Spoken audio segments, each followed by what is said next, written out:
It's the Mixed Martial Arts Hour with The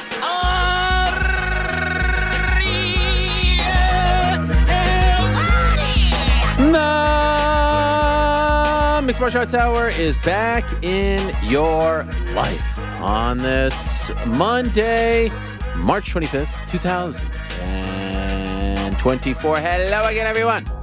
I sure hope you're doing well. It is a great day to be alive, my friends. So much goodness in the air. I feel good. Feel happy to be here. It's a beautiful day in New York City. The birds are out. Spring is here. It is sunny.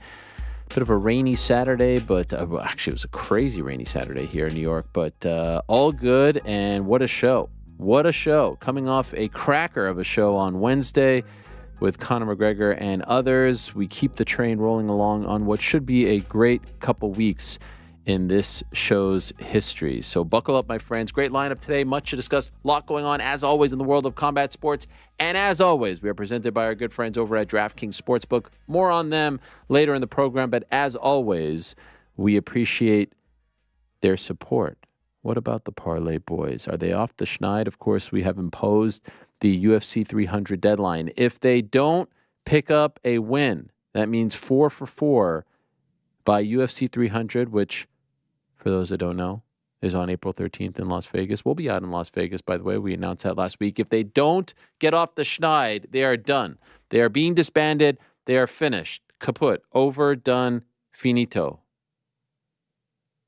Is that even a thing? Did they get off the schneid on Saturday? I don't know. We'll find out back into the show. Now, prior to that, we'll be joined by Chris Weidman. Yes, the former UFC middleweight champion, the All-American, returning to action this Saturday, UFC Atlantic City. And some of the Parlay boys will be in attendance. It's a big one. A rare fight night, not at the Apex, thank the heavens. 10 p.m. main card start. Can't always get what you want. But this is a must-win situation for Chris Weidman. He stops by. He's going up against Bruno Silva. We'll talk to him at 4 o'clock. What about Thug Rose picking up her first win at 125, picking up her first win in about 2.5 years, believe it or not. She beat Amanda Ribas on Saturday. Solid, hard-fought decision victory for Thug Rose. 5 rounds it went. We'll talk to her at 3:30. At 3 o'clock, we'll talk to a man who'll be fighting. 2 individuals on today's show will be fighting at UFC 300. The first, or I should say the second, we're going in backwards order here. Sodiq Yusuff will join us at 3 o'clock. He's had an eventful last few months. We haven't seen him since October. He's fighting Diego Lopes on Saturday, April 13th at T-Mobile at UFC 300. Love talking to this guy. Brilliant guy, fascinating individual, and many layers to him. And that's kind of a theme on today's program. I feel like all our guests have many layers to them. Now, 2:30, we'll recap the weekend that was, and a lot has happened over the last few days. 2 o'clock, we'll be joined by Manon Moicano, the other fighter who is competing at UFC 300. We found out just a few weeks ago he'll be going up against Jalin Turner. That was officially the last fight added to UFC 300. And as of right this moment,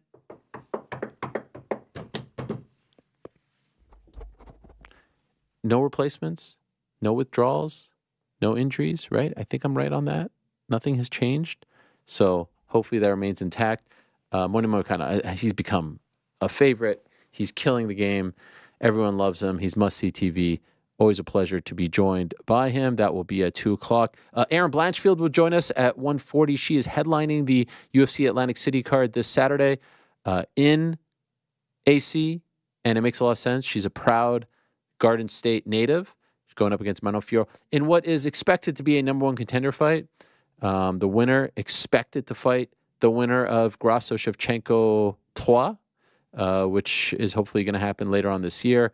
Of course, they're the coaches on The Ultimate Fighter, maybe on that Noche UFC pay-per-view card at the Sphere. Anyway, Erin Blanchfield will join us at about 1:40.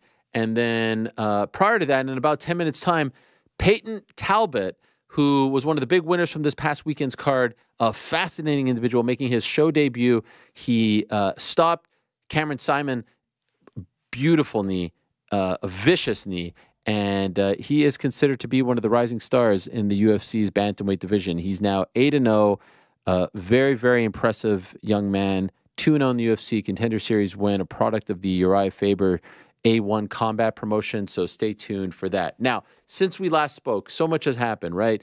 There was the NCAA basketball tournament for men's and women's well underway. The NCAA wrestling championship, shout out to Penn State. They had a great Saturday. Bo Nickel keeping me up to speed on everything that transpired over the weekend. And, I appreciate it. I'm not the biggest collegiate wrestling fan, but I like what they're doing.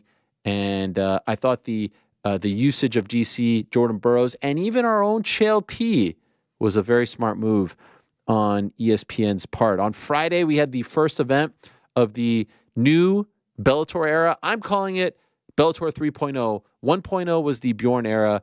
2.0 was the Viacom / Scott Coker era. This is the PFL era. So it's 3.0. It happened at the SSE Arena in Belfast, Northern Ireland. Main event saw Corey Anderson finally pick up gold for the first time in his career. He came so close a couple times in Bellator, one time in particular, a couple years ago. He beat Carl Moore in a pretty dominant affair. Moore had his moments, and he was the favorite. But in the end, Corey Anderson got the win. Patricio Pitbull got a big win. What about Fabian Edwards? Punch his ticket to fight Johnny Eblen. More on that. It was the debut on Max, new era, exciting stuff. Saturday, like I said, we had the UFC card, Rose Namajunas with a big win, Payton Talbot, rising star. Saturday during the day, I went to Knicks game with my kids. You may have seen on social media, we got to meet Jalen Brunson, Julius Randle, Walt Clyde Frazier. My son, Walter, met Walt. Tear to my eye. Incredible stuff. And thank you to my friend Randy Cruz, who hooked that up. Bought my own tickets, but he got me and my kids all the way to the front for a shoot around, and it was incredible to see some of those guys. Isaiah Hartenstein, Deuce McBride. They got to meet them all, get signatures. Mike Breen, Allen Houston. It's one of my favorite days as a dad to be able to experience that as a diehard Knicks fan with my kids.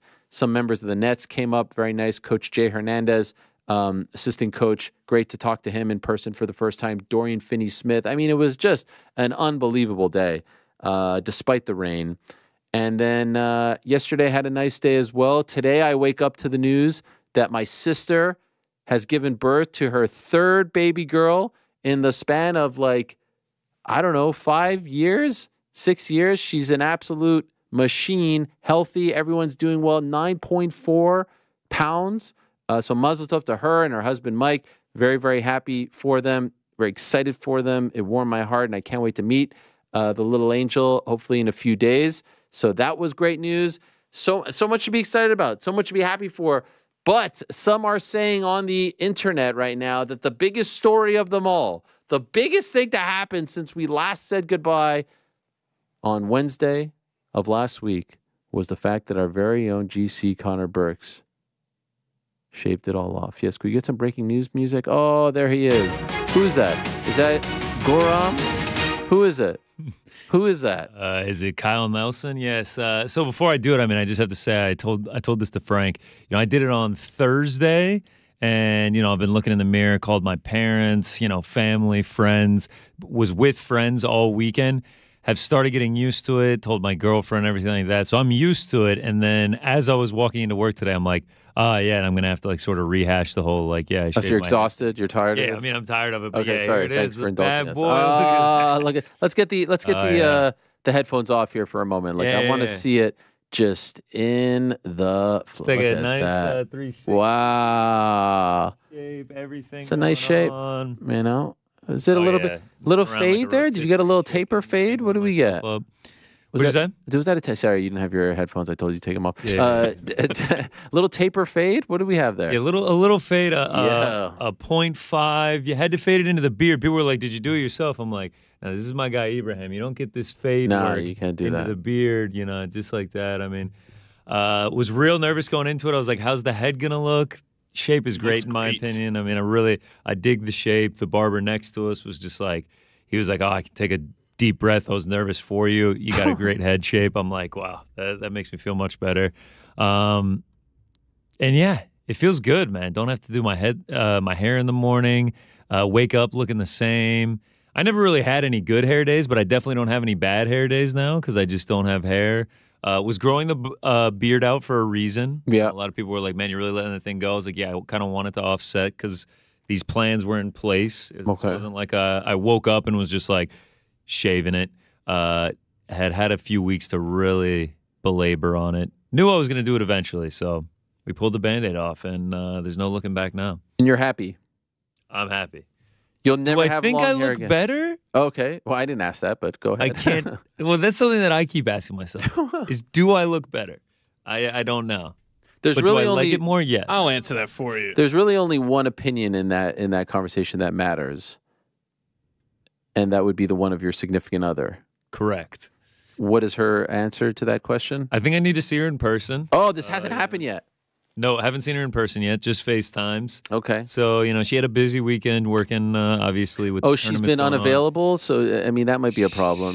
All right, I'm not going to lie. Not to hash it out here in public or anything. No, it's good. FaceTime her immediately after. She's like, oh, wow, man, I'm going to really have to get used to that. I'm just like, all right, I'll take that as a acknowledgement that I shaved my head rather than a compliment or anything like that. And then we're pretty much exclusively FaceTime when we're calling each other. Like, you're just gonna FaceTime. You're not gonna do like the dial-up. Yeah. It's next 2 phone calls. What? Were not FaceTime. I was like, man, you haven't just dialed me up in a while here. She's like, no, I'm in the car.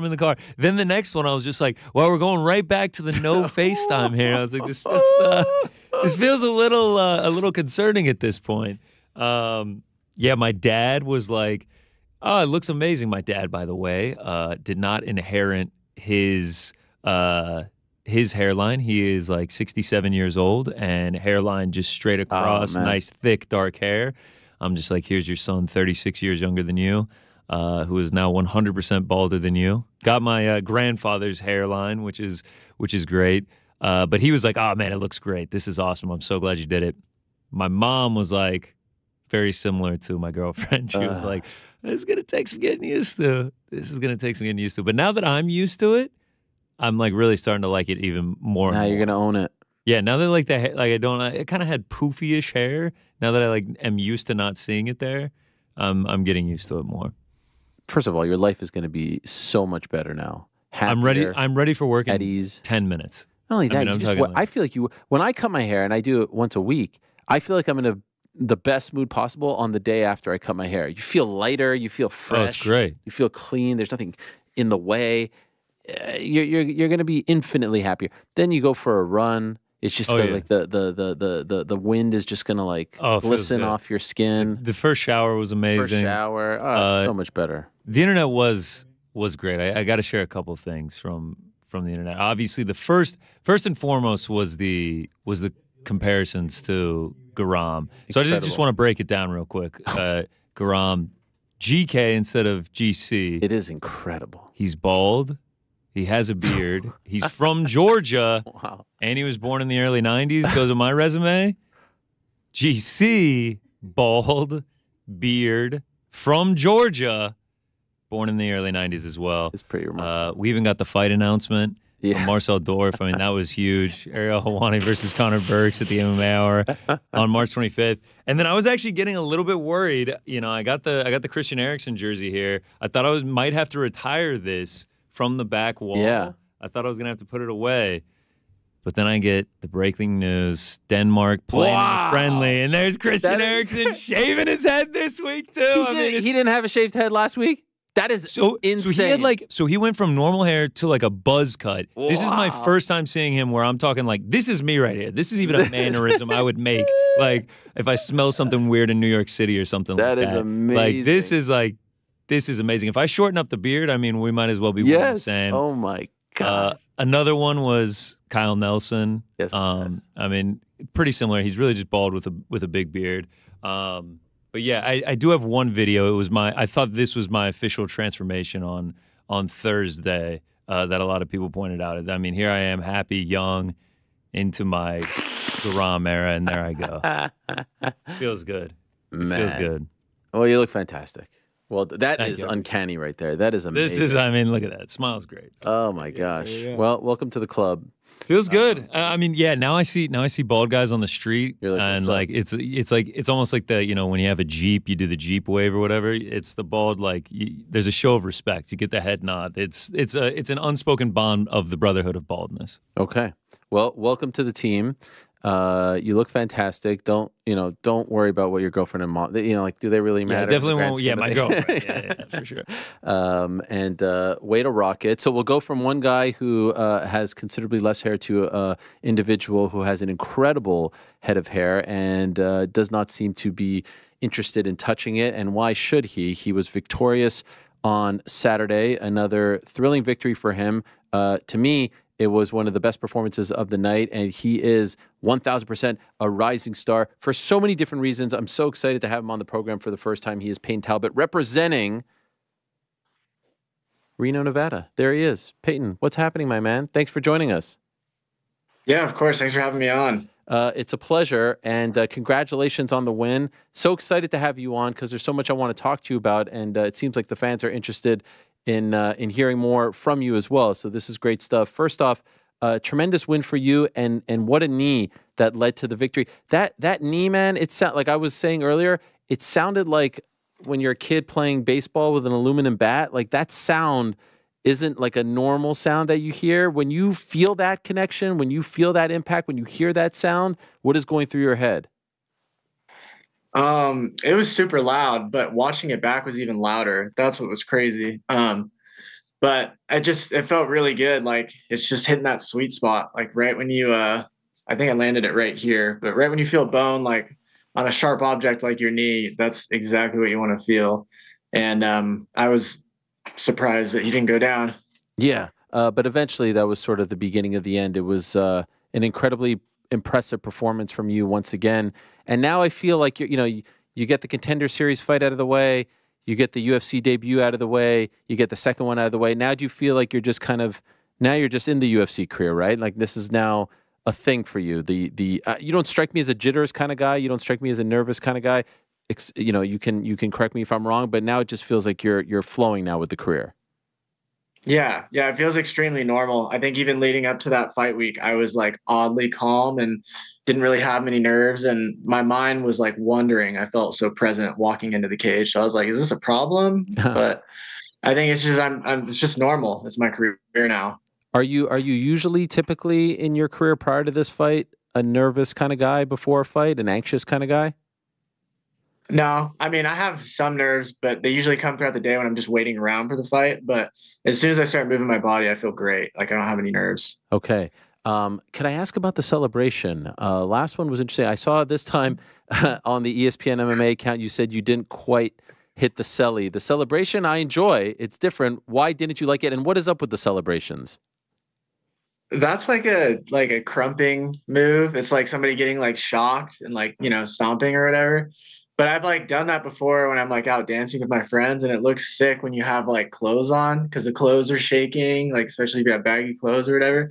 And I've never done it just with a shirt off and fight shorts. And I like watched it back and I was like, there's no like effect. It's just me like shaking like a retard. Like, but I mean, I guess it looked cool. It was different, but not my best. Have you done a unique celebration after every one of your wins?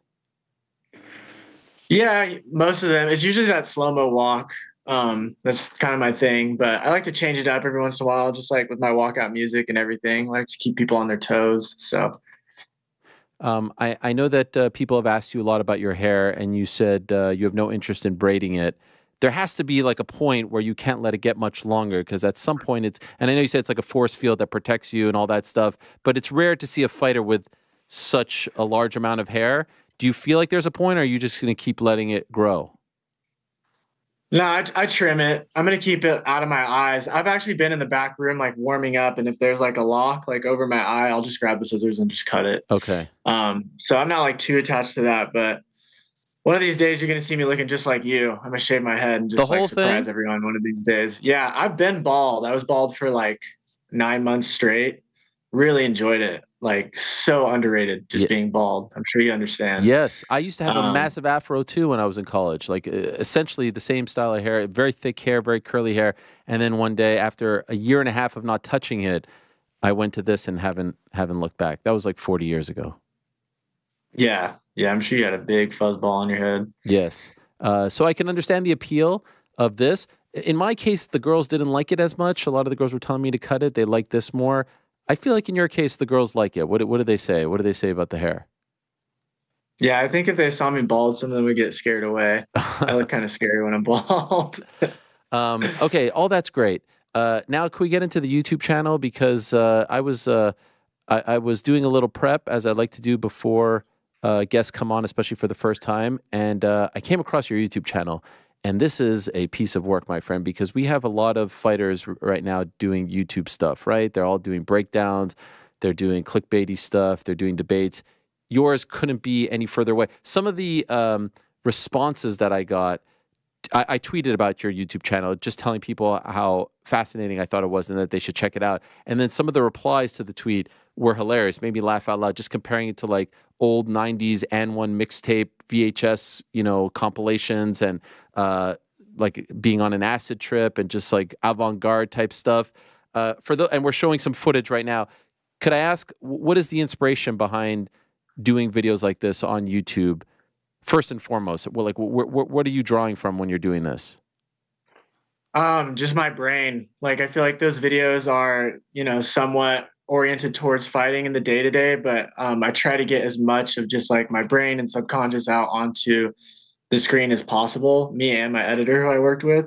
So I think there's so many, deep rabbit holes that I've gone down on in terms of like taste and all of these passions that I've collected throughout my life. And I like when I'm spitting back out to the public to just kind of summarize and almost just be like brain food for people to like, if you get the reference, you get the reference, and it's like, it's enjoyable. It's extremely enjoyable. Now, the second question was regarding the channel. Who is the editor? I was wondering if it was you. Clearly not. So what is the process here in terms of putting this together, and how long does it take to make one of these? They seem to be like 12, 13, 14 minutes. Yeah. So William Allen Harris is the main editor. I edit a good portion of the stuff in there, like some of the acute stuff that I like. I'm like, hey, I really want you to put this in because I love video editing, and I can get a lot of my personality out into the video because of that. But me and William are becoming more aligned, so I trust him more. But he works for like some kind of agency, but he's done a lot of like special projects for like music videos and stuff. But I just really loved his style, and I thought that like we would click for sure. And the last video I posted was like perfect. That's like, oh, it's amazing. Both of our brains on the screen for sure. Yeah. You studied psychology in college, right? You're a psychology major. Am I right on that?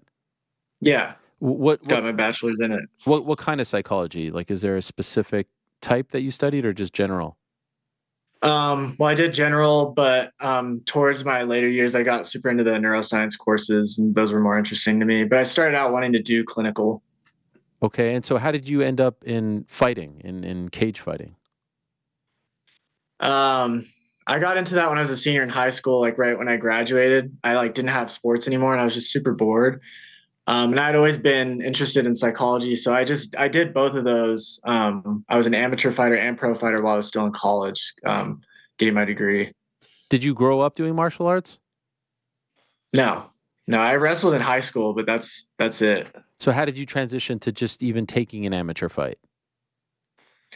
I trained for about eight or 9 months, like pretty consistently, almost every day. And I just loved training. And my coach finally came up to me. I don't think we had really any fighters at the time. And he's like, hey, the gym that I trained at used to be notorious for like just a fight gym. Like back in the day, we had tons of fighters in there. And then it went a very commercial route. And then I came in and he's like, hey, I'm thinking you should fight soon. Like, how do you feel about that? And I was like, fuck yeah, I want to like put my skills to the test, and I love competing. So yeah, the rest is history from there. I believe your mom is a plastic surgeon, right? Yes, she is. How does she feel about her son? You're a good-looking guy getting punched in the face and maybe having to need plastic surgery at some point in his life. She didn't like it at first. I think she still struggles with it a little bit, but she she just trusts that I'm like having fun, and it makes me really happy. And she just takes comfort in knowing that if anything were to happen to my face, even though it hasn't yet, she'd be able to stitch me right back up. She actually did like a surgery on my nose when I first started because my nose got like extremely broken. Wow. And I always tell her like, I'll never go to you for surgery again, because she just treated me like her son, like not like a patient. It was terrible. Oh, come on. Your mom, I mean, that's a dream to have like, no one's going to treat you better than your mom. No, that's so not true. She was like a car mechanic, and she treated me like a beat up old pickup truck. Really? This is her boy. That's crazy to me. I would love to go to my mom as a doctor. Yeah, no, she wasn't gonna give me like anesthesia for this like nose splint she was gonna put up my nose like super deep, and she went out of the room, and I like rifled through the drawers, took a bunch of these pain pills, and I guess she found me like passed out in the middle of the hallway in her office and was like livid and like dragged me back into the room. I was like barely conscious, threw me into the chair, and like just did the small surgery. Oh my gosh. Did she watch your fights? Will she watch them live? Yeah, she was at the last one live. Oh, wow. She was at the Apex. Yeah. Now, I understand you've never actually been to a UFC event as a fan. Like, you've never been to an event with fans, like a full arena, right? Yeah, never been. Is there a reason for that, or just not lined up in terms of, no, not like as a fan growing up, you never, you live in Nevada, so not too far from Vegas. No, I was never a fan of MMA until I started doing it when I was like 18, actually 17 or 18. Wow. So you didn't grow up watching anything. Were you even aware of what the UFC was? No, I didn't even know what it was until I was sitting at a sushi restaurant and I saw Conor McGregor highlights or something for some fight that was coming up. And I was like looking at it, I was like, there's no way that that's actually a thing. Like people are actually allowed to fight in a cage. And then I started thinking about it. I was like, I'd like to try that. Like I'm super bored. So, but I never knew what it was before then. What, as a kid growing up, like what was your dream? What did you want to become? I thought I wanted to do football for a while, and then I stopped growing. And then I thought I wanted to be a musical performance guy. I played guitar and bass. Thought I wanted to do music therapy. Thought I wanted to be a psychologist, but I hate people's problems. And then, I didn't want to start really being a fighter until I was like 2-0 as a pro. So I hate people's problems. What do you mean by that? It's just like the mental health field. Like half of them just don't want to help themselves. So it gets like really frustrating coming from me. Like a person who I am is just like a very like simple problem fixer guy. Like try to give these people these tips, or I try to walk them through how to get better. And it's just like, at the end of the day, they don't want to help themselves. They just want something to feel upset about. So I got pretty burnt out on that. It's interesting to hear you say that, because I saw in the post-fight press conference, you were talking about the Doberman shirt that you were wearing. And one of the qualities was sensitive, and you said, "Well, I'm not sensitive." Like comparing yourself to the Doberman, so not sensitive, and you hate people's problems. Sounds like you're a very empathetic person. You'd be great in a relationship. I'm sure you've not heard this before. Oh yeah, it works wonders for women. Yeah. So like as far as post fighting, do you have? Because I feel like you're the type of person that would have, many great aspirations and dreams post athletic endeavors.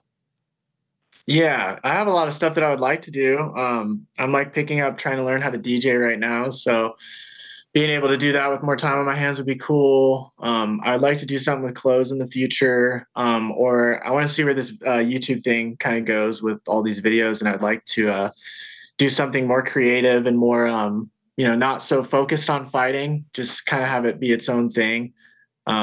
Just like artistic expression. Is there someone that you draw inspiration from when you, like, is there a type of video or a video maker, producer, whatever, that you are kind of emulating when you're putting these together? Yeah, I think David Cho is like brilliant. He's for sure an inspiration. And then you can see a lot of the inspiration and the references we draw in the videos, like Fight Club. I'm really big on that and a lot of the stuff that they preach. And then just like cinematic classics. I think there's a couple in there. I can't think of them right now, but yeah. I did want to ask you, and you can shoot straight with me. You're a skateboarder, right? You like to fancy getting on a skateboard. I love I love Nike SBs, but I'm not cool enough to skateboard. Am I a poser? Like, would you look down on someone who wears SBs but doesn't actually skate? It depends on the shoe. Like Oh, if you got damn. a toe cap, yeah, you gotta take those off. Wait, what's a toe cap? Is that like the fat tongue? Oh, no, that. that's like the rubber thing Okay, okay. around the toe. No, I'm good. I just have like these. I'll take them off if you don't mind. I mean, because I'm a Yeah. little bit self-conscious about this. Like, you see, like these are SBs. They have the fat tongue. I like the fat tongue. Am I a poser for wearing these? You could shoot No, straight. you're not a poser. No, you wouldn't. There's that looks like a little like maybe a little toe cap, but I'll give you a pass on those. No toe cap. I know the ones you're talking about because in your video you got them from a thrift store. That was my other issue with you. Buying secondhand shoes might be top 3 grossest things I've ever seen a human being do. Like how? And you said that's the only way to buy them. How could you wear used shoes? It's disgusting. Athlete's foot, all kinds of grossness. They go on your feet. Yeah, but you don't They know don't what even people touch your feet. You have socks on. Says who? How do you know the previous owner was wearing socks? Well, you can wear socks. I know, but still, like, are they clean? I don't know. I feel like shoes should be designed to last a long time, just like for what they are. So, I mean, obviously, I'm not going to go and buy some like really nasty, sweaty, beat up shoes. But like, if you're skating in shoes and you're going to beat the shit out of them anyway, I feel like you should, just buy them already worn in a little bit. I also hate wearing shoes in. That's like awful to me. Like my feet are kind of oddly shaped. So if I go to the thrift store and I find like a nice pair of shoes that are like barely worn in, they just fit like a glove. And I just get to like skip that whole process of fitting them in my feet. I feel like we align on this. I actually don't like this new thing where everyone, it seems like they're wearing shoes, especially like Dunks, Nike Dunks, and it looks like they've never worn them before. I actually respect people that have beat up shoes. I think that's actually cooler than having shoes that look like they've never been touched. What do you think? Yeah. Yeah. It's like a little off to me if there's like if they're like brand new and squeaky clean, I like want to step on them. Of course. I want to kind of like rub some dirt on them. I agree. I think it says more about that person than us because I get a lot of people be like, bro, you've been wearing those for so long. I'm like, yeah, I'm proud of that. They're in good condition. They've got character. They've been through the ringer, They've seen some things. I think that's actually cooler. I don't have war stories as far as me on the, the skate park scene, but I don't know. I wanted to ask a skater if I'm okay with wearing these. I also wanted to ask you about your tattoos, the big circle in the front and the big circle in the back. What does that represent? That's supposed to signify like a hole going through the center of my body. Why is that? It just, represents like an internal void, like a black hole going through the middle of the chest. Okay. Is that something you came up with or did you see that somewhere? Yeah, it draws inspiration from Bleach. That's what a lot of people, on social media are like crazy about. But some of the characters in that show have holes like somewhere on their body, and the hole like represents the removal of like the soul and emotion, and that's like what ties you to like your body in physical form. So they're called like hollows, and then the people in the show are usually like on the villain side, and they're like extremely powerful. So that's where it draws inspiration from, just like the look and design of it. But the idea is just like internal void that I've always felt. You've always felt this void. Yeah. It's just, I mean, I think everybody feels it a little bit. It's like everybody feels the call of the void, when standing on top of a super tall structure. It's like kind of similar to that thing, but I just feel like it's just a little bit more intense with me, and it's just like all the time. Do you want to be famous? Are you dreaming of days that you're a superstar making a lot of money and everyone knows you and you're the face of the UFC? Is this appealing to you? There's parts of it that are, but not really. Like a lot of this has been like kind of crazy and just like hard to deal with. It's been a learning process, but I like money. I like living life on easy mode. I like not having to have a job. That's awesome. But I also like my private life, and I miss, things that I used to have before. Do you have a job now outside of fighting? No. Okay, that is good. Did you have a job prior to the UFC? Yeah, I was a barista for a while. I used to work in a neurotherapy clinic. That's where I did like some of that therapy work stuff. Okay. Your thoughts on almond milk, oat milk? You okay with this? Yeah. Yeah, I'm a milk guy. I'll just drink regular milk, but I like almond milk. What about this raw milk craze? How do you feel about that?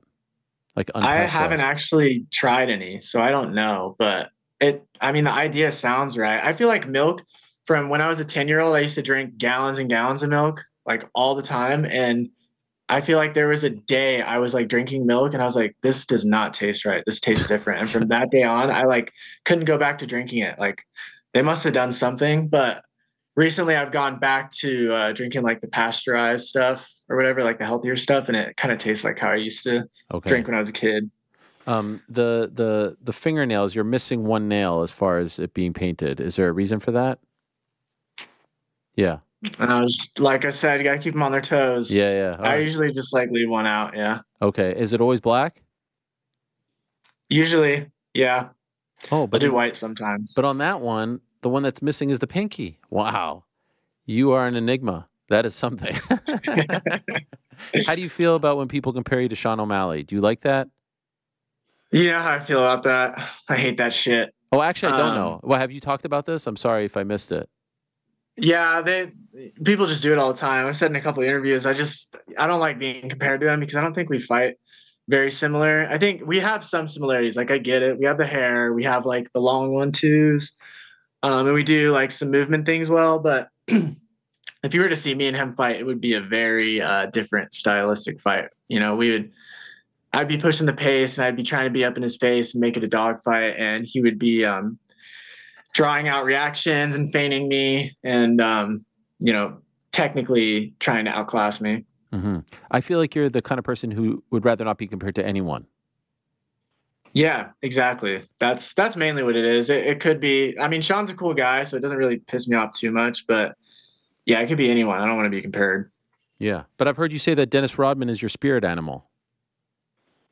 Yeah, that dude's tight. Yeah. Who doesn't like Dennis Rodman? I hated Dennis Rodman as a kid because I was a Knicks fan and he was on the Bulls. But I respect the fact that he just did his thing, lived his life, was a free spirit, was, I think, engaged to Carmen Electra as a 14-year-old kid. Like, I thought that was the coolest thing in the world. I mean, there's a lot to like as far as Dennis Rodman is concerned. What about Dennis Rodman makes you feel that connection to him? Just that he's himself, like in any scenario, like he doesn't care about what people are going to say. He's a little bit of a jester when it comes to getting reaction out of people, and he's really good at it. And he just is 100% himself, like unapologetically. So that's what I dig. I don't care, like, if you're the most awful person or if you're a terrible villain, like, as long as you're 100% yourself and you're true to that, you know, I would rather people hate me for being who I am than to just feel indifferent about me. Like, indifference is the worst fate of all. I'd rather be hated by 90% of people and loved by 10. Well, I would say right now it seems to be the complete opposite for you, if not more. A lot of people are loving what you're doing. And I heard you say MSG would be a place that you would like to fight. You've never been to New York, which, I mean, what a great excuse to come fight at the Mecca. But that's in November. That's not to say that you want to wait until November for your next fight, right? No, I'd like to fight late summer. Okay. Yeah, I'd like to give myself a little month to decompress, and then I want to fine tune some things in the practice room and really drill some stuff. Okay. And, you know, this time in front of a crowd. Like, can we get you in front of a crowd? For goodness sakes. Enough of this already, right? Yes. Please. Okay, that's all you want. You don't really care where, I get the sense. You just want to be in front of thousands of people doing your thing. Yeah, I'm not going to Australia. Okay, so fine. that's like that's the only no one? go. Why? Yeah, those insects are way too big. I feel like the celly would be actually a lot more on point with a crowd. You could feed off their energy. It's hard to do it when you're in an empty like warehouse, you know? Yeah, that's very true. Yeah, and I think I have a lot of fans that just want to go see me in person, like amongst my group of people, and then, you know, in the fight community. Last thing, forgive me for getting it wrong if I am getting it wrong. The rug in back of you, what does that represent? Oh, that is I think it's like from a famous painting or something, but I got it at a thrift store for like $2. Wow. It's like this place where you buy based on the weight of the item. Oh, wow. So there's a lot of shit and like a lot of garbage you got to go through, but this was one of the gems I found there. Okay, again with the thrift store, huh? Interesting. That's That's everything I wear. Everything, even the t-shirts? Yep. This is a thrift store find. I did see that you opened a package from something about birds not being real, and that looked like it had never been worn before. I saw that in your YouTube video. So yeah, did I get you? Okay, you caught me. Yeah. If they're gifted to me, I'll wear them. I'll will retail, but I try to buy, secondhand. Okay, fair enough. But as you can see, I'm watching the videos and enjoy them very much. So keep it up, and congrats on all your success. Great to have you on the show. Great to see what you're doing, and love the fact that you are, as you said, unapologetically yourself. I think that's very admirable. So thanks for the time, man. Congrats again, and keep it up. Looking forward to seeing you climb the ladder in the UFC.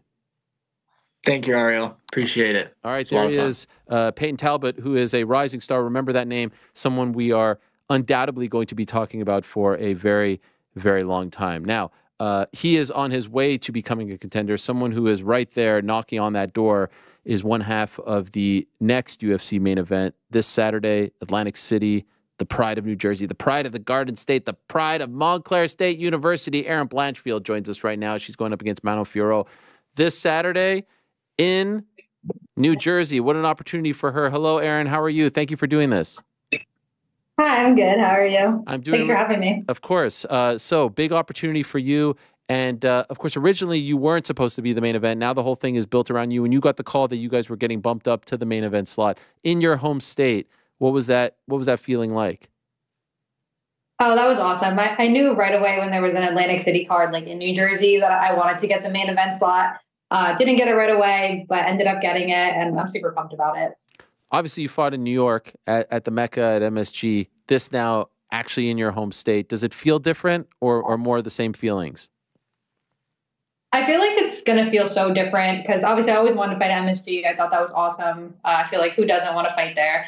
But then I had the whole crowd against me with fighting Molly and all of that. So I feel like this time it's going to be so much cooler fighting in New Jersey. I know like the whole crowd's going to be on my side. And I'm really looking forward to like feeling that energy. Were you at as a kid, did you hang out in Atlantic City? Like, do you have any special connection to Atlantic City? I know, it's gambling and this and that. So maybe young kids aren't hanging out there, but did you spend summers there? Do you have any sort of like personal connection to that city? Yeah. So I made my pro debut in Atlantic City with CFFC like 6 years ago. So that was like the last time I was able to like fight in New Jersey. So I'm super, super excited to like go back and get another win there and have everybody there this time. How many people do you think that you have a connection to that will be there in attendance on Saturday? I don't even know. I mean, out of just like family and friends, I could see it being like literally almost like 100 people that I like personally know to some extent. And then I'm sure all like the fans and everything are going to be Jersey people. So I think it's going to be a lot of people. Does that add another layer of stress going into the fight? People hitting you up, feeling like you're kind of, hosting them, so to speak, when you just want to focus on the fight? No, I feel like everybody that knows me, that is pretty good about not bothering me, I guess, in that sense. They'll reach out to like other like family friends and stuff like that. But I like having that pressure, and I love that they could all be there. I mean, especially with like how many times I fought in the Apex, or like my last fight was in Singapore. I haven't had a lot of opportunities to like fight in front of everybody that I know and love. So I'm excited about that. What was Singapore like? Singapore was actually really awesome. I loved the crowd there. They loved all the fights. They were cheering. I feel like I didn't hear any boos at all.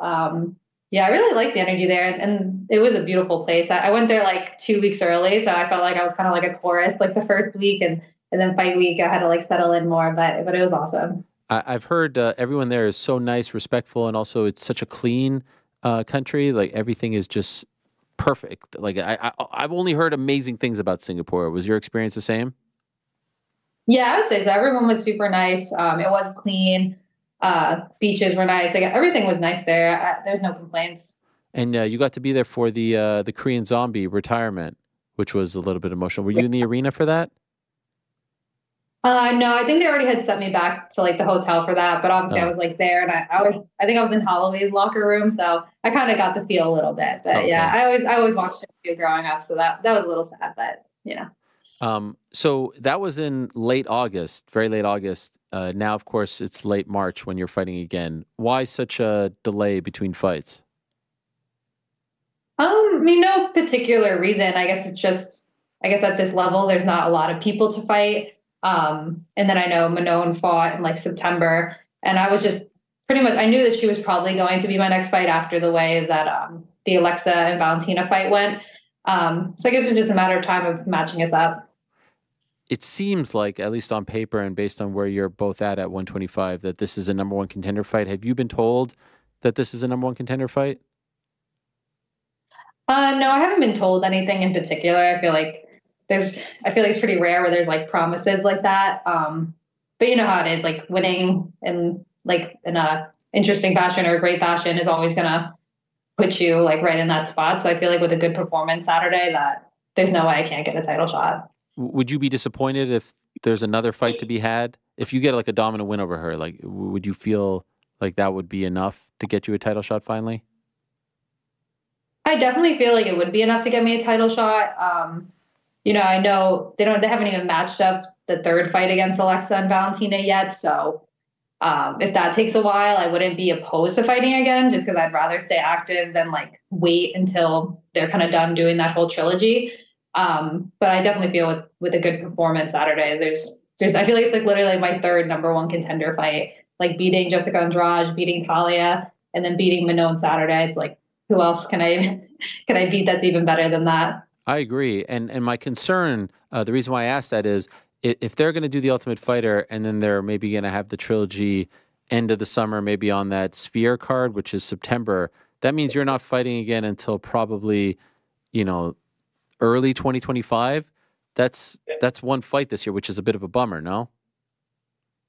Yeah, I definitely would like to fight more than that. I've been focused on Saturday, so I'm really focusing on that. But after that, we'll see what happens. I wouldn't be opposed to fighting again. I'm confident in my abilities, so it's like I know anyone they put in front of me, I'm going to beat them. How do you feel about Manon, considering the opponents that you just named, the people that you have fought? It hasn't been a very easy road for you, but you've dispatched of everyone. Where would you put her skills up against the previous opponents that you've beaten?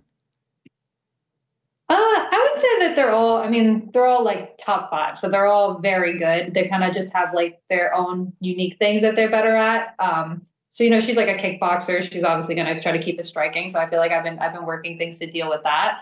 But yeah, I feel like it's just another tough challenge. I think they're all pretty like equal. It's just what someone's better at than the other. Did you see, I would think that you did, but maybe not. Some people don't like to watch the fights. Did you see her win over Rose? And if so, what do you think of her performance in that fight?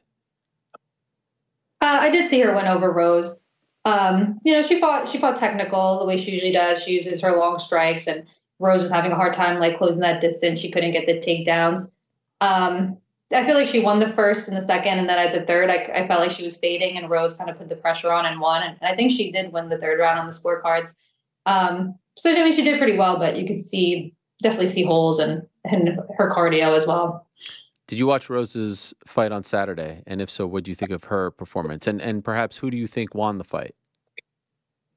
Yes, I did see that. I thought it was really back and forth. I thought it was a close fight. I did actually expect Rose to kind of beat Ribas a little bit better in the striking, but Ribas held her own for sure. I did feel Rose won. I feel like she had more top control, and she was good about like reversing the positions when Ribas did get her down. But even with that, it was definitely super close. Yeah. Do you think Rose is good at 125? Like, do you think that's a smart move for her? Or do you think she's better at 115?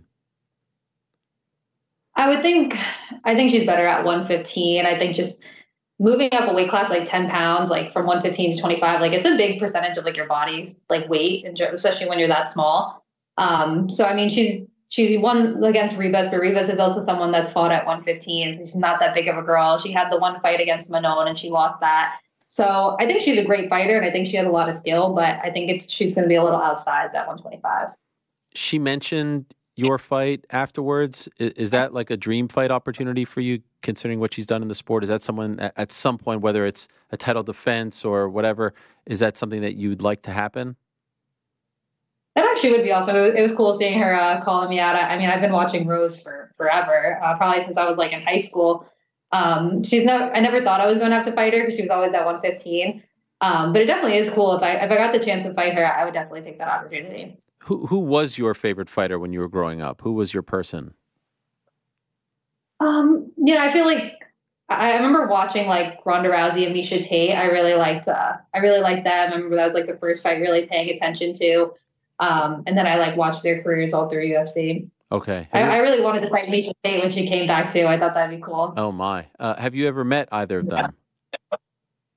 Actually, no. I mean, I think I've seen Miesha like once or twice at the PI, but I never really got to like meet them. Okay. Another person that Rose mentioned was Macy Barber. And Macy has talked a little bit about your upcoming fight. And I don't know if you saw those comments in the press conference where she mentioned that both of you aren't very exciting and that she wants to be considered. All that stuff that she was saying. Do you see any of that? And if so, what were your thoughts when you saw that? I mean, I know she's pulled out of a fight with me. I'm pretty sure I've heard Manon say that she rejected fighting her at some point. So, I mean, she's calling to be the backup fighter, but it's going to be the winner of this fight. So when I win Saturday, if it would be anybody, it'd be me. If she really wanted a title shot, she would be calling out the winner of this fight. And I think there's a reason why she's not calling out the winner. She doesn't feel confident in her abilities and she knows she's going to lose. So that speaks for itself. Did you see her last fight? And if so, what do you think of her performance?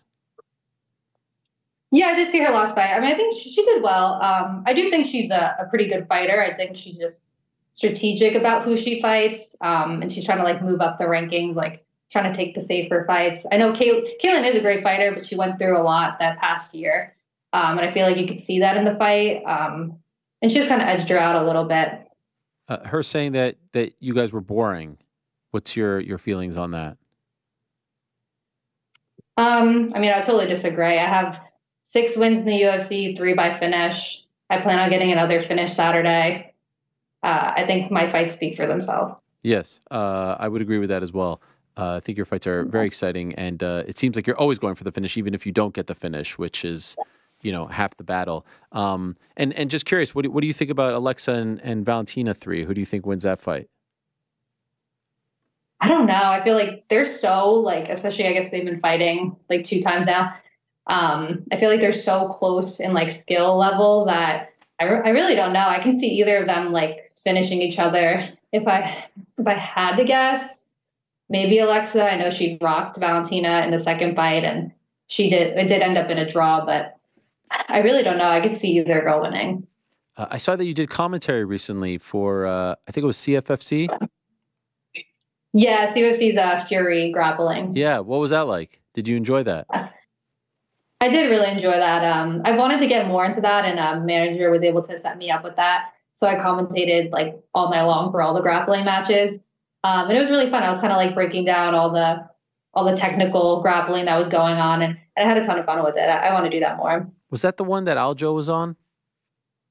Yeah, that was the one that Aljo was on. When he went, when he had that, when he cut that promo afterwards about the butt scooting and all that. Yeah, because his opponent was just kind of coming after him, and he wanted him to stand up and wrestle with him, and the guy was taking no part of it, and he was dragging him around the mat. I thought Aljo won it just because he was I guess standing over him and did pass once or twice, but the judges gave it to his opponent. Yeah, and then he cut that promo. Is that something you'd like to do more of? Yeah, definitely. I'd love to do it. Even for their MMA fights, and maybe get more into fighting. I'd keep doing it for their grappling shows. But yeah, I liked it. I definitely would want to get into it more. Yeah, because I think we talked the first time we met. You studied journalism, right? Broadcast journalism. So this is your thing. Yeah, it's kind of putting it into really doing the work. And I really enjoyed it, and I would definitely like to do some more of it. Okay. All right. So Saturday, you're fighting on a card with legends like Chris Weidman, Vicente Luque. You're the main event. Is this surreal stuff? Yeah, it is pretty crazy that we got the main. I mean, I'm happy that we did. I know I'm from Jersey, and it is a big fight, and there is a lot on the line potentially. Yeah, so it's super awesome to be headlining this card, especially with everybody that's on it. So it's gonna be fun seeing all those fights while I'm in the locker room. Did you care about 3 rounds to 5 rounds? Yes, I definitely would rather 5 rounds. I feel like it really lends to my style, and my cardio. I feel like I don't think I've ever lost a third round. I'm always persistent. And I know even if I drop like a first round or something, that there's still a bunch of rounds to go. So yeah, I'm super excited about the 5 rounds. So what are you envisioning? How do you win? I heard you say a couple times when I win. So clearly you're very confident. What are you feeling? I feel like there's definitely be a finish by like the 3rd or 4th round. I feel like my pressure and my strategies that I've been like training, they're going to come together and I'll feel it in there and find my finish. Okay. Well, I wish you the best. Looking forward to it. Love to see a local star getting an opportunity to fight in New Jersey. That's great. And hopefully you get to punch your ticket to that title shot, because afterwards I don't see what else you could possibly do to earn that. So thank you for coming on, and good luck to you this Saturday. Thank you. All right, there she is. Erin Blanchfield joining us. Big opportunity for her, big card for her, and a card that will be attended by, what is it, 3/4 of the Parlay boys? Everyone but Pena. If she wants to grab a ticket, she can feel free to join. Yeah, that would be incredible.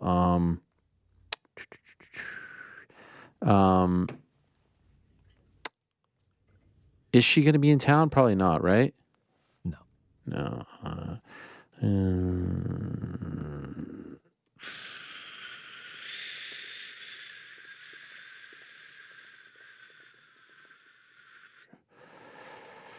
Dun, dun, dun, dun, dun, dun. Cool, you guys got that? Yeah? Someone could do that for me. I would appreciate it. Thank you very much. All right, great stuff there from Erin Blanchfield. And yes, that main event is this Saturday on ESPN and ESPN Plus. 10 p.m. main card start. Vicente Luque, Joaquin Buckley, Bruno Silva, Chris Weidman also on the card.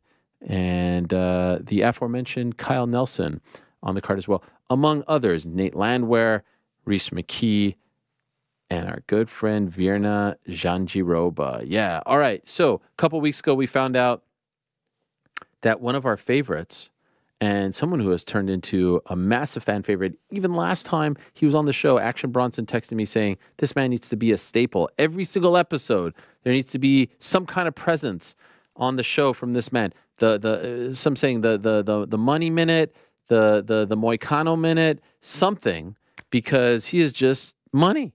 He's been an absolute revelation. He's incredibly talented. He's doing amazing stuff on social media, on his YouTube channel. But as far as fighting is concerned, returning to action on April 13th at UFC 300. Big opportunity for him against Jalin Turner. He's the great Renato Money Moicano. There he is. Renato, my friend. How are you? What's up, Ariel? Doing very good. How about you, my friend? Renato, every time you come on, everyone hits me up. We need more, Renato. And I'm like, I can't ask the guy to come on. Afterwards, I'm going to start having to pay him if he's going to be a regular fixture on the show. So once a month, once every 2. The people love you. You feel this, right? Not really. You know, I'm just living my life. Now I realize that people are like liking me more. So if you like to watch my content, go to my YouTube channel, subscribe.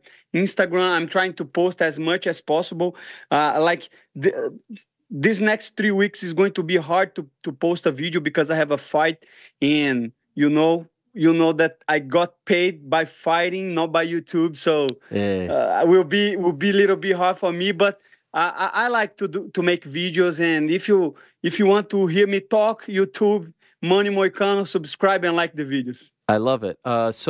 All right, we spoke to you. You had a hard-fought victory not that long ago. And then, you know, I was thinking UFC 301, right? Brazil makes a lot of sense. And then all of a sudden we find out last fight on UFC 300, it's you versus Jalin Turner. How did this all come about? They call me. I was going to UFC 299 and they call me, hey, Moicano, do you want to fight Jalin Turner on UFC 300? And I'm saying, of course, why not? Let's go. And they say, okay, we're going to announce tonight, okay, on UFC 300. I say, let's go. All the respect in the world for Jalin Turner, but I will finish him. I will beat him. And like I have been saying this, I cannot afford to lose. I don't have time to lose. I love money too much to lose. And I will beat Jalin Turner, keep climbing the ranks, keep doing my thing. Were you surprised that they asked you to fight on 300? I was surprised. I thought like they would put me on UFC 301 or something, or maybe even Paddy Pimblett, right? Because that's a fight that makes sense if you look as a fan, and for Paddy Pimblett and for me, I think that fight would be good too. So I was thinking in some 301 against Jalin Turner, or even Dan Hooker, Benil Dariush, or even go to the England to fight Paddy Pimblett. But I guess UFC 300 is just up the corner, so we still have a lot of options after the fight. And I think it's a testament to your popularity now that they would want you on this card, right? The fans love you. They needed a big name to kind of put the cherry on top of this UFC 300 card, this highly anticipated card. So why not Money Moicano? It makes all the sense in the world. Yeah, but I wouldn't go that far because I am on the early prelims, my brother. But so the level of disrespect, my brother, to put me on the early prelims. Davison Figueiredo and Cody Garbrandt are the first fight of the night. Yeah, how crazy is that, right? That is how crazy is that? Do you feel a little disrespected? Joking. No, you're just joking. I'm joking, but of course I want to be on the main card all the time. I want to cement my name on the UFC and outside UFC. I want to be a guy that people know. I want to take advantage of popularity too. Like I want to make money off that too. So of course, being on the main card will be beneficial to my image, right? But like you're saying, Davison Figueiredo and Cody Garbrandt, first fight of the night. So it's not the place that I want to be, but it's a good place. Even though I don't like it, it's a good place. I remember, I think it was the last time, or maybe the time before, I asked you about UFC 300, and you were very honest with your assessment of the card. Now, how do you feel about it? Now I am on the UFC and I come to save UFC 300. No, but to be honest, I think will be hard to beat UFC 299. You know, I still think like it's not because I am in UFC 300, but it was not only the card, right? But was the fights. The fights were crazy. Dustin Poirier, crazy knockout. Sean O'Malley. I used to be a critic of Sean O'Malley. I think that he lost to Peter Yan, to be honest with you. I didn't like too much his performance against Peter Yan, but to be completely honest with you, after the fight was a flawless performance. 5 rounds of domination against a tough striker. So I think if he fights Peter Yan again, he will destroy Peter Yan. So wow. UFC 299 was great. Let's see. We have to wait and find out. 3 weeks, we're going to see which one is going to be the best card of the year. But for now, I think UFC 299 is still better than 300. So now with this newfound respect of Sean O'Malley, you think he beats Merab? No, I don't think he beats Merab. Stylistically, right? We never know. He got Aljamain Sterling. Aljamain Sterling is a good grappler, a tall fighter for 35. He is heavy, but at the same time, the pressure that Merab has. But at the same time, Cejudo got Merab one time, right? Marlon Moraes, all the fighters got the left hook. So the left hook is going to be over there. But I think the pressure of Merab is going to be too much. But right now I don't know. You have to respect Sean O'Malley for what he did to Chito Vera, and you have to respect Chito Vera for hanging with him for 5 rounds, even with a broken face and stuff. So respect to him. And the thing that got me more that I think it's amazing by Sean O'Malley is the way he strike. Very flow, you know, so he can definitely beat everybody on the 135, but Merab is a tough fight for him. If I would have to bet, I would bet in Merab for sure. And what about your ATT teammate? Speaking of respect, how can you not respect Dustin Poirier, huh? I mean, this guy is unbelievable, right? I mean, isn't it incredible what he's still doing at this age? Incredible, unbelievable. I think he represents a fighter in the meaning of the word, right? Because he always put everything through the camps and into the fights, you know. Nobody wanted the fight before, like the top 5, the top 10, everybody was scared of Benoit Saint-Denis. And Poirier not only knocked him out, but got a lot of money to do so. Yes. So he's smart. You know, I look Poirier as a businessman. He's not just a fighter. He's a businessman. He knows his shit, and he's a fan favorite for a reason, right? Unbelievable knockout, and you have to respect the Diamond. I don't know if this person exists, but I'm just wondering. Maybe it's Dustin, but I know he doesn't live in Florida, so he's not there all the time. Who would you say is the captain of ATT? Is there someone who everyone goes to for advice, who you view as sort of like the leader of the team? As far as fighters, I know Dan Lambert is sort of that role too, but as far as the fighters, would you say that there's someone that everyone respects, that no one has an issue with, that people feel comfortable going up to? I don't think nobody. I think everybody respects Dustin Poirier, but I don't see him as a captain because ATT is so big. We have so many people. We have so many coaches that we have like groups, right? So you have people that train with Mike Brown. You have people that train with Pahumpa. You have people to train with Kona and Mo. Like you have so many coaches. So I think everybody have different people they respect and they look for advice and stuff because it's just too big. I think ATT has more than, I don't know, 50, 60 UFC fighters training over there daily. Not daily, but like all the time. So you go to a training, to wrestling training today, you see like 100 people on the mat. So I think it's a group thing, you know. It's so much people that we got a little bit divided in coaches and stuff. So I don't know if we have a captain, but maybe Masvidal too, right? Everybody used to not only respect but to see what he did different through the way he talked, to the way he, you know, it's just inspiring his story too. So I think you can learn from everybody, right? You can take advice from everybody that got to the top. So ATT is a good place to go because you have so much people at the top, so much people training every day, and I'm just blessed to be part of ATT. By the way, one other question about 299 MVP. What did you think of his style? Did you like his fight? I like it. I thought that would be a more competitive fight. I thought Kevin Holland would beat him, but again, it's going to be hard to beat that guy on the striking. You know, I think probably right now he's one of the best strikers in MMA in general, and the way he delivered his performance, I like it a lot. I saw a lot of people that were talking shit because he was not being effective, but the spinning elbows, the whole gimmick. He's an artist, right? He's a guy that goes over there and makes a show. And let's see how he does. I think UFC will be very careful on who they're going to put him against because he's a unique style. But against a wrestler, he's going to have a lot of trouble.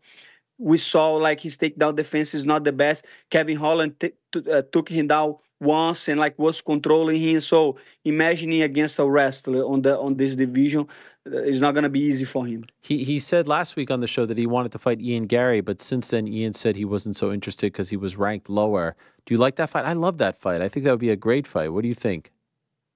I like that fight. But I think Ian Gary is going to fight Colby, right? You think so? Probably. I don't know. This is what he wants. So.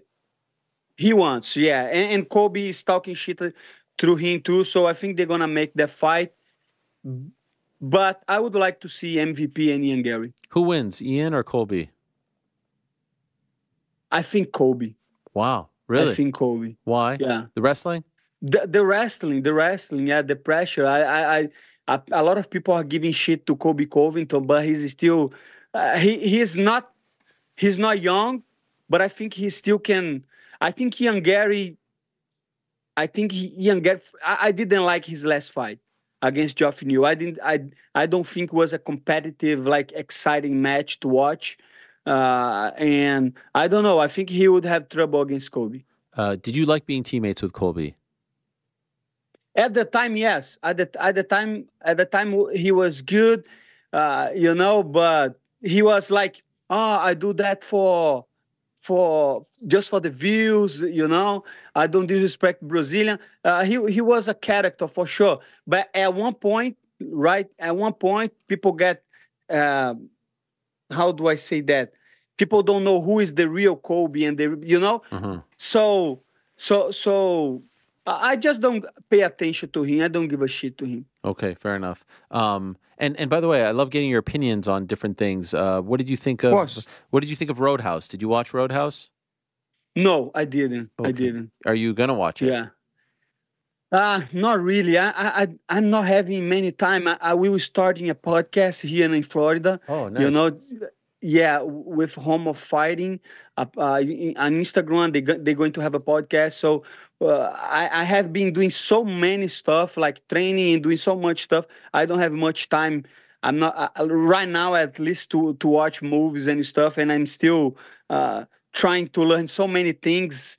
So I like that McGregor is doing movies and stuff. I think from the clips that I've seen, he did a good job, right? I like the way he's doing. I think he is a star. He can do whatever he wants, right?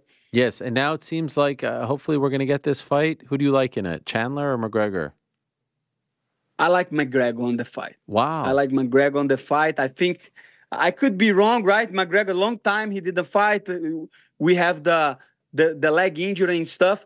But at the same time, I think Chandler is the opponent to make McGregor shine, right? Because I don't think he's going to take McGregor down just because he doesn't shoot for wrestling. He's a wrestler, but we don't see him. We see him brawling. And because he's so short and McGregor is so precise, I think he could get the knockout against Chandler. Wow. That would be something. But you said that you're busy doing all kinds of stuff. What about Bitcoin? I hear I'm not a big Bitcoin. Is it going crazy? And are you a Bitcoin guy? 100%. I love Bitcoin. I love decentralization. I love the fact that Bitcoin for me is not an investment. It's more like a hedge fund, right? You can save your money.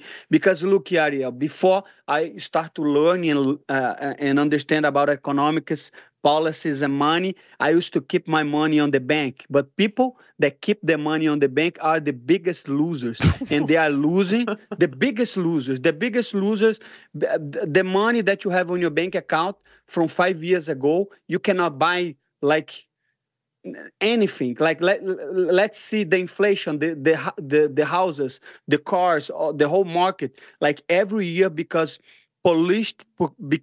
corruption institutions, because bad policies are destroying the value of the money.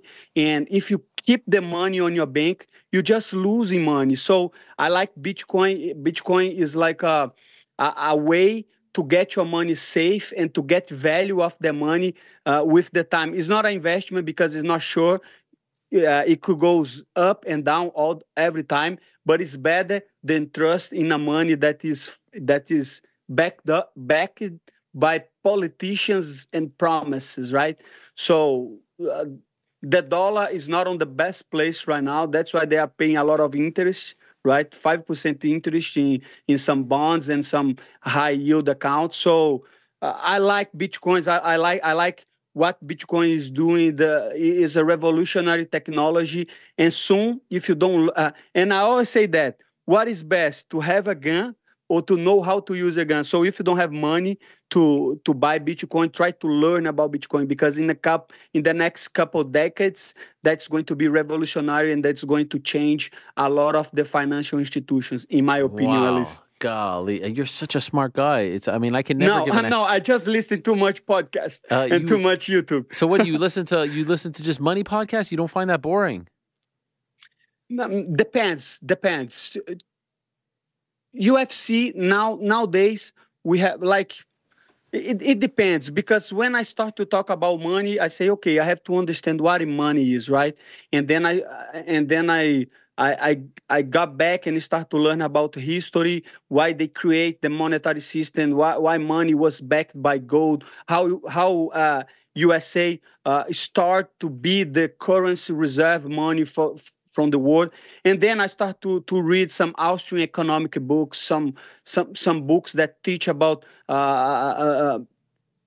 classical liberalism in the meaning to be liberal with the money and free markets and all that stuff, and history. And like every day I try to learn something new. Today I was watching a podcast about antitrust and monopoly, of course, because UFC and all that stuff. I want to have a good opinion about that. And every time that I have a doubt, I'll go to the internet and I start to looking into searching for books that can explain to me what my doubt is. So that way you can learn every day, right? Internet is free. Yeah, and it's a great source of knowledge if you know how to look it. Are you surprised that the fighters in the antitrust lawsuit, the class action lawsuit, ended up settling before it went to trial, based on what you've learned? No, because it's very hard. You know, I have been learning about the antitrust and monopoly. And of course, UFC has a huge share of the market. But at the same time, I don't think politicians and laws, like in boxing, they have the Muhammad Ali laws. But I don't think the government is a good place to reparate, right? I think free market and competition is a better way. UFC is just too young, 30 years, they made a sport, right? And that's why they have a huge share, because they are the best on what they do. So I was not surprised, because in the end of the day, I think the fighters and the lawyers and the people that were trying to get on these antitrust laws, actually, I think they just want money. Right? They just want money. That's my opinion. If it was not about money, they would not accept that, and they would continue to try to make a law. But again, I'm against. From what I heard, a lot of people say antitrust is about don't have a monopoly. But from what I heard, and from the Austrian economic perspective, is all about protecting some sectors of the market. So if they do a class antitrust against UFC, that's going to be beneficial to other companies, right? Like PFL and from that stuff. So I don't know too much about it, but my stance is less regulation always is a better thing, right? Like you have to respect individuals' contracts. You have to respect like what the companies want to do. And in the end of the day, we are in a capitalist system, right? It's all about getting as much as capital you can. But of course, you cannot be dishonest, right? You cannot promise something and don't deliver. But in my opinion, I don't see UFC wrong because they want money. They want like to be a profit organization. But everybody thinks different. Sure. And I hope you understand. I only ask you this question just because you're such a straight shooter and you're such a smart guy that I'm very curious your thoughts, not to try to get you in trouble or anything like that. So, you know, I hope. No, but let me say something. I don't have any problem with questions. And if you ask me, not only about UFC, it's not only about UFC and MMA. If you ask me about antitrust law in every market and in every industry, I would be against the antitrust, because like I say, if you go to the Sherman Act, the first antitrust case even in USA, they were just to protect, they was just trying to protect a share of the market, right? It's just protection. And you have to take case by case, but my stance is on free market is less regulation is better, more competition is better. And eventually, the competitors going to get in the same level as the UFC. But right now, UFC is just too good for the other competition. That's my opinion. What about the fighters having more of a say, association, something like that? Are you in favor of this or no?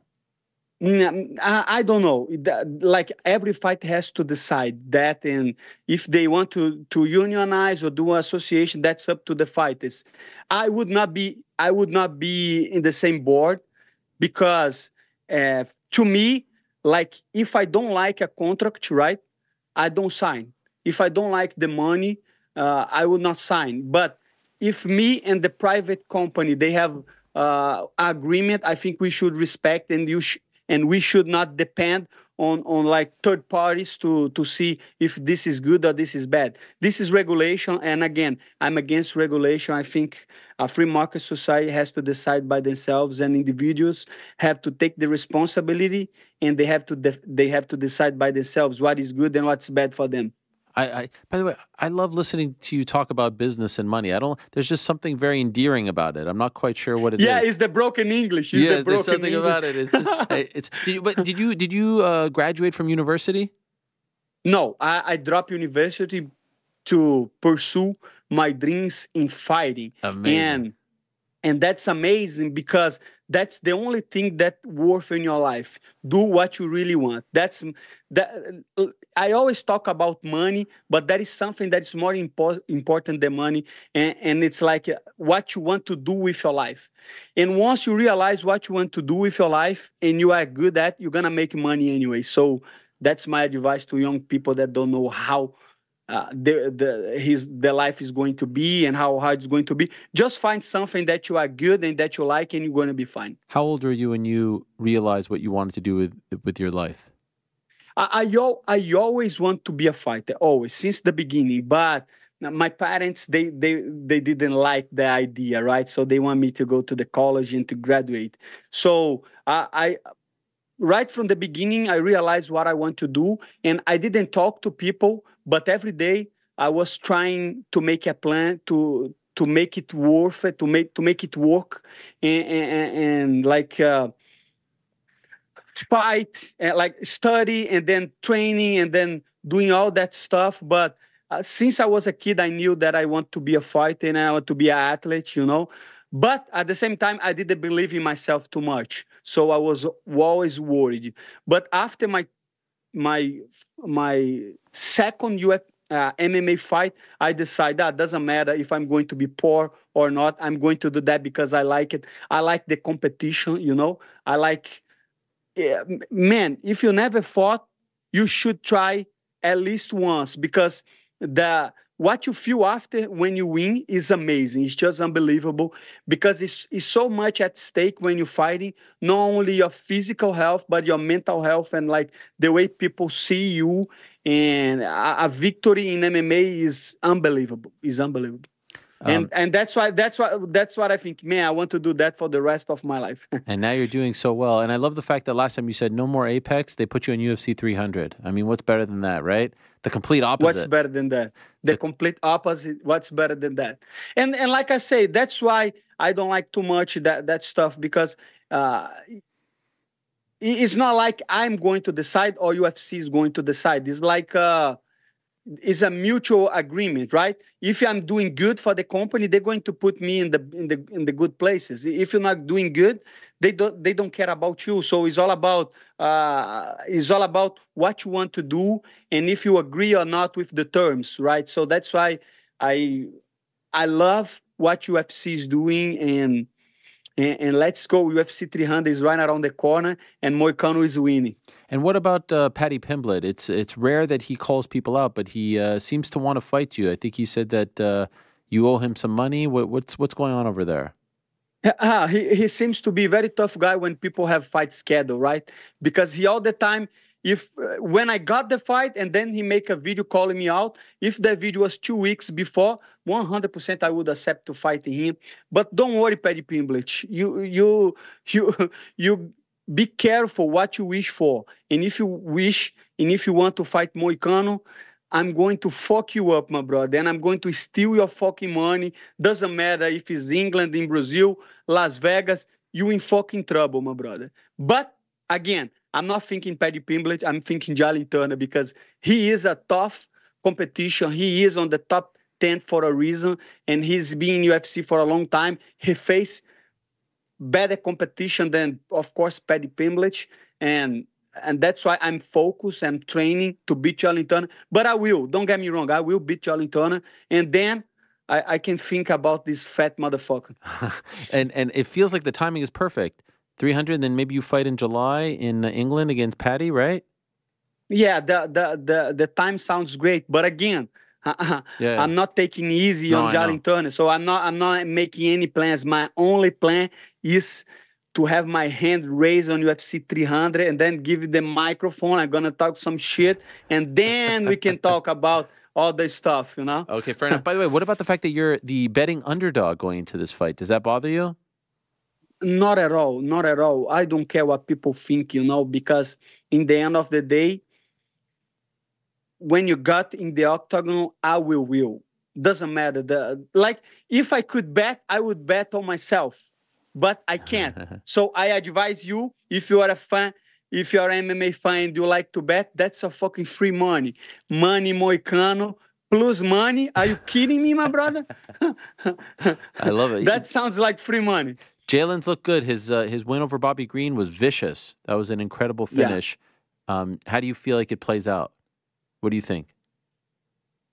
Like I say, I think he's tough. I think he's durable. He's hard to take down. He has a good distance, knockout power. He's a tough guy. But like I say, Moicano cannot afford to lose.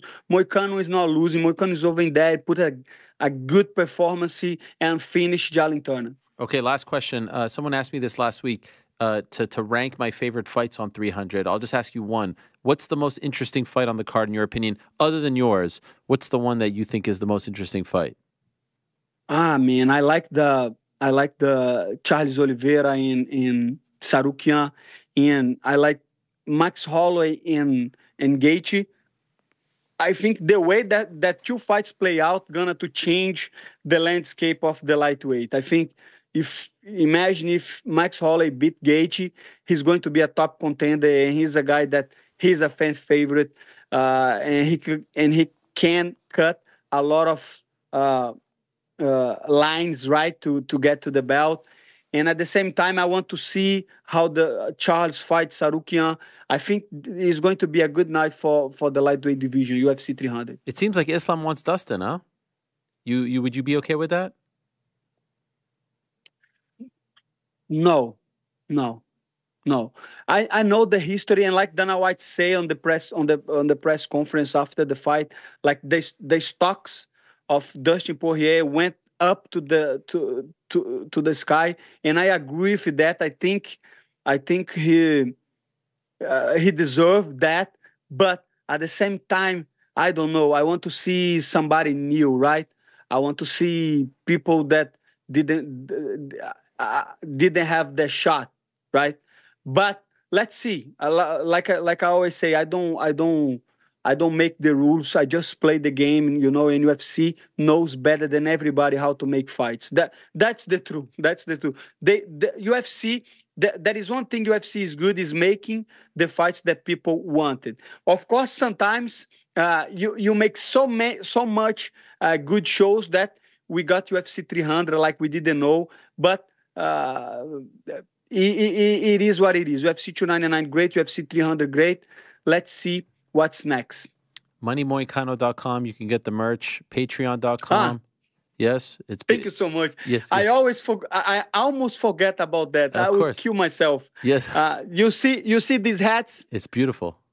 You see this? We have a lot of models, and I don't know why I made a lot of fucking hats. And the t-shirts, I sell all the t-shirts. You know, we're going to have new t-shirts for UFC 300 and stuff. But the fucking hats, I have tons of hats. So if you can help me, moneymoicano.com, and use the code MONEY20 to get discount only on the hats, because I have too much. Okay. I have too many. Miss of calculation, my brother. I love it. Yeah.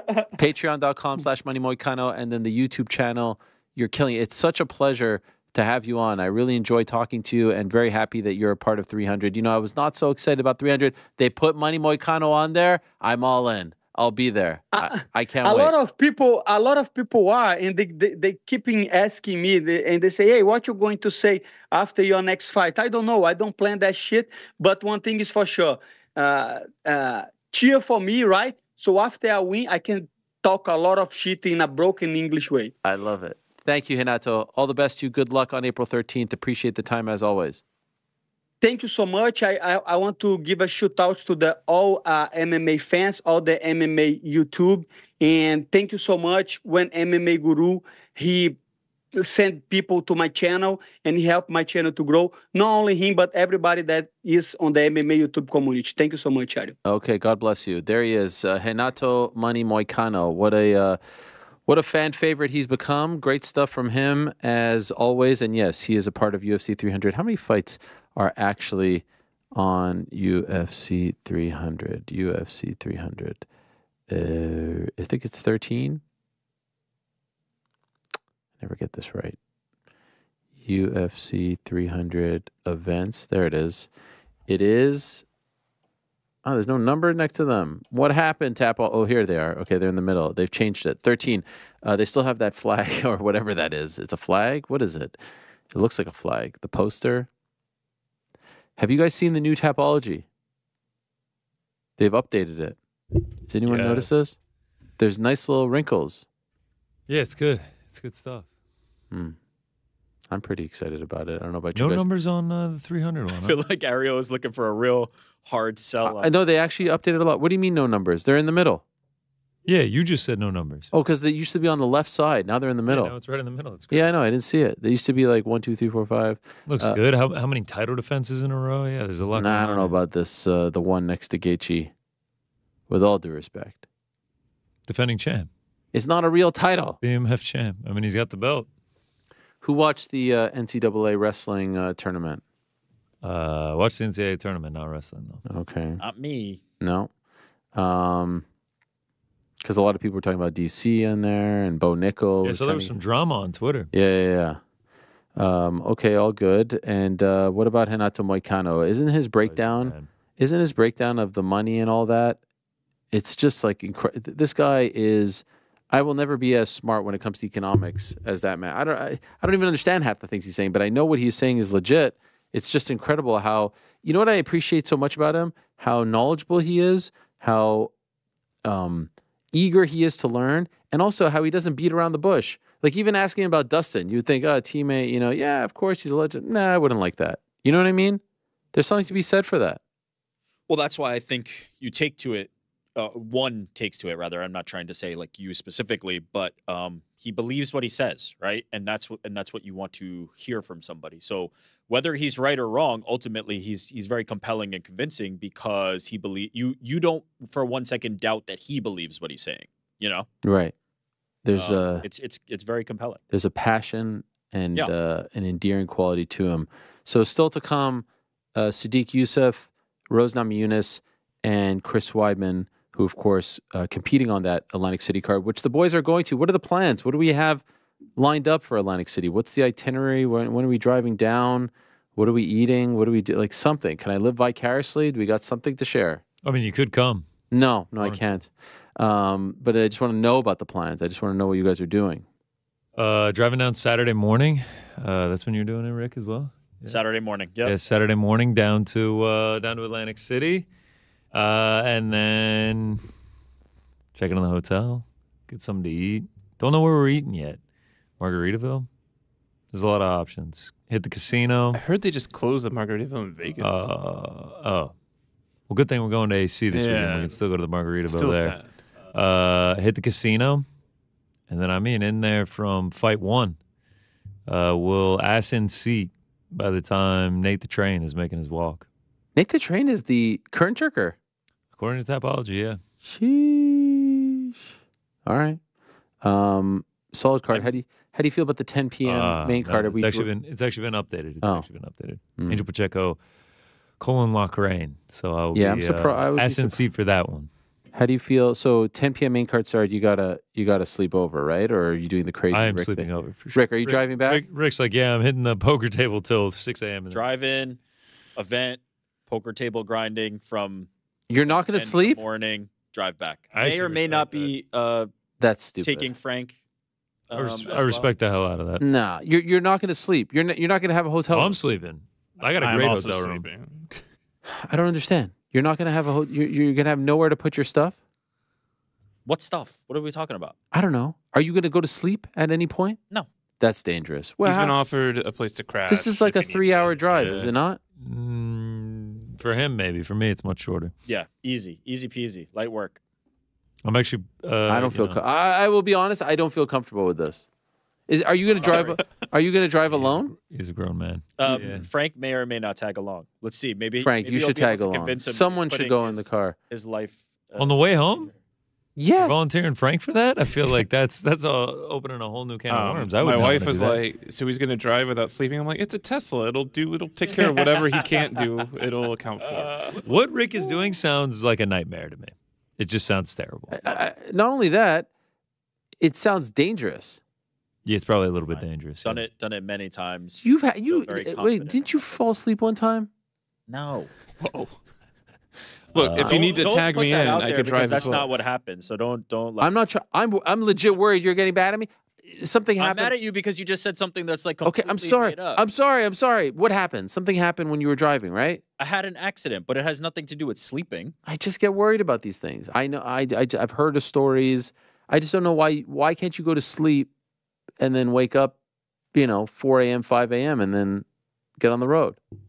Could do that, but instead I'll be. Why at the not you poker just table. go to the event, you go and you sleep till like 9 or 10, you get up Or and you that. drive home. Or that. How long is it door to door? I feel like you guys are thinking that this is some like protest against sleep. I'm not. I'm not like anti-sleep. I'm not trying to protest sleep. There are things to be done. The reason to be in Atlantic City is to go watch this event and then gamble. Yeah. Just want to point out, I'm I gonna didn't hit the- react this way, Rick, when you told Yeah, me. I can appreciate that.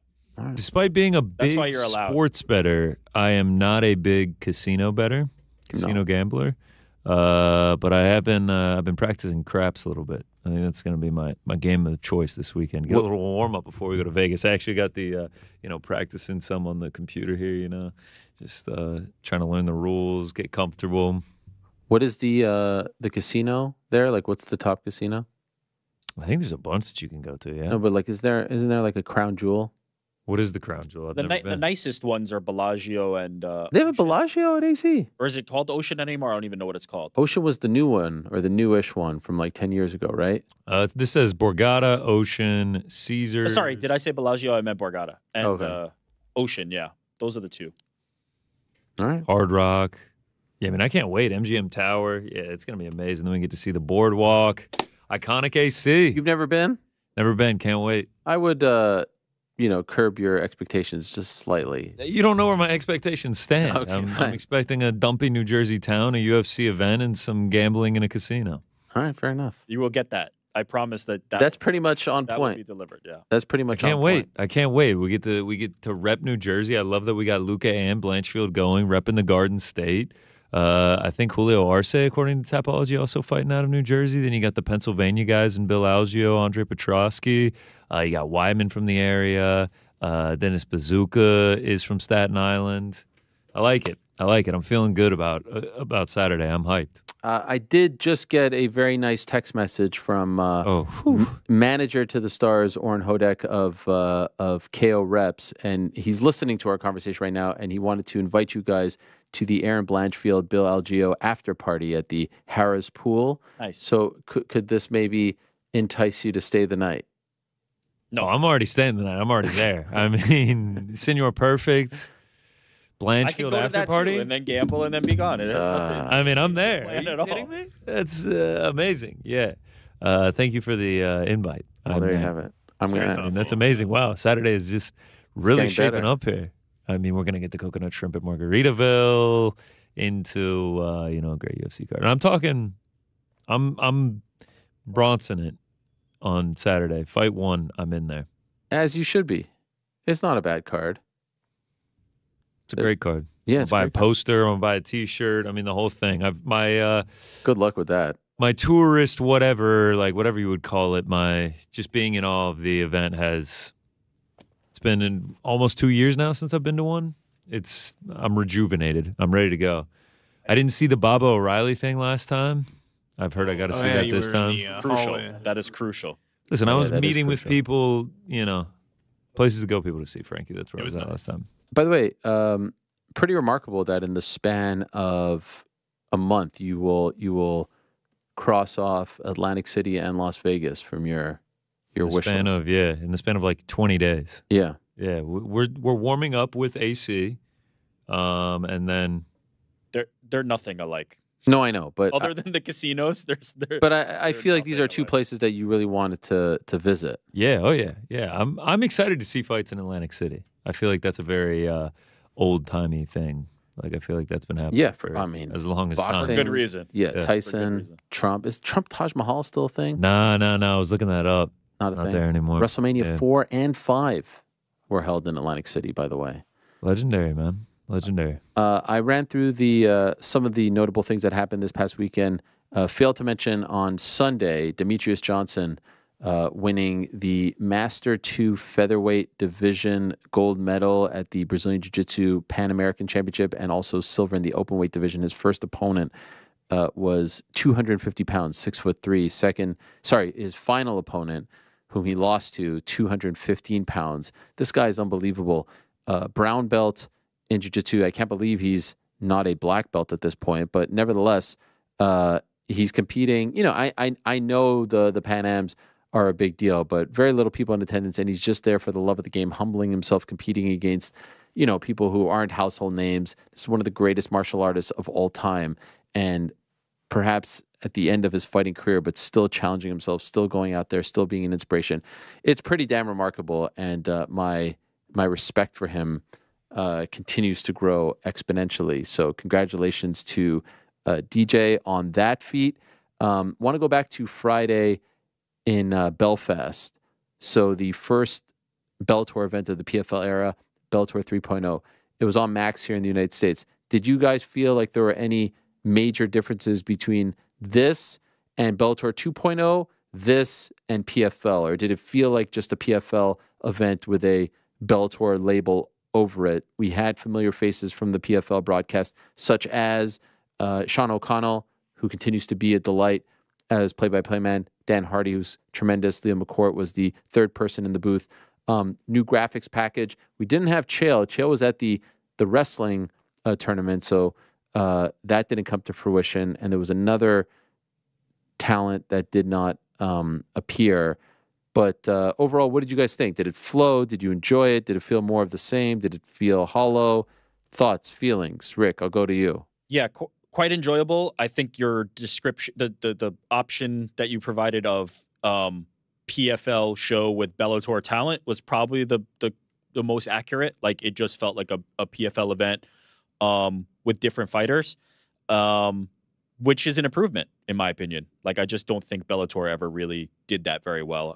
The broadcasts were always quite tough, and especially, you know, certain elements of it. So I think yeah, it was an improvement. Good pace, good flow. Obviously, the crowd in Belfast was hungry for it and supported the fighters throughout the night. So good show, in my opinion. I think that's exactly the lane they need to have.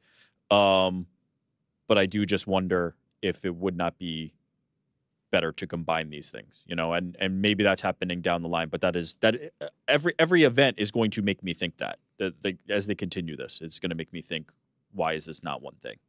What do you think, GC? Yeah, I kind of agree with Rick there in terms of, like, kind of feels like it should be one thing. Did like the production, sort of did feel like a PFL doing Bellator. I did really like it being on Max. I always had trouble with the Showtime app. I swear it was always Showtime app awful. I was always logged out. It was always an issue. Whereas this Max app on my TV, easy pull up. Got it on my phone if I'm moving around, if I'm at a bar or a restaurant or something like that. So the ease of access is much better. But yeah, overall, solid. It was solid. I would say I agree with you, Rick, in the sense that I understand that they want to differentiate this from the PFL season events, but if you just called this PFL Champion Series, right? I feel like you still get that. The only reason you don't, because the PFL tournament fighters can't compete on them or won't compete on them, so that's where you lose that. Okay, so I mean, I'm trying to agree with you here by bringing this up, and now you're playing devil's advocate as to why the Bellator name should be sticking around. Do you understand what I'm saying? Like, you're trying to differentiate it from the season. I'm saying I agree with you, but now in other words, the only reason to me to keep this is if you want to be able to sell this TV deal to someone else or broadcast. Which they did successfully. Exactly. So that's why they have to keep it. Yeah. But I mean, it will just be nice though. It's just like, I guess in the back of my head, all I'm ever thinking is like Bellator is just PFL. I don't think anyone thinks otherwise at this point. I think there's even a PFL logo on the belt, on the new belt. My thinking of the combining and the uniformity is not necessarily in terms of like a branding. Like that, again, to your point, like I think that's kind of irrelevant. To me, it's, could Corey Anderson be in a tournament? And if not, could the other person who's in the tournament come fight Corey Anderson? Like it precludes a lot of the reason to have a deep roster. And that's what I will think about. Like, what is the use of the tournament if not to then ultimately fight the Bellator fighter or the best fighter or whatever that thing is? And I can't not think of that. I think a lot of those guys get paid a lot, and putting them in a tournament where they have to fight like 4 times or something like that is a tough pill to swallow for them. So I don't know. I feel like I can differentiate it. It doesn't really matter to me. It felt like a Bellator event. Honestly, it was all the same faces that we see at your typical Bellator event. There wasn't any like sharing of talent really, other than on the prelims like Nate Kelly and whatnot. But in terms of like the top fights, so I think but from a production standpoint, it definitely felt more PFL. No. Yeah, it felt more PFL for sure, and the voices. I think the problem that they're going to have is like Fabian Edwards just fought Johnny Eblen, and I know it was a fun fight, but the talent pool is if you're just going to try to keep if you're just going to keep the Bellator guys separate, the talent pool is just going to be very, very shallow, and it's not like you can use. Even if you wanted to use people who pulled out of the tournament or whatever in the tournament, they don't have a middleweight division over there. So this has always been the problem. This was the problem in Strikeforce. But I still maintain it's good to have competition. It's good to have another place. It would be great if there were 3 other places for fighters to go. I don't love Friday afternoon cards. I really don't. I think it's just clunky. You're like, yeah. Someone who doesn't have kids, you're picking up. I'm like, my daughter's like, play and I'm watching this thing. It's like, no. Yeah, you're in your carpool line and you got the Max. It's awful. It's awful. It's too stressful. I will say, I've never seen Max. I've never watched anything live on Max. Yeah, same. This is my first like live thing. I didn't think about that. Very smooth. The Showtime app was awful. Awful. I have a lot of trouble with ESPN Plus. I find it very clunky to pull. I have my issues. Yeah. Yeah. This one I found seamless. The go live. I went backwards. Go live. Super smooth experience. Yeah, I like the fact that they did that that little history package. They played it a couple times, which got a little bit annoying. But that Belfast package, like it didn't feel like they were just throwing in the towel here and like, like it felt like they put muscle behind it. It felt like they put production behind it, TLC behind it, which I appreciate. Yeah, I said the same thing about the pay-per-view as well. Like I had some criticisms of it certainly, and I will always have criticisms of everything. I think there's a pursuit of perfection, but effort is not their problem. Effort is not PFL's problem. They are trying in every capacity that they can, and you must appreciate that because that is how we get the competition. They will continue to strive for that. So yeah, I agree with you. Like super smooth. Clear effort went into creating the stakes here, right? Like explaining why Bellator is an important property for them. I liked it. I liked it quite a bit. Was the biggest story of the weekend Igor Severino biting Andre Lima's arm? Was that really the biggest story of the weekend? And yeah, I mean that's the one that like entered the mainstream. I mean, then UFC made the graphic for like bite of the night, and then he got the tattoo, and then he got the bumped up from the 25K to the 50K. Yeah, that was the thing most people were talking about.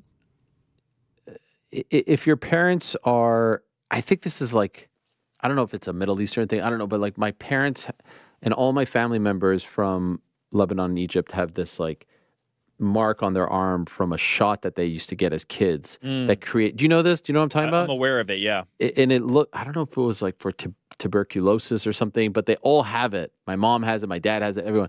And that bite mark looked exactly like that shot mark. The bigger version, right? The blown up kind of version of that. Yeah, you're right. But getting the tattoo instantly was wild to me.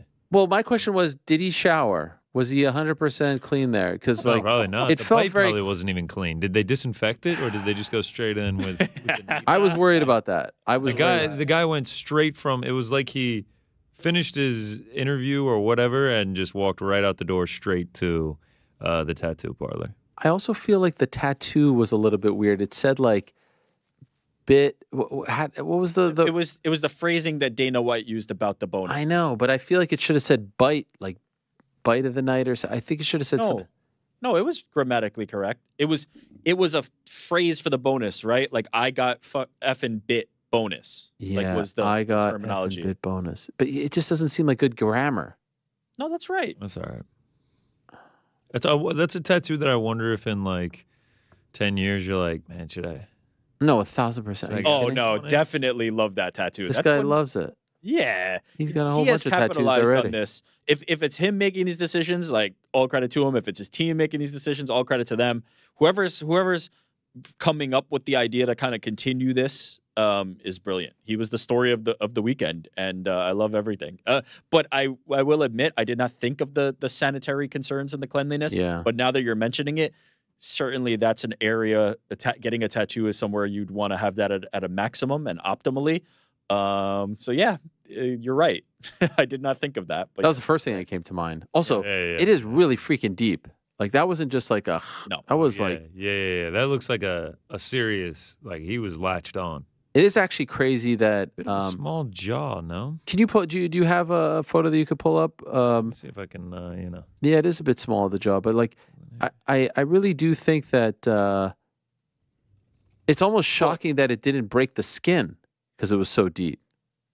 Well, the mouth guard is presumably in, that's and you've such a got good that on the point. top row, and then you also have to think he didn't get right. He's not getting a big chomp. He's not getting a full mouth like open close. He's got to do a little bit of a like this, and then like squeeze it. Yeah. But to leave that type of impression, you had to do that pretty damn hard.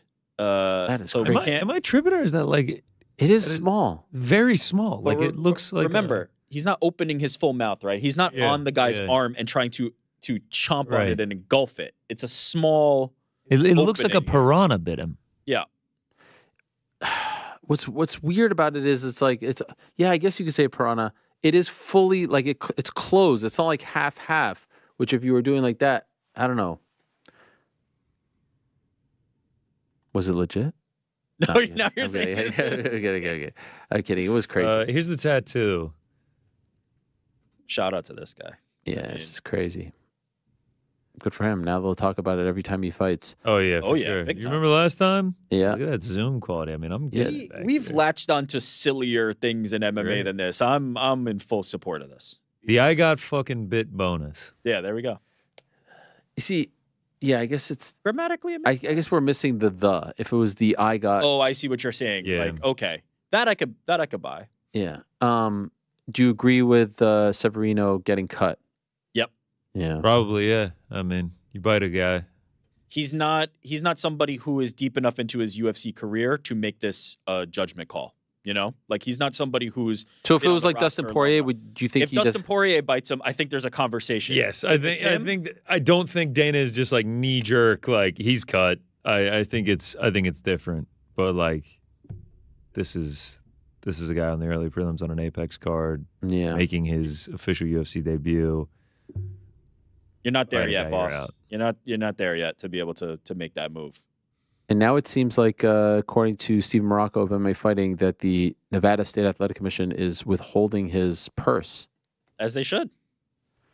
Yeah. Yeah, you just can't bite a guy, man. You Just it's in the rule books. You can't do that. The most famous bite in combat sports, obviously, Mike Tyson. He was fined $3 million, and his boxing license was revoked after he bit Evander Holyfield's ear twice in their fight back in 1997. So there is some kind of precedent. Yeah, crazy that he would do that. He lost his mind. I'm sure we'll hear from him at some point. He lost his mind, and Yeah, I don't know if he thought that like he might get away with it or what the deal was. Yeah, I mean, you bite someone, it's going to leave a mark. Oh yeah. And now a tattoo that's going to last forever. Rose versus Macy Barber. That's the one I want to see. Aaron. Yeah, I Aaron- don't need to see the rematch. Well, the which rematch? Fiorot Rose. No. You mentioned that in her post-fight press conference about maybe doing that if. Well, I think the winner of Aaron and Manon gets the title shot. 100%. but they're gonna have to wait. I know. That's all right. That's all right. To me, if whoever wins that fight, you can't accept another fight that's not a A title risk. shot. But I Sounds mean, like they're legit Aaron- waiting. Who do you take it from? You're legit waiting Rose? almost a year. You could hold that person off by giving them the backup spot so they make a few dollars, but like the timing is awful. The If title I'm- fight is happening in September. If I'm Aaron, I want the Rose fight. I guess you put a BMF belt on. You take the Rose, you win, On the time. you win, and you take the Rose fight to That's use what as- I'd be angling for. Obviously, if I'm Manon, I would not do that, right? Like I don't need to fight Rose again. If I'm Aaron and I win, I would want the Rose fight. Yeah, but I guess Aaron and Rose could main event a fight night. And now you're putting your title shot on the line. That's what I'm saying. I say you don't accept Or the wait. fight. Period. I'm always in favor of fighters waiting. I always say take the what is it, the bird in the hand.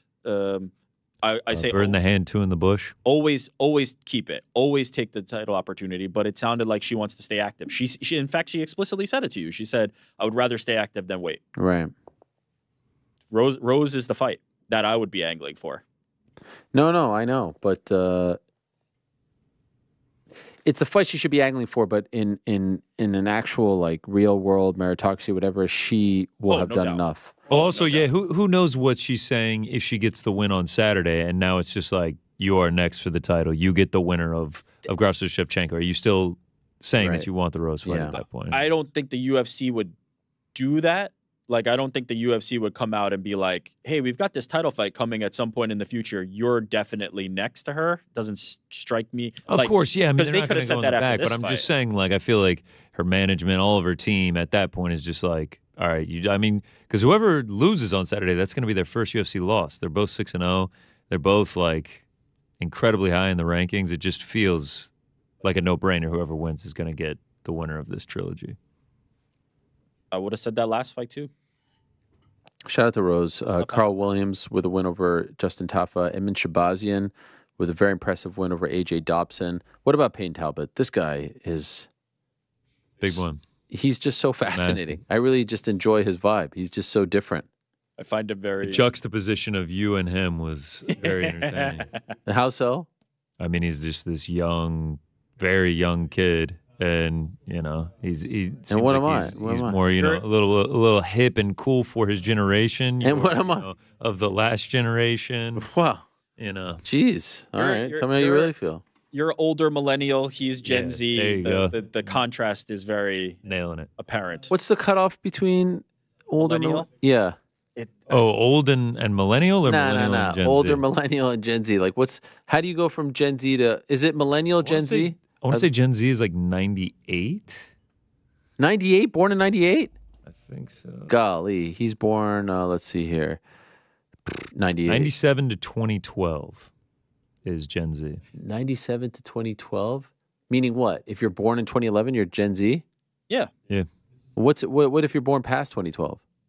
Then you're the new one. The new one. There's another one now. Oh, Gen A? That's my Do we start all over again? Reset it? I don't know. And is millennial the one before Gen Z, or is there something between Gen Z and millennial?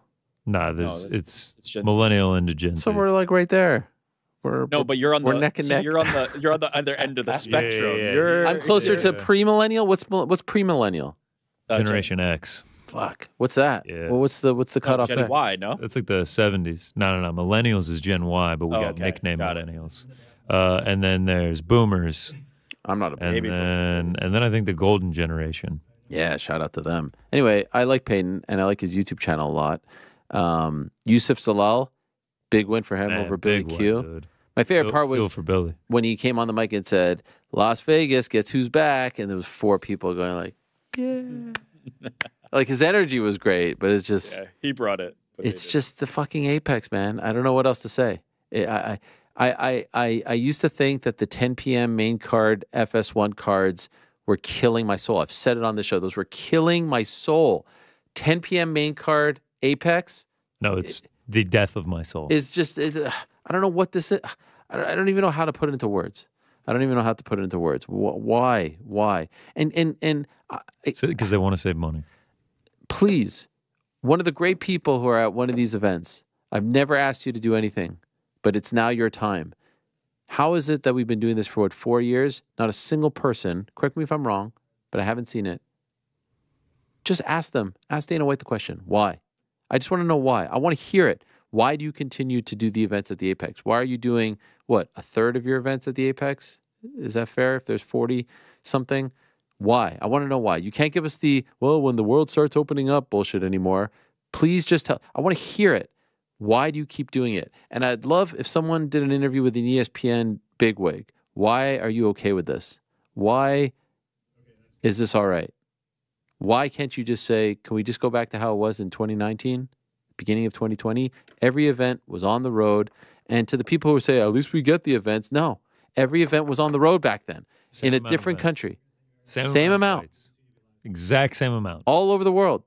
city to city. We went from Atlantic City to Austin to Jacksonville to Chicago to Australia to Singapore to Abu Dhabi to everywhere in between. Why do we still have to have these events at the Apex? It drives me insane. I turn it on and you're watching the NCAA tournament and you're watching DAZN boxing and you're watching NBA and it's, everyone's going crazy. And then it's like, okay, this is going to be such a great night. And like you hear everything and it takes me back to 2020 and it drives me insane. It drives me insane. And you talk about the 4 people being there. I've started doing some research on how I could potentially be a UFC Apex 100. If you want to go to one of these events, it's thousands of dollars. It's not like you can just get in. You have to do the full VIP. Those should be the cheapest. Oh, they're so expensive. It's thousands of dollars. It's killing my soul. It is killing my soul. I try to show people, like, this is what I do for a living. This is what I love. This is the sport that I love. This is what I fell in love with. This is what I devoted my life to. And then it's an empty, this is the cream of the crop. This is the best league fighting organization in the world. And we're doing events in front of 4 people still in 2024. I've got nothing to There's argue. nothing to argue. There's no, I'm not accepting anything. There's no reason for this. And it drives me insane. And you know what's the worst part about it? Forget about how I feel. Forget about how you feel. Forget about how the fans feel, the internet feels, Twitter feels. Forget about any. The fighters deserve more. Payton Talbot should be fighting in front of people. Rose Namajunas should be fighting in front of people. All these great fighters should be fighting in front of thousands of people, and they should be showered with love on the way in and on the way out. They should be getting the full UFC experience, not the minor league experience. You didn't work your ass off to get to the empty warehouse. Come on, enough. Please, I'm begging you. Let's move along to our next guest. He's fighting at UFC 300. There'll be a lot of people there. I'm very excited about this. And he's one of my favorite follows on social media. He's the great Super Sodiq Yusuff. Hey. What's happening? What's up, man? What are you How cooking? you What's happening? Yeah, I literally just left practice, so I got to make my food. Otherwise, I'll be able to get in time for the next one. I don't want to disrupt you. I don't want to be an inconvenience, so I appreciate you doing this, regardless of the situation. Hey, it's always a pleasure to be on your show, man. I just got to multitask a little bit. It's all good. What are you cooking? Oh, welcome to Cooking with Super Sodiq Yusuff. Yes. Today we're making some potatoes, about 1 medium potato and a shit ton of vegetables. It's a whole lot of nothing, Ariel. That's what it is. Why? I mean, do you have to cut a lot of weight? Why can't you have a little hardiness, a little protein? No, sometimes it's based off how the practice is gonna be and where we're at in camp. It's just today's not a good day when it comes to eating. Okay, fair enough. Well, that probably makes doing an interview on this particular day not incredibly welcoming for you, but I appreciate you doing it nonetheless. Congrats on getting this opportunity, sure. 300. I noticed a couple days ago you also mentioned you got a new contract with the UFC. So exciting times for you. Are you happy with how things have turned out? Yeah, for sure. You know, at the beginning, I was a little worried just because things was taking so long. It took forever to get a freaking contract for this fight. And I was wondering if they was just going to have me fight out the contract, but I'm happy. My boy, shout out to Brian Butler, man. He was able to get things done. You know, a lot of times managers get a lot of hate, you know, but Brian's always done well by me. That's why I wanted to put that post up, you know. So when things are going well, nobody knows anything's happening at all. But when things go bad, that's when people usually talk. Yes, I saw your post. It was very nice to see, and he's obviously an OG of the management game, so great to see that gratitude being shared. So did you have a fight left, or were you going into your final fight? That was the last one. That was the last one. The Barbosa fight? No. This would have been. Was going to be the last. Oh, okay. So now you don't have that worry anymore. You got a whole new deal. Yeah. Did you want to fight out the deal, or would you have preferred to have that security? No, I would like, because it's just less than to think about, you know. I would like to just have it out the way. Okay. And when you say you were getting worried, like, what do you mean by that? Like, you just thought that they were going to say, fight it out? Well, no, the thing is just the unknown, you know. I'm one of those guys that just likes to have everything planned out. If it was going to be like a fight it out, then I'll be perfectly okay with that. But I would like to know, like, which way I'm going. That's fair. When you got the call about fighting on this historic card, what was your reaction? Oh yeah, it's yes instantly, man. Man, you know how it is with me. I know you were just talking about the Apex earlier. With me, as long as you sign a paycheck at the end, I could care less, you know. So once they said I was fighting 300, they said Diego's name. I was like, hey, whatever it is, I'll be happy to. I don't think I haven't fought in front of a crowd since pandemic, actually. So this will be the first time I've been back in front of a crowd. But yeah, it's always dope. Somebody asked me about 300 a few weeks ago too. I think it's one of those the forest from the trees type of things where when I'm in it, it's hard to appreciate it. But I'm sure when it's over, I'll be able to see the bigger picture. That's fair. And I feel like if I talk to you on the Monday after 300 and you will have fought in front of 18,000 people, it'd be like, yeah, it's kind of hard to go back to the Apex, right? It's sort of like flying first class and it goes, you know what I mean? Right? You can't compare that energy. Probably. Maybe. I won't lie to you, Ariel. If you pay me right, I'll fight in front of your grandpa's basement, you know? So. That's fair. And what about the matchup against Diego? Because he's been on quite a run, right? He's a fan favorite. Did you like this one? Yeah. I didn't know a lot about him. I saw him fight Mosbar in person, but I didn't know how big of a following he has, man. Like this guy's he's a Twitter darling, you know. I usually get a lot of love online too, you know. But so it's one of those things where it feels like, man, I don't want you guys fighting each other. I didn't know how big he was because he's relatively new to the UFC, but he has a whole lot of love. Speaking of the love that you get online, I was looking yesterday, and let me know if I'm looking in the wrong places. I was looking for your breakdowns. You've not done them in a while, right? Oh, yeah. During camp, it gets a little hard, man. Okay. Like it's hard during camp. So I haven't done one in about a month. Once camp starts getting rolling, I usually wean off a little bit. But right after the fight, I'll be right back on. Okay. I know a lot of people been getting on you for that, but I do keep up with the Substack. The Substack's a little easier with the newsletter, so that one I stay prompt to every Wednesday. I was literally just going to ask you about the Substack. I love first of all, you're a great writer, man. You're a very good writer, but you're also a very thoughtful writer. Okay, I can't take all the credit for that. Oh. My boy Kevin helps me with the writing. Okay. So I speak to him. I'm having a freaking brain fart on Kevin's name. He's freaking texting me right now. But I talk to him and he writes it out for me. So it's literally just him writing out my thoughts. So it's all my thoughts and then he just writes it out for me. Okay, so you have like a ghostwriter. We call that in the business. Which, by the way, I was trying to give you. I was trying to give you props for the writing, and now you tell me it wasn't you. I was like, damn, this guy's good. I try to be as authentic as possible, Ariel. So it's all my thoughts. It just helps me write it out. So it's almost like word for word what I'm saying. It's just he makes it more concise, so it's not too sporadic. Have you just seen my interviews? Sometimes I can become a little bit of a rambler. No, okay. Well, regardless of who's actually writing it, I love that you do it. Why do you feel the need to do this? Why is this important for you?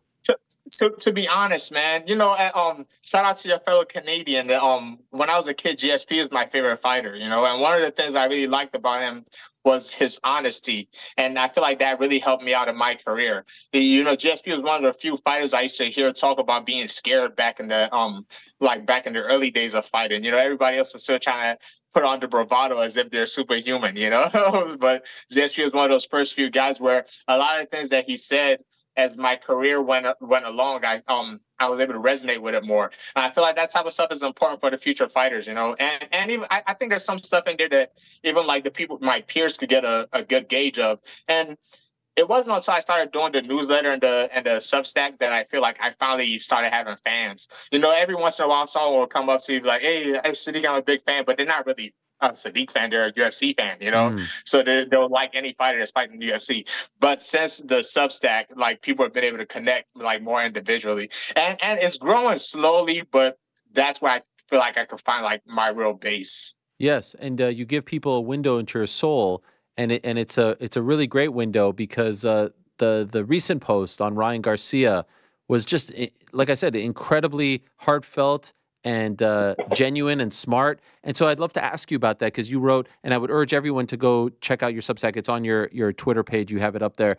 You talked about just like your thoughts on what was happening with Ryan Garcia. Can I ask you to expand on that? What do you see when you see Ryan acting the way he's acting over the last month or so? What are you seeing and why does this concern you? Yeah, for sure. So what I was saying in the newsletter is that my initial thoughts is that he's 100% doing cocaine or like some type of drugs. But even while saying that, there's always still that little bit in the back of your mind, and I'm sure it's in the back of every fighter's mind, that I hope this isn't from actually fighting and I'm getting hit in the head. Because no matter what, at the end of the day, this fist fighting this stuff is still dangerous. And a kid like Ryan, that's why I initially asked the question on Twitter. I was like, "Hey, was he always like this?" Because before the Tank fight, he seemed like a really like cool guy, But now he's like a very sporadic, and I selfishly want it to be drugs, because the more evidence of like you see like of fighters changing after a while in their career from being hit too much, the more that little voice in the back of your head still like, man, you're doing something crazy. You're doing something crazy, But hopefully it is drugs and he could just get off it and get back to who he was before. Like I said, I'm not super familiar with him, but I know he wasn't super sporadic. But it also looks like a little manic episode. I've had friends that develop bipolar disorder later into their age, and it could be that too. But like I said, it's just a selfish part of me that hope it isn't CTE. Right. But what made this so fascinating was like you were being vulnerable and wondering like, hey, is this something that could affect me too as a fighter? Is he going through something that I may have to deal with? Is this something that worries you a lot? Potential CTE down the line? Not a lot, but it's definitely there. One of the things too. I mean, another thing is I want to have kids. When I was growing up, I always said I would have kids when I was like 26, but as life goes on, things like that kind of change. So now I start pushing the date further and further. And one of the biggest thing I want is like to be able to actually like roughhouse and play with my son, like being able to be rough with him. But this career is wear and tear on the body. Every single fight you come out with something else that's aching or something else that's bothering you. And that's something that I think about too, is like, man, I hope by the time my kid is like 18, me and him can still wrestle, me and him could spar, stuff like that. But it is what it is. You sacrifice for the future. So how is the body feeling, by the way? Because last time we spoke, obviously you were dealing with some stuff. You came back in October.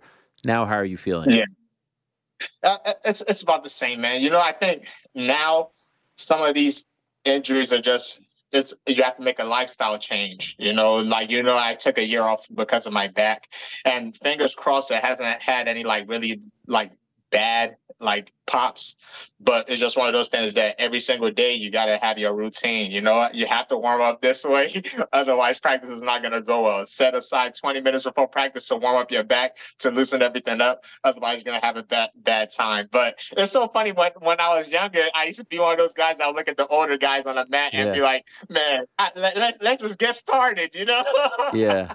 But now I am one of those guys that need a freaking 20-minute routine. And funny thing is, if I had taken just 2 minutes, this is for all young athletes out there, if I had taken the 2 or 5 minutes to just do a regular warm-up before most practices, a lot of injuries could have been prevented. Damn. Do you feel like it hinders you a lot in terms of your preparation, or as long as you get those 20 minutes, you're good? Yeah. It's just different. Everybody has their own thing, I can't think of any fighter that's going to a fight 100%, so as long as you do what you have to, maximize your 100%. I used to always say that before too. If your 100% is you showing up to practice this is exaggerating, of course. If your 100% is you showing up to practice and just hitting the back for 5 minutes, maximize that 5 minutes, So everybody got something that they're dealing with. You just got to maximize your 100%. How did you handle the October fight? Because it was a big comeback for you, main event. It started off so well. And then, of course, Edson Barbosa is a veteran of the game. The aftermath, how was it? It was good, man. I don't know. I posted a video with my brother calling me right after the fight. They're the ones that get the tears. Whenever I'm in these interviews, I try to keep a smile on and keep it positive. So my tiny circle, those are people whose opinions really matter. So they're the ones that get the real oh man, if I feel sad, they'll get the tears. But there is a very strong circle too. So they always build me back up, So I was sad for about maybe an hour. That's it. That's it. Yeah. hey man, Ariel, there's people going through real things in life, man. I'm a freaking UFC fighter chasing my dreams. I get paid relatively well, you know, so it hurts. It hurts to lose the competition, and you're sad that your career has to take a tiny step back. But you have to have a short memory with this type of things because I have to start building back. So I'm sad for a little bit, maybe an hour, maybe a day, but I got to start building back because I think I don't know if we had an interview before that fight, but that was around where the things with the Ukraine stuff was kind of like getting really big, you know. So I remember around that same fight week, I was seeing people losing their life at war, you know, that kind of stuff kind of. It puts things in perspective for you. Yeah. You know, I'm fighting in my underwear in front of a million people for money. You know, there's people going through real problems. So I just gotta I deal with the emotion. Then I get around my circle. They uplift me. As long as they're there, it's hard to really feel down for that long. And my mom is really dope. You know, she's my biggest fan, so she always she always pulls me back. I love it. You know, what's interesting about it is, yeah, it was a bit of a setback, if you want to call it that, but here you are on UFC 300, you know, massive card against a guy who's on a roll. Like if someone didn't see your last fight, they would think that you too are on a winning streak. It doesn't feel like the UFC views you as someone who had a setback. You know what I mean? Yeah, for sure. And after that fight, I had a good conversation with dang, I'm not having a freaking brain fart with Sean and Hunter, yes, yeah. Thank you. With Sean and Hunter, you know, and they were very, very happy with it. You know, it's one of those things where after my career is over, maybe I'll write a book or something on like every single fight. But a lot of things did go wrong. But as a fighter, it's taboo to touch on that type of stuff. So although I did lose the actual fight, I took a lot of wins from that week. You know, I took a lot of wins from the actual fight itself. So it's one of those things where the UFC was very happy with the performance too, even though it wasn't a win. Interesting you say that because I was just talking about this last week. You know, I asked people to come on the show and I asked them questions. No one really like volunteers information. I asked them questions. And then I see, you know, I asked Cheeto some questions. People are like, oh, you're complaining. I asked Francis questions. Oh, you're complaining. Benoit Saint-Denis, oh, you're complaining. Is that fair? Because I see people say, oh, you're just making excuses. I'm asking you what happened. You're not saying, hey, let me tell you about this. Let me tell you about that. And I feel like fighters, it's not fair, right? I understand what you're saying, but it's one of those things where like we grow up in that culture, you know. That's kind of what it is at the gym. You can't once you lose. To be honest, it's kind of like what Dustin said. If you win, you could talk about it. Okay, fair. But once you lose, you gotta shut your mouth and deal with it, and that's it. Because on another note too, this is it also is one of those things where out of respect for your opponent, you shouldn't talk about it, you know, because it's almost diminishing their win. Okay. So, you know, at the end of it, because you don't know what your opponent came in with, you know. Edson might have came into that fight with freaking one rib or something, you know. So it's one of those things that even out of respect for my opponent, you gotta just let it be, you know. You take your wins and you take your losses, and hey, it is what it is. All right, fair enough. You have said that the internet can be a very dark place. DMs can be a very dark place. But around a year or so ago, you got a DM that changed the course of your life in a big way. Can you tell me about this DM and what it led to?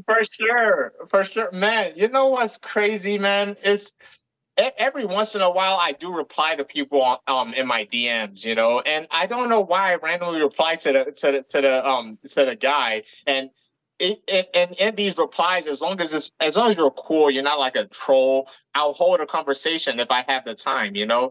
And through that conversation, the guy told me that he was an animator, and he was like, "Hey, I'm actually an animator, and I'm working on a project about a futuristic Nigeria." I was like, "Oh man, that's really cool. Tell me about it." You know, just keeping the conversation going. And he started explaining it to me. I was like, "Man, this sounds cool as hell." I was like, what's the name of the company? So he told me the company. The company turns out to be a Nigerian company that's working with Disney. So I DM'd them, you know. I tell people all the time, especially the young athletes growing up, people don't realize how many no's you get. They don't give a fuck about the no's, you know. You only need one good yes for it to mean something. So I DM'd the company, and it was like, hey, okay, this is our owner. DM the owner. I sent the email to the owner, and the owner turns out to be a freaking UFC fan. I was like, what? I was like, that's cool as hell. He was a Nigerian UFC fan, so I checked off all the boxes. Yeah. I was like, hey, I've always been a big nerd, and you know, I was like, I'd love to be a part of your project, no matter like how small the role is.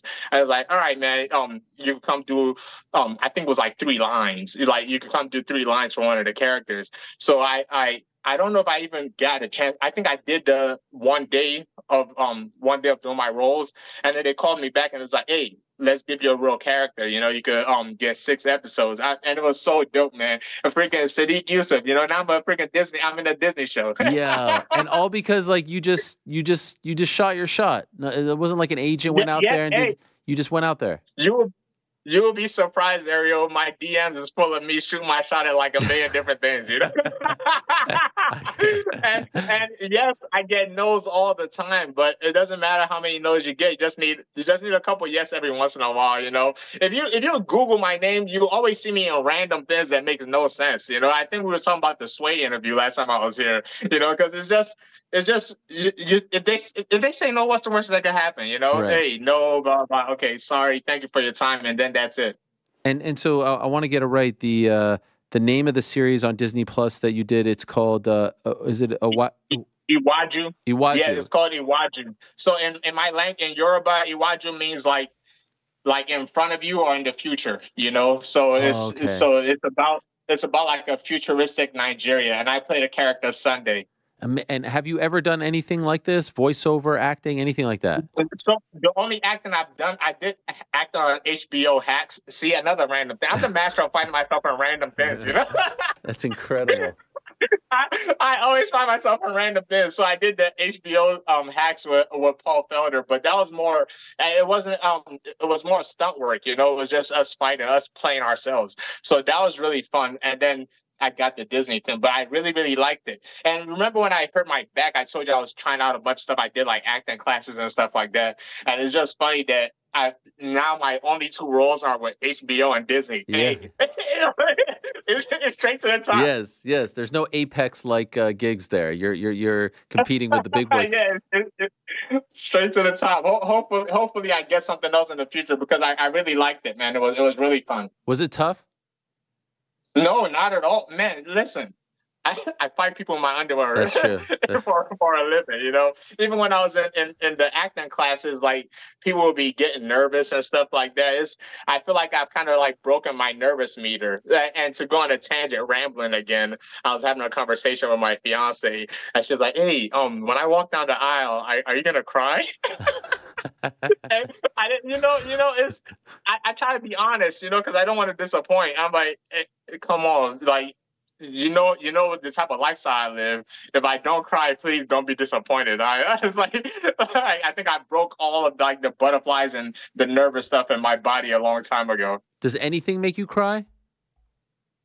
Man, just not. I don't think I've cried about anything happy in a while. Like, it has to be like really, really sad, but we're not here to bump down the mood. Okay, sorry. All right, I'm just curious. I like to see the layers to people. Can I ask, speaking of uplifting the mood, you did a great thing donating a lot of equipment to some locals in Nigeria.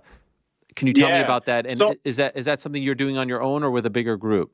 For sure. No. I've always been doing it on my own. It's one of those things where I've been doing this since I turned pro. Like, that the money exchange from here to Nigeria is a lot different, you know? Yeah. So when I turned pro and I was making like little chicken change every once in a while, my sister that still lives there, she will I'll send her money and she will either like cook and give out food or like give out items and stuff like that. So it was this last, I think 2 trips ago when I went to Nigeria, Brian, my manager, and my coach said, man, you got to start publicizing this stuff because you never know who could help you.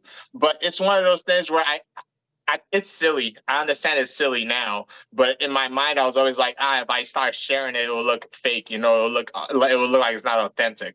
But so this last time, I went out of my way to make sure I recorded it and posted it because I was trying to start a nonprofit. So I'm filing all the nonprofit stuff right now. So in the future, when people see stuff like that, they could at least know, like, hey, let me help out Sodiq Yusuff. Wow. And where is this in Nigeria that you do this? This is those guys are in Ikorodu, but it's not far from where I grew up in Lagos, you know. But it's just a small team that I've been supporting them since forever, you know. There is a local boxing group, and I send them money or I send them gear. But my real goal is to try to get it as big as possible to where like they could have a permanent place to train. Right now they just train like in the open field. Wow. And they get in where they could fit in. But it's one of those things where I don't even care if it's necessarily boxing or martial arts. It's just giving people things to do. You know, like idle mind is the devil's playground, you know. So as long as you have something positive to do, it makes a big difference. When you see someone like Francis, who I know is from Cameroon, but obviously from Africa. Man, what? You don't have to say it. Like that's cool as shit, man. You know, I saw Themba. Like, stuff like that means the world, you know? It's like, what's the point of us being able to do what we're doing if we can't inspire other people, you know? So that's as cool as it gets right there, man. Those guys, I have a lot of respect for what they're doing for their people. It's amazing, man. You're such an inspiration. I know you said that, you know, DMs are a dark place and fighters can get shit sometimes, but I feel like you get a lot of love. I feel like a lot of people support you and are rooting for you. I won't lie. I honestly, I think I do get a lot of love. I feel like the only people that shit on me or like that send like nasty comments or stuff are people that never interacted with me and like they've never like gotten to see my attitude, so they only know me from my fighting style, and my fighting style is kind of barbaric, you know. You know, I look like a mean tough guy, you know. So if they only see me fight, they'll think like, okay, it's a typical MMA thing. And funny enough, I just replied to somebody on Twitter yesterday. The bar for being an MMA fighter is so low. When people find out you're just a normal person, it's like, man, that guy's cool as shit, you know. So it is what it is. Man, you are something else. I love your energy. I really do. And I love your outlook and the way you want to inspire people, and the writing, whether it's you or not, it's all from your mind. Everything that you're doing. And even that thing on Disney Plus, like when I saw that story, you know, you could say, I've been trying to get you on here for a while and you keep pushing me off. You're playing hard to get on me because I want more of you on the, you know, on people's minds, because there's enough crap and enough negativity and enough, I would say, poor role models being highlighted. We need more people like you with your energy in not only this sport, but in this world. I appreciate it, man. And I told you before, my manager says that all the time, man. It's just, I got to get out of my little bubble and start doing more interviews. But yeah, sorry, Ariel. No, it's all good. It's all good. It's all good. You made me beg for it, so I appreciate that.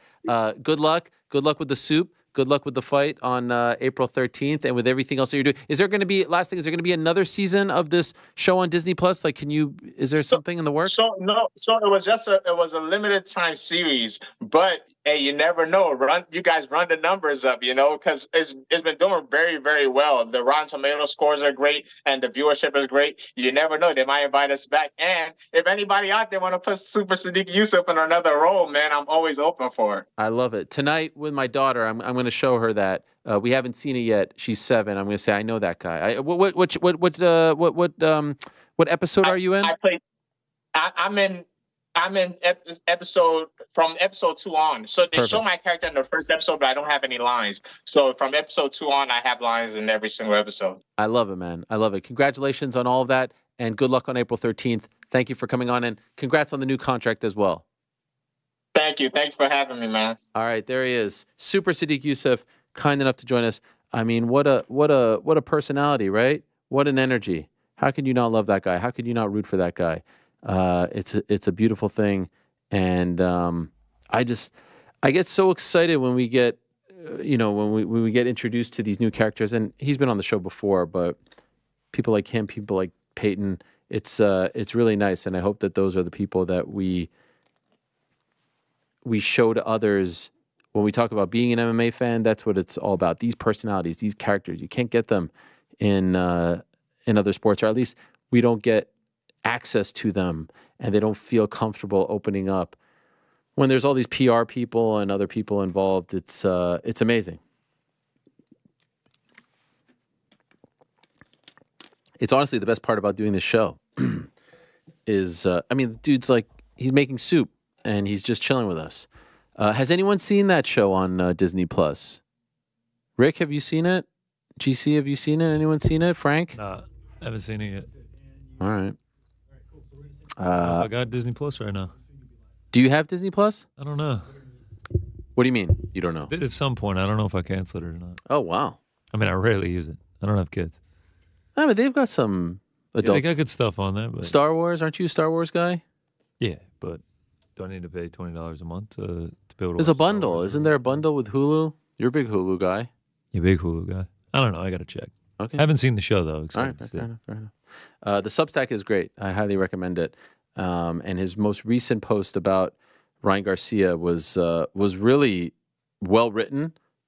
So shout out to Sodiq and his ghostwriter, and also very thoughtful, especially because it deals with something that I would imagine a lot of fighters are worried about and think of. In about 30 minutes, we're going to be joined by our final guest of the day, and that is Chris Weidman, who is returning to action on Saturday against Bruno Silva. But for now, we go to the winner of this past weekend's main event. Massive win for her. Her first win at 125 pounds in the UFC, a hard-fought victory over Amanda Ribas. She is the one and only, our old pal, Thug Rose Namajunas. There she is. Rose, how are you? Hey. Congratulations on the win. Thank you. So it looks like you were in a fight, a little bit of some bumps and bruises. How are you feeling after that 25-minute battle on Saturday? Yeah, I actually feel really good today. My shoulders were a little sore last night, but yeah, I feel great today. Overall, are you happy with the body of work, with what you did out there? I felt like I did my best. I prepared really well. But I will say that I know I was definitely capable of doing a lot better. I felt like a lot of the stuff that we worked on in camp, I'm hoping that, because I know that it takes a while for things like what you work on in a camp usually comes out like a fight or two later. So that's something I was a little bit like, I felt like I know I'm capable of, like, I know I could have like finished her. Like, I know I'm like, if I were to like be able to just run it back right now, I'm like, oh, I know what I could have did better, like instantly. But, just given in the moment and things like that, I had a lot of, psychological pressure, just having 2 losses in a row back to back. That's never happened before. Like, I didn't realize until afterward, like, oh, I think I was like holding my breath the whole time. Wow. So have you ever felt that before going? I know you said you've never experienced a 2-fight losing streak, but like that kind of psychological pressure? I mean, a little bit with like when I rematched Andrade, but that was a little bit more of like a daunting feeling. Then this was like, I was just kind of like suppressing it in my subconscious, I was just like, well, just whatever, don't think about it too much. Yeah. And then I think just being, it's crazy because like the experience that I have is a double-edged sword. Like on the one hand, it's really good. It helped me a lot, just to capitalize on mistakes that she made and to stay calm and to be cool and collected. But at the same time, I think the more experiences you get, like the easier it is to like get lazy on things too. You know what I mean? So it's just like kind of it's just a new challenge, but overall, like I wish I could have got the finish but overall I'm happy with my performance. Just I did feel like there was a lot of good things that I did do too. In terms of technique, what do you wish you would have done? Like put together more combinations, even like ground and pound better. She was holding on to me really tight when I was on top of her. Just like kind of just create more damage and and then not get like off balance sometimes. Like sometimes I was throwing, landing certain counters. I wish I had my feet under me a little bit better.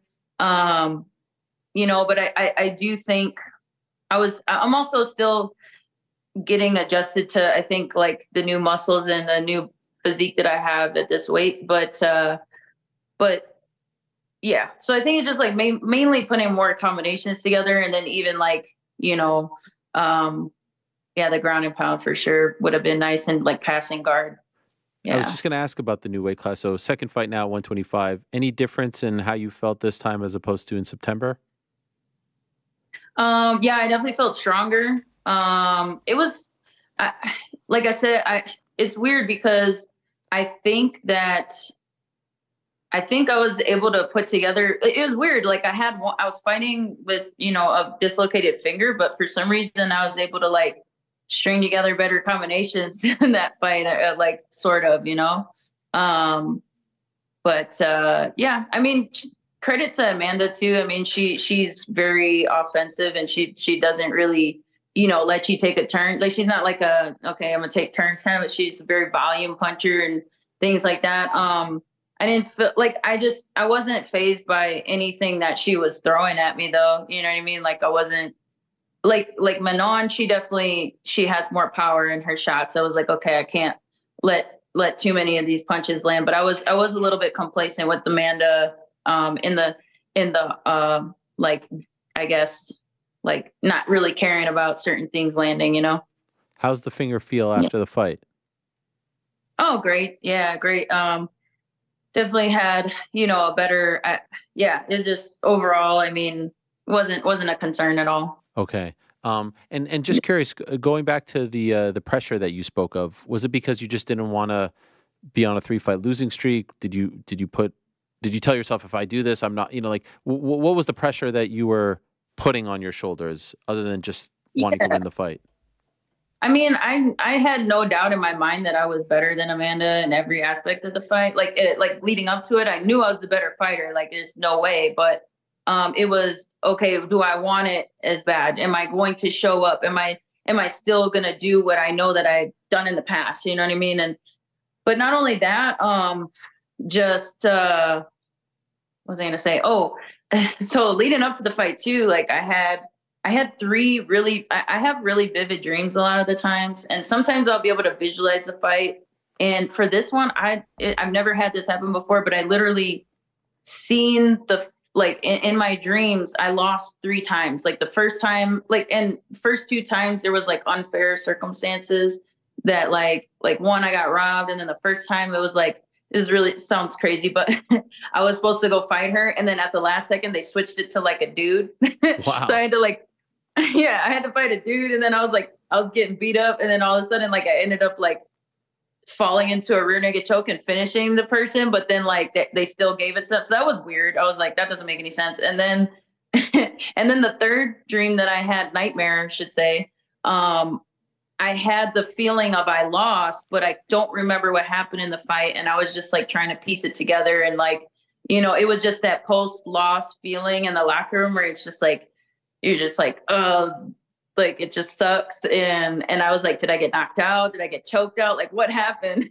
Wow. So that was weighing on me a bunch leading into it. Cause I'm like, I feel like I've gotten really like, divine like visions in my dreams a lot of the time. And then, but I've also had like spiritual attacks in my dreams too. So I had to like discern what was like real and what wasn't, and I was like, I had to keep telling myself like, that has no bearing. I'm just going to do it anyways. And that has no bearing on the outcome, How close to the fight were these dreams happening?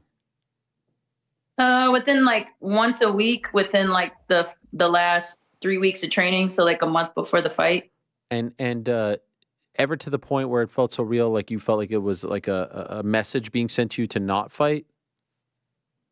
So, yeah, I mean, that was kind of my internal struggle, because I was like, I think it was just I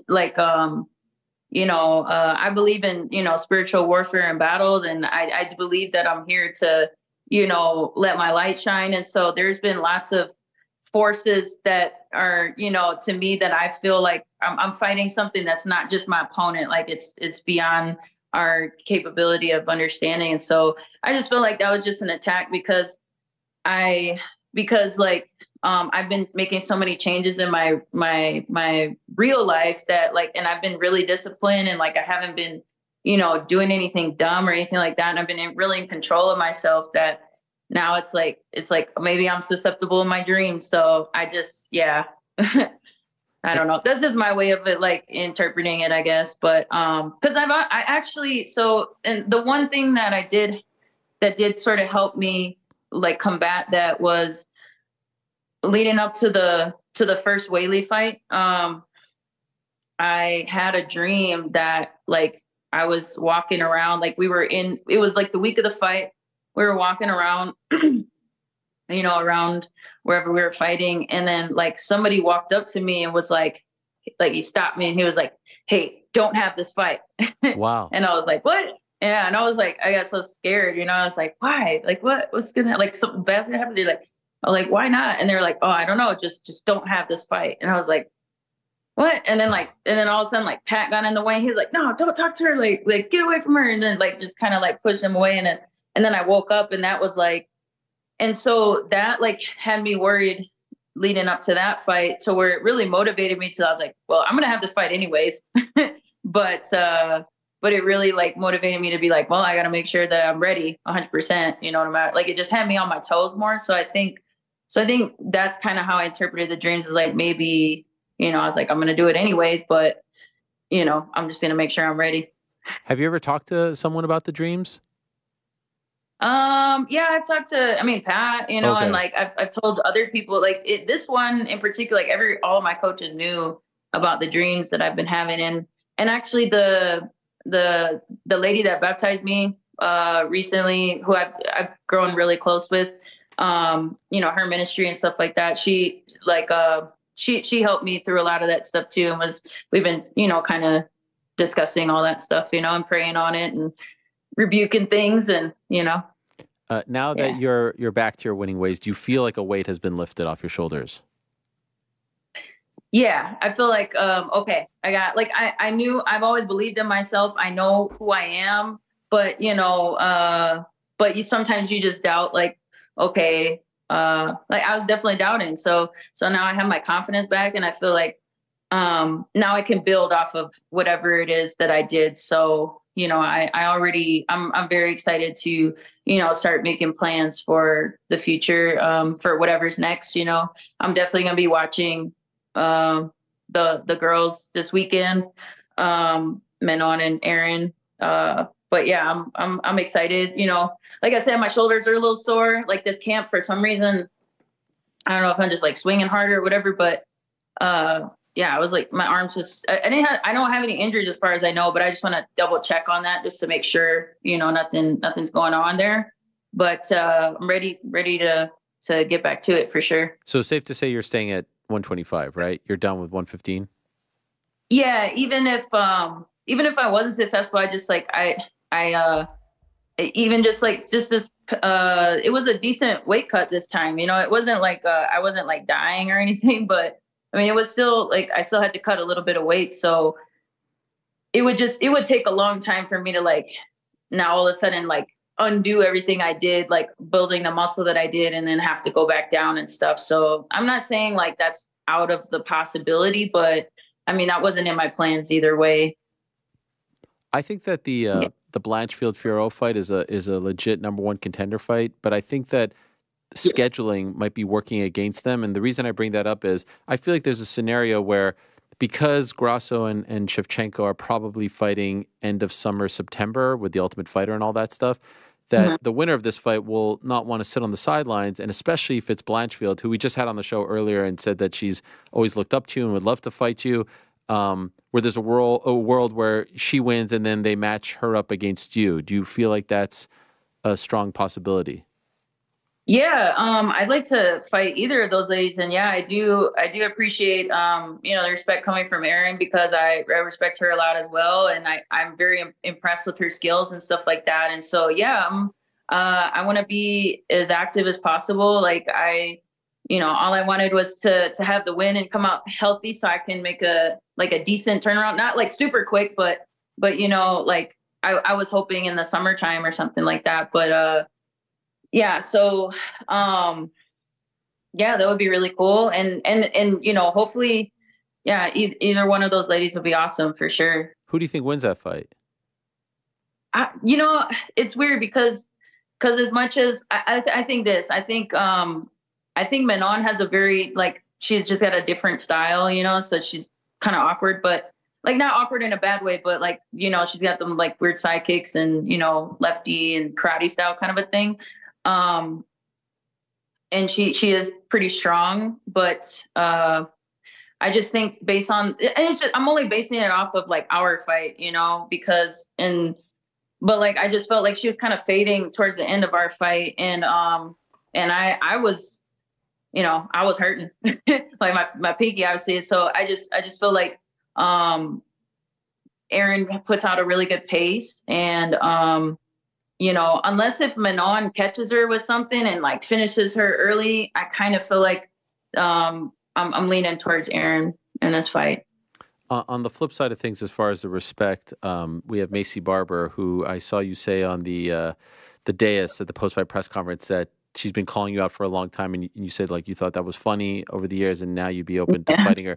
What did you mean by that? Did you feel like it was disrespectful the way she was talking? Wait, what's that? Did you feel like she was being disrespectful? What did you mean when you said you thought it was funny that she was always calling you out? Well, yeah, we have a little bit of history, I think, because she used to train here in Colorado, and I knew her when she was like really young, and she wasn't, like I just think it's funny because she's like a totally different person now than what I remember her being back then. And I mean, it's cool. Like I definitely, but it was just certain things like like from practice and stuff that like I just remember. And then, her like, but then on the flip side, like her calling me out was just like always like what? Like, what did I do to you? Like but the way she was calling me out, I don't even remember what she was doing. Like she just would post like a picture of like all the teammates that I had, and she like beat each one of these teammates, and she like X'd out their faces and then circled me and was like, "You're next." I don't even know what it was. It was something like that. And to me, it's like, that's all cool. Like, I like that she's spunky. I like that she's, she's a fierce warrior, and I think she's grown a lot, and she fights, like I said, like a savage. Like she's in there to try to hurt you. But what I thought was like kind of funny back then too, was like, I would be at some of her fights sometimes, cause other teammates or whatever, and she would win a fight, and, great for her. But like her dad, like, I think his name was like Bucky or something, a long time ago, but he would like get in my face and be like, "You're next," or like just trying to like, I was like, dude, okay. I was like, I feel like that's crossing the line, because like she can talk all she wants to me, but if it's family, and if it's like we're ganging up on me, like, then I gotta call my people too. Yeah. You know what I mean? So that was the only like issue that I had with that, or I thought it was like kind of funny, like, to me, but like that's all stuff in the past, like whatever. I don't know what she's like now. I haven't seen her in a long time. So, but I mean, she looked great in her last fight, and she's getting a lot of experience. So I think she's right there, and I know that she would, I know she wants to fight for the title and stuff like that, but, we'll see what happens. I was hypothesizing last week going into this fight, because you're a superstar and you look at your resume and it's like UFC number. It's all number. It's all pay-per-views, right? And this was the anomaly. You're not an Apex fighter. You haven't been put on these Apex cards. And then I was wondering, maybe because of the two fights and wanting to get back on track, maybe this is just what the doctor ordered for you. Maybe this would be perfect. Was it like that for you? Just like a little less attention, a little less media, a little less spotlight, and maybe that was good? Or would you prefer to now go back to the big pay-per-view cards? Yeah, I mean, like, I guess it was kind of, excuse me. I thought it was fine, like I'm cool with either way, but I used to kind of be more so like, don't nobody look at me, you know? Yeah. But now, but I kind of grew accustomed to like the big crowds and the big cards and things like that. So it was a little bit, I did kind of feel a little bit weird at weigh-ins just with nobody being there and things like that. And then, but fighting at the Apex was actually pretty cool. It was just the ring was, or the cage was a lot smaller than I expected it to be. Not that it was a problem or anything. It just was like, oh, okay, I noticed that. And then, but yeah, I mean, I would like to be on a bigger card next time, you know, but if not, you know, it's whatever. Like, I'm cool with whatever. What about the energy in there? Did you feel like it was something that you needed to get used to as well, as opposed to fighting in front of 18,000 people? Yeah, I mean, I guess that was definitely a little bit different. I feel like I could definitely hear my thoughts a little bit more and just like was a little bit more like present. But I didn't feel like it had like too much of an effect. I felt like the energy was pretty decent in there just because we were the last fight of the night. So it was like there was already stuff going on, and it was like it was actually pretty, you know, noisy going in there because like all the other fighters had their music going, and it just seemed like it was a good energy. I think everybody was just having a good time. But yeah, you know, having a bigger card I think would be cool. Do they let you go into the cage, you know, Thursday, Friday, or is it just on Saturday that you notice that it's smaller? No, so I just noticed it on Saturday. We were at, and that's what kind of like caught me by surprise, because we were at the weigh-ins and we were like sitting right in front of the cage. So I was there, I seen the cage, but for some reason it didn't look that small from the outside. Like when you go inside, you're like, oh, this is very this is very tight in here, you know. So it just, I don't know, it's just like a little eye trick, I guess. I wanted to go in there actually, but they were doing like the stickers and stuff on there, so I didn't go in. Okay. In the post-fight press conference right before you left, you mentioned something about a dog park in your neighborhood, and it seemed to be a cause that you're very passionate about, and that you mentioned that you wanted to say it in the post-fight interview, but forgot. Obviously, there's a lot going on. You had just been in a 25-minute fight. So could I ask you about this? What exactly is going on, and what are you trying to change? Yeah. So the I think it's like the Parks and Rec Center here in Westminster, they want to reduce, it's a 1,000-acre open space, and then half of it is on leash and half of it is an off leash area, they say, which we've been saying it's a dog park all these years. It's 400, like, I think it's like 400 something acres of off leash area, AKA dog park. But, and so it's the very reason that we decided to move here, other than like the training and stuff. But I'm saying like this part of Denver, like town, you know. So so they want to reduce the 400 part and reduce it to 33 acres, which would be terrible. And so the reason they're saying that is because they want to preserve the open space area, because it's they're saying it's like erosion, and then like there's E. coli in the water, and there's like all these things that they're saying, but when we had the city council meeting or whatever, there was so many smarter people than myself that showed up, like biologists and just different people that are experts that are like, or just people that looked into the studies that they did, and they're like, oh no, this is wrong, that's wrong, like or this is like inconsistent. And so it just seems like, and there was other meetings before, but like it was not like, I remember when they put the QR code up and they were like, oh, we're going to do some projects here at the open space. And so it was like, oh, cool, they're going to make it better. Great. Because we've all, like, everybody that I've talked to in the community and people that I'm a part of is like, we've always, this is like the treasure of this city. Because there's really not that many like dog parks that are like this. Like, actually, I don't know of any other one, because there was another one in Evergreen, but they closed it down a long time ago, kind of probably for the same, they're probably trying to do the same thing.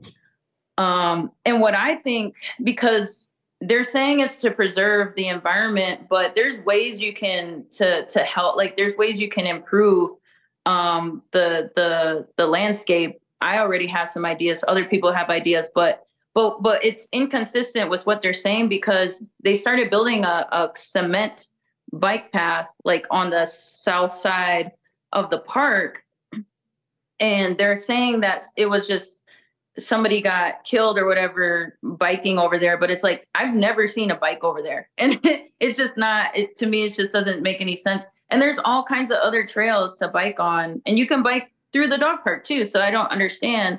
And so if you're worried about the environment, like, you know, there's things we can do to rotate the trails, or maybe block certain parts off certain times of the year or whatever, or just plant some more bushes and trees and native things. But for you to build a cement bike path, it just makes it seem like you can't undo that, and you're getting rid of all kinds of natural things there for that. And they're already like doing stuff. And so the other concern is that they're going to start building like homes and stuff or whatever. And they say they're not going to do that, but they already did it on the other side of the park. So there's just like so many things where I'm just like, and then somebody else made a good point too. So it used to be the Rocky Flats, which was like, I think they were doing like uranium or something like that there. And so many people died because they got out of control. And so they shut it down. And so the lady was like, whatever you do, just keep it the dog park, because if you start to dig up here, like they already started, there's certain places that they started digging up to build homes, and they have to sign like a waiver before they buy, or before they move in, that they're not going to plant any gardens, because you can't eat from that soil, because it's radiation. So, and what's crazy is to build the bike path, they already dug up something there. So to me, it's just like, I just do not want that to happen. And there's already a organization called Wesley Dog Park Guardians, where they got together, and they're, coming up with, they want to work with the city to like raise money and to do things to preserve with whatever, to make it better. And then also, one last thing is like the parking spaces. Like there's just so many people, like thousands of people go there because it's like the only park of its kind. Like to me, it's like, it's not an issue of too many people going there. We should make more of these spaces, because more and more people are becoming dog people these days. And I just think there should be more accommodation for that. Dogs are dogs, they should be able to roam off leash. Like we should provide spaces for them to be able to do that. And I'm not talking about just like a little circle, because that's how dogs get into fights. Right. And that's why we don't go to other dog parks. If you don't like a dog, you just keep walking, and then they don't get into it. So that's my whole thing. And I wanted to shout out to Nancy McNally, I think is her name. She's the Westminster mayor. I think she's gonna be part of the decision making. I know there's like a whole board or something like that. So I would like to have a conversation at least, or just see what we can do, Well, hopefully you get that opportunity, because it seems like it's something that is very important to you, means a lot to you. And as someone who wasn't a dog person growing up, but now has had a dog for 5 years, I get it. I get the connection, the love. I get what you're talking about off leash. So good luck with that. I did want to ask you, because it's interesting to see the photo of you behind you right over there on the other side. Yeah. Is that you? No, I'm talking about that one. Is that you over there on the other side too? No, that's my, there's some of them. That's my grandma. That's my grandfather, my brother. And then that's me and my grandfather. Wow. And then, here, I'll show you real quick. Hold on. Yes. But yeah, the painting is also my father's, but yeah, so that's my grandma and me. I don't know if you can see that, yes, but of course. Yeah. And then there. Oh, wow. And then that's my grandma. And then, oh yeah. And there you are, just right over there. Who, yeah, there we go. Who painted that? That's my father's painting. Wow. He's incredible. Yeah, and then, there's another one over here too. Hold on, this one.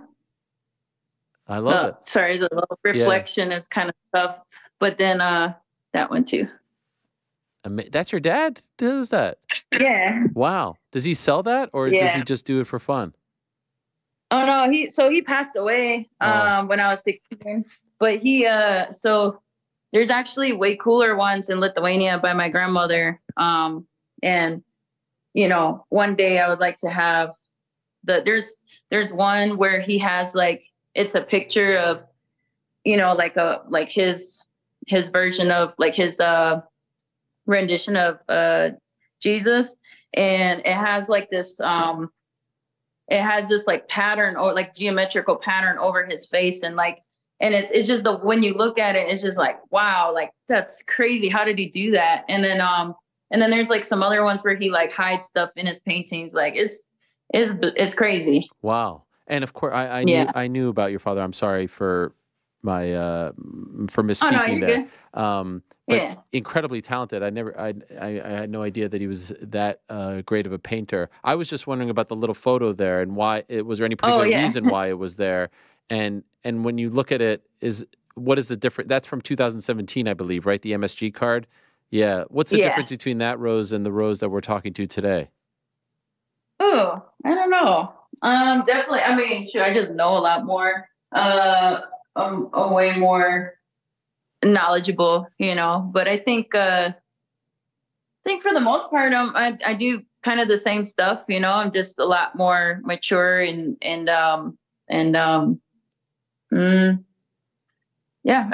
just know a lot more, I guess, and I don't know. It's just like a lot more discipline and not as naive, I guess. Is there a reason why you have it there? I don't know. Like, so, because I remember when we used to have this at the other the townhouse that we have where we moved from. I think Pat just put it there, and then it just stayed there. So no reason. I love it. I love it, and very very happy that you're back to your winning ways. Congratulations on the win. Thank you for always coming on, and much respect to you guys. You're always on that first flight out, like 5 a.m., 4 a.m., 6 a.m. It doesn't matter what you've done the night before. You guys are always out there, like in and out. Yeah, we can't sleep, you know? Yeah, no, I get it. I get it. You just want to get home. You just want to get to your comfort zone. So well done. Looking forward to a big year for you. And again, congrats on the win, and thank you for the time. Thank you. All right, there she is, the great Rose Namajunas. Big win for her, back on track, and a big player once again. Now in a new weight class, 125 pounds. All right, last guest of the day. So excited to talk to this guy. It has been a long time. I think it's been like at least 2 to 3 years since we had him on. Of course, makes a lot of sense. He's now a big star. He's all over the weigh-ins and all the broadcasts and doing all kinds of things. You know, he doesn't maybe have time for us New Yorkers like he did in the past, now that he's a Southern boy, a North Carolina boy. But he's coming back to the Northeast this Saturday to fight Bruno Silva in a big-time fight in Atlantic City. Of course, I'm talking about your friend and mine, the All-American, Chris J. Weidman. What's up, there Ariel? he is. Hello, Chris. How are you? Long time. How I mean, it's been so long. Stop trying to. I know, man. How do I look? Do I look younger or older? Can I just say, you look very svelte in the face. You look very skinny. What's going on here? You're 185er or 170 pounder? Yeah, I'm going down to 170. So right now I'm 190 on the dot. No, I'm cutting weight this week, Ariel. See, you projected your issues onto me at the start of this call with your guilt. You have guilt, and so you try to throw the guilt on me. And at the end of the day, you haven't had me on, the biggest MMA show in the game, Ariel Helwani show. You haven't asked me to come on in a very long time. You actually haven't even picked up the phone and called me, see how I'm doing. Crazy. You know, nothing. I haven't heard from you, man. And, you know, we used to be friends. That's so crazy. I still consider you a friend. But I feel you have a lot of friends now. It's hard to get into that friend zone. Yeah. So at one point, I think we were friends, and now like you kind of found a way to. The last time I asked you to come on. This is what happens as fighters age. Like as they get older, their careers start going down a little bit. Ariel Helwani just says, "Peace." On to the next one. The last time I asked you to come on, you said no. Just for the record. Just for the record. I don't think. Yeah, that's 100% fact. I'd like to see let's see the receipts. I remember this vividly, and you know as well. And then, because you know I'm a very neurotic guy, asked you to come on Saturday. You respond right away. Then I give you a time, and you didn't respond for 24 hours. Then I was like, all right, we're done. It's okay. It's okay. You now have new friends. You're a big star on the weigh-in shows and all that, and I get it. So we had a little guilt session, but here you are. Here you are. Carolina Chris. No, you don't get to finish. Carolina Chris was in the sauna while you were texting me. I was texting you back and forth. and my phone overheated. And I had sent the text to you, but I guess the phone had overheated as the text was being sent out, so therefore it didn't get to you, and before the overheating happened. So I apologize I didn't get that text, but you have a lot of apologizing to do just for the past 6 months or so. Fair enough. I will apologize. By the way, Carolina Chris, I like that. Is that a thing? Like, are you a different person now than the one who was living in New York? Different person. No, I don't know. It's hard to change, but I'm grateful to be out here. It's beautiful. We love being out here. The weather's nicer. People are really nice. There's less, crazy egos, and alpha male feels. It kind of feels more relaxed out here. Less traffic. It's nice. It's a peaceful place. Obviously cheaper to live. Right. We love being out here. It's been amazing. That being said, obviously, Long Island is always going to be a home to me. It's always going to be in my heart. But we're happy to be out here and enjoying it. But I don't know if I've changed as a person. Maybe, hopefully, for the better. I guess you're always trying to get better. So hopefully, I changed a little bit. When you got the call to fight on the Northeast, it's been a bit of a mixed bag for you, the Northeast, right? I feel like the West Coast has treated you very well. I don't even know if you pay attention to that sort of thing. Did you think twice, or did you like this because it was closer to home? Or the original home? I know I haven't done good in Madison Square Garden. And now that you're making me think about it, I guess I didn't do good in Buffalo. I'm just saying, I guess you might have a speaking point. in generalities, just, You said in the Northeast, I haven't done well. Isn't that what you just said? Yeah, I said it's been a mixed bag. So what's general? Yeah, what else? Is there? Oh, Nassau Coliseum was good for me. Yeah. Okay. That was great. All right, so there's a plus. Anything else? Oh, Boston.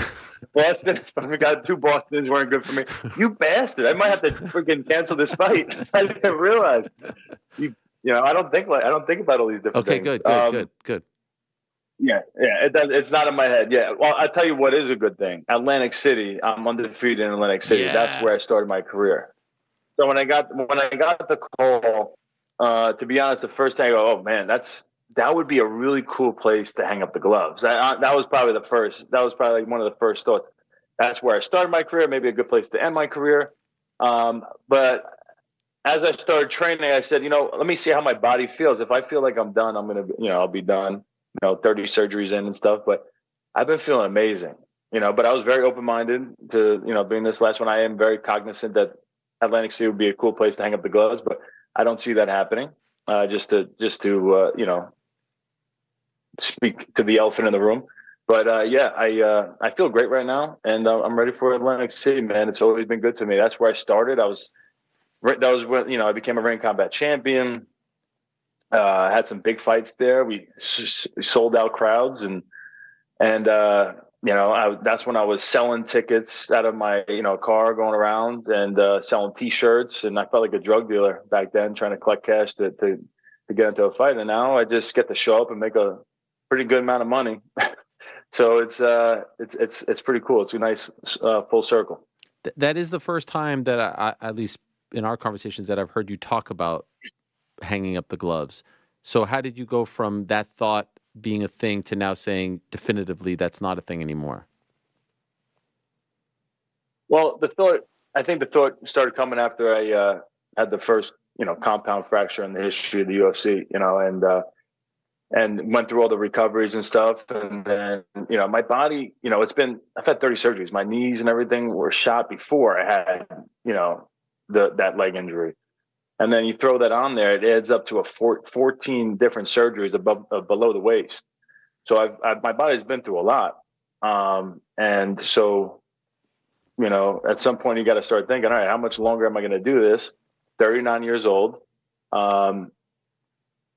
It was painful a lot to just get the training, and have the motivation to train when you're dealing with pain. Pain is a thing that really is, a motivator killer.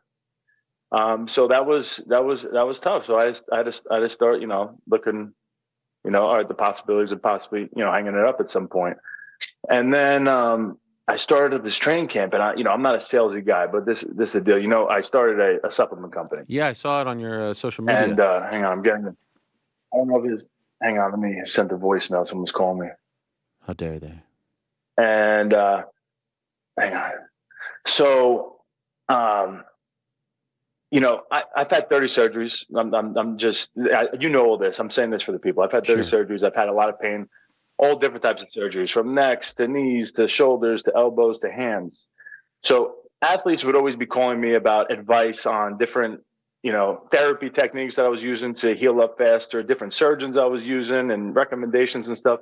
And I'm kind of a annoying guy to get in touch with, you know, but when it came to injuries and pain, I always had a heart. You know, I was very willing to talk to anybody, from guys who were just fighting in local shows. It was usually fighters, but it was also a lot of times guys in different leagues, NHL, whatever sport. Guys would reach out to me, and because I've been a professional athlete for years, I've always been on the cutting edge of the newest stuff, and I've been privy to some cool things, like for example, going out to BioAccelerator in Medellin, Colombia. I've been there twice. Been to that's for stem cells. I've been to Germany twice to get regenokine. You remember Dana White? Yeah. He actually had sent me out there because he had such great results with that. It was a Meniere's disease, is for his ears.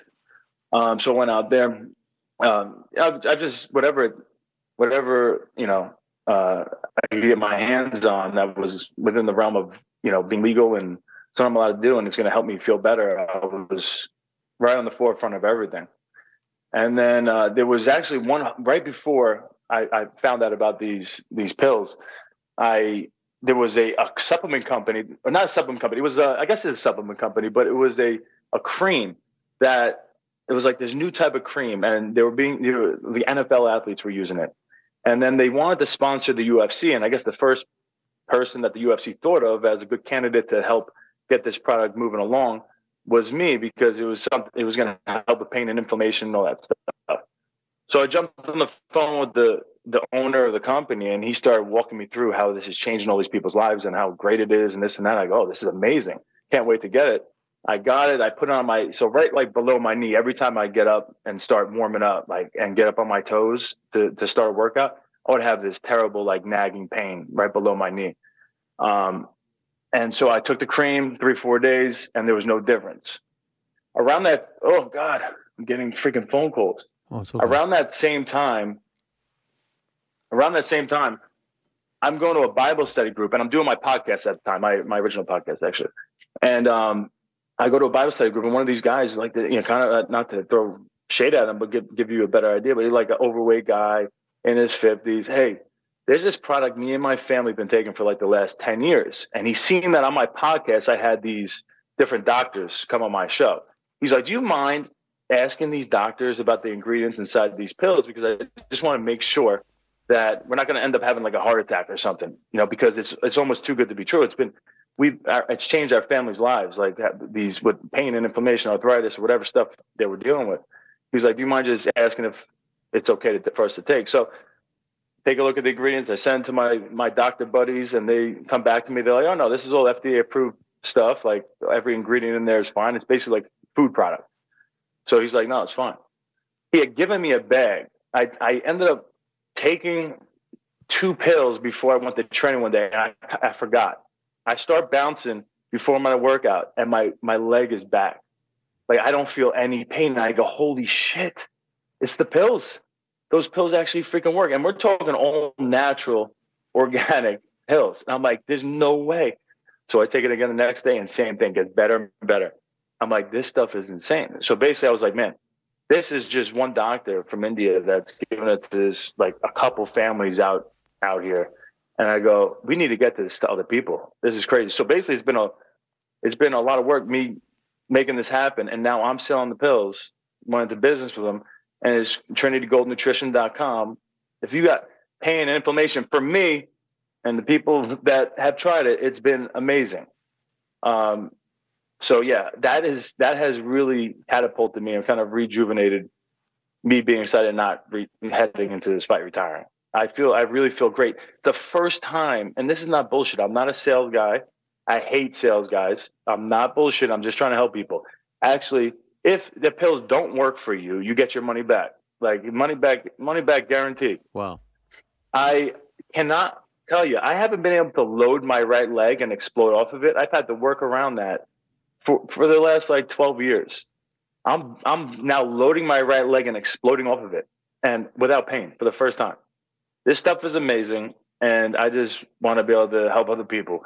And so I'm not bullshitting.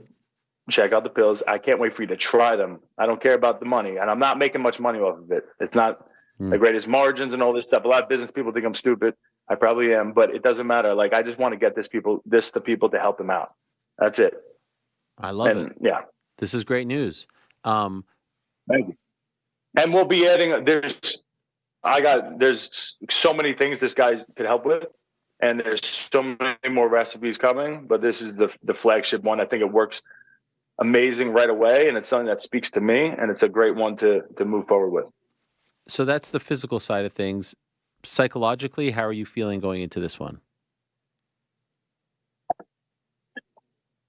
I think because physically I feel so good, mentally I feel really good. I'm excited to go out there, and I feel great in training. The coaches I mean, I know what it sounds like, and I get it. But the coaches think, like, if I wanted to, if I have the energy to do it, like, I could be the best in the world again.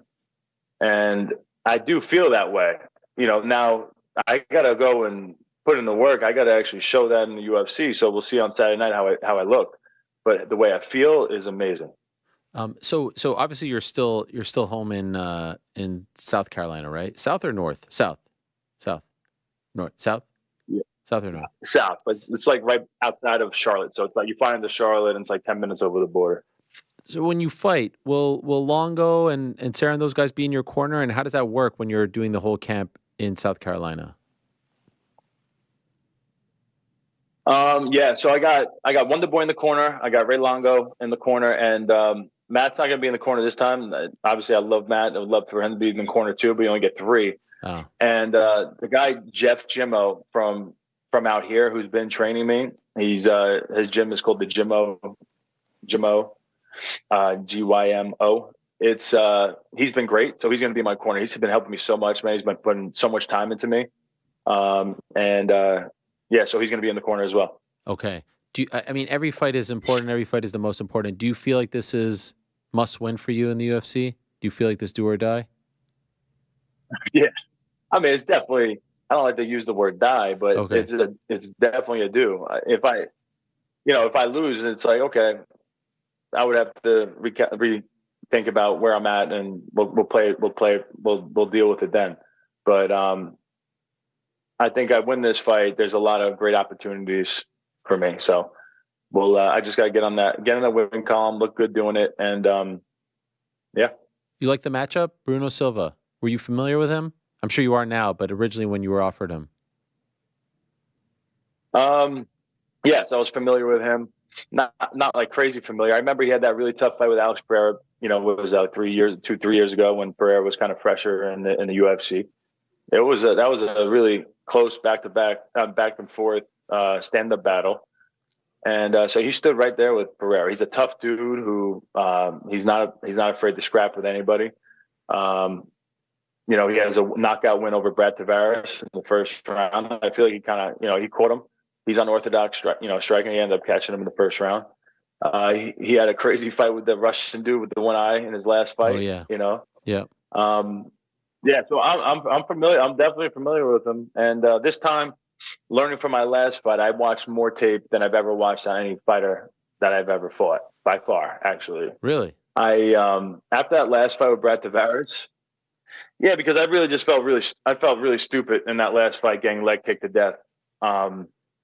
After coming back from the traumatic leg injury and everything, we really didn't think he was going to be a leg kicking like crazy. Watched a couple fights. I had him more as just a boxer, kind of likes to get in the pocket and throw combinations. And then come to find out, he's got I think he apparently has the second most leg kicks in the history of the middleweight division. And we had no idea. Even, I don't want to throw Longo under the bus, but remember him going, I don't think the guy's much of a leg kicker. And apparently it was when you got a guy who's coming off a traumatic leg injury, and he's also a leg kicker, it was a good game plan, but it definitely threw me off. He outsmarted me, man. He circled, kicked, circled, and then kept running, circle, kick. Wasn't coming into the pocket with me. It was weird. I was expecting him to want to strike with me, and then when that happens, it opens up wrestling and my game, and and it was just a completely different fight. And at the end of the day, I had to take responsibility. I didn't watch any tape really at all. And so I learned from that. So this time I did my best watching tape. And obviously we know he's most likely going to come out leg kicking and stuff. He'd be stupid not to. So I'm very prepared for that too. I was talking about you yesterday at my son's soccer game because I was talking to a dad who knows what I do for a living, and he just watched UFC 299, and it was one of the only shows that he's ever watched as far as UFC. He's not a fan, and he was talking to me about Cheeto getting kicked in the face, and like, this is so brutal. How do you watch this? It's so intense, etc. And he just separated his shoulder skiing, and he separated it pretty badly. And I said, this is exactly why I respect these people, and I mentioned you because of what you've been through. Imagine someone would tell you, all right, in a few months, you're going to go back skiing. You're going to fall the exact same way that you fell, and you're going to hurt yourself again. And there's a chance it could even be worse this time. You know this is all going to happen. Are you doing this again? Are you going back on those skis? Knowing that you're about to fall and you're going to separate your shoulder again, there's a possibility when you fall. He's like, no, hell no, I'm never going to ski ever again if I know that's going to happen the next time. I said, that's why I have so much respect for MMA fighters. They know exactly that the same thing could happen again, and they're like, sign me up. When can I get back in there? And no better example than you. Most, mere mortals, normal people like me that are afraid of everything, they'll be like, nah, I'm done. I'm good. I'm done. You're just like, when can I go back in? Surgery. And then what happened in August? When can I go back in? When can I right the wrong? That just is what, like, the most basic way that I can explain what separates you from me, you from the rest of the world. And so it's amazing that you don't even you just say okay, I just have to figure this out. He's going to kick me. He'd be stupid not to. And it's all good. All to say, do you feel like you're officially over what happened 3 years ago, or does it still linger in the back of your mind? Well, just to address what you said first, I think everybody's capable of having that same, I guess to describe mental toughness and courage. But I think it just comes from obsession. If you become obsessed with something and the passion of that will override the fears of possibility of negative outcomes. So I really love this game. I don't really like to say the word fight. I'm not like a purist when it comes to that. I just love the chess game of the whole thing. I love that it's every martial art that's ever been around encapsulated into one, and you gotta be physically, fit. You gotta be mentally fit. And it's really like the smarter and the person who has more will to win will usually win. And then anything else. And the crazy thing is that I love even more, it's a catch-22, but not always the best guy wins. You could dominate you could be so much better than a fighter and one shot hits.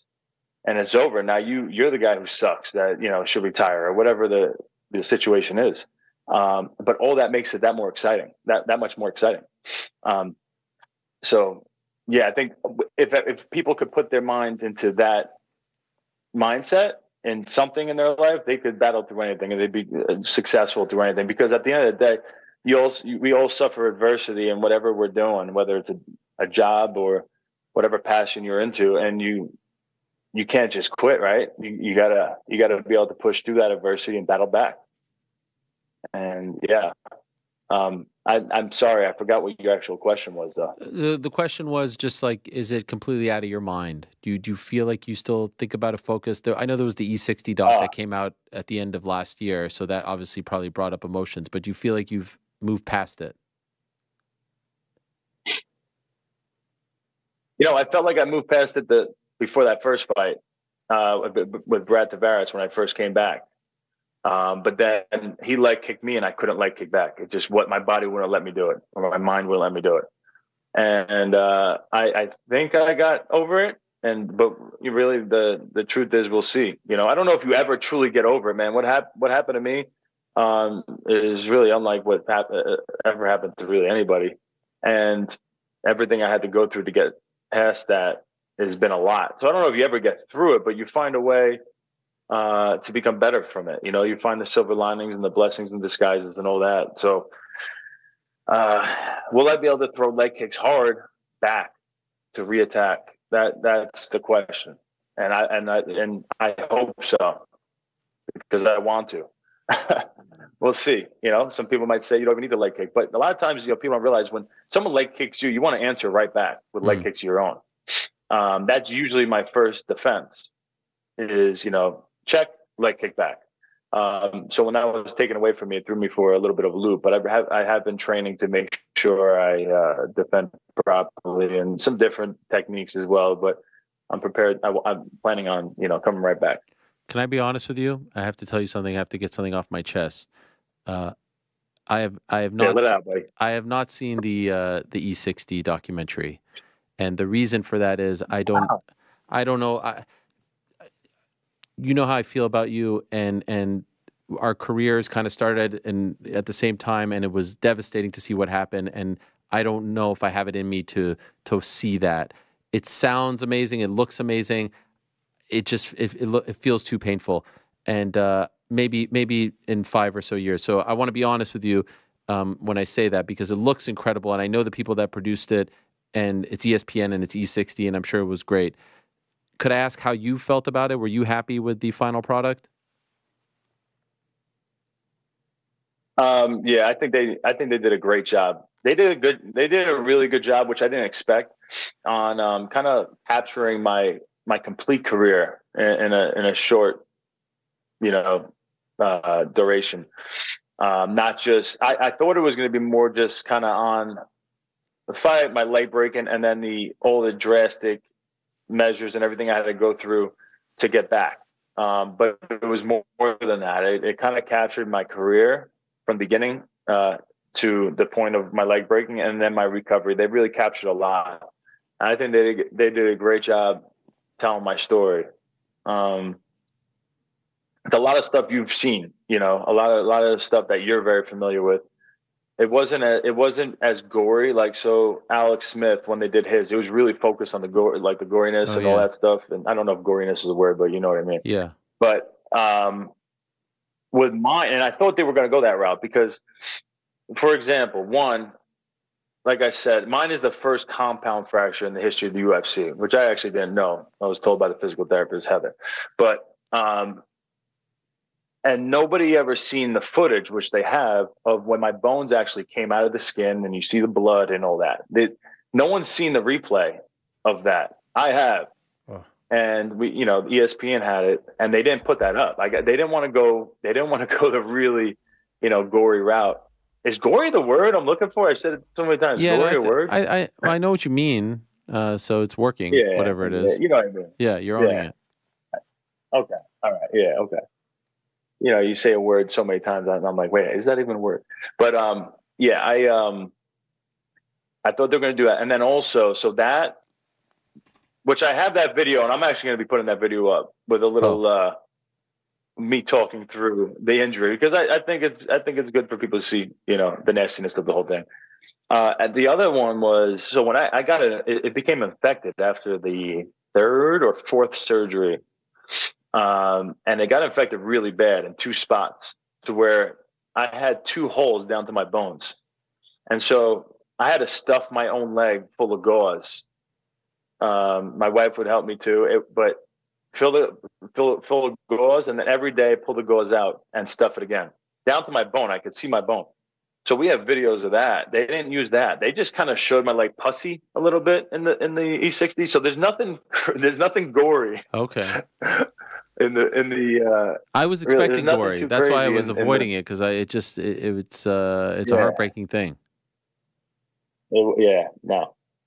Okay. Wasn't too crazy, but I might show that as well at some point. I think it's good for everybody, all my fans, supporters, everybody kind of see everything I went through.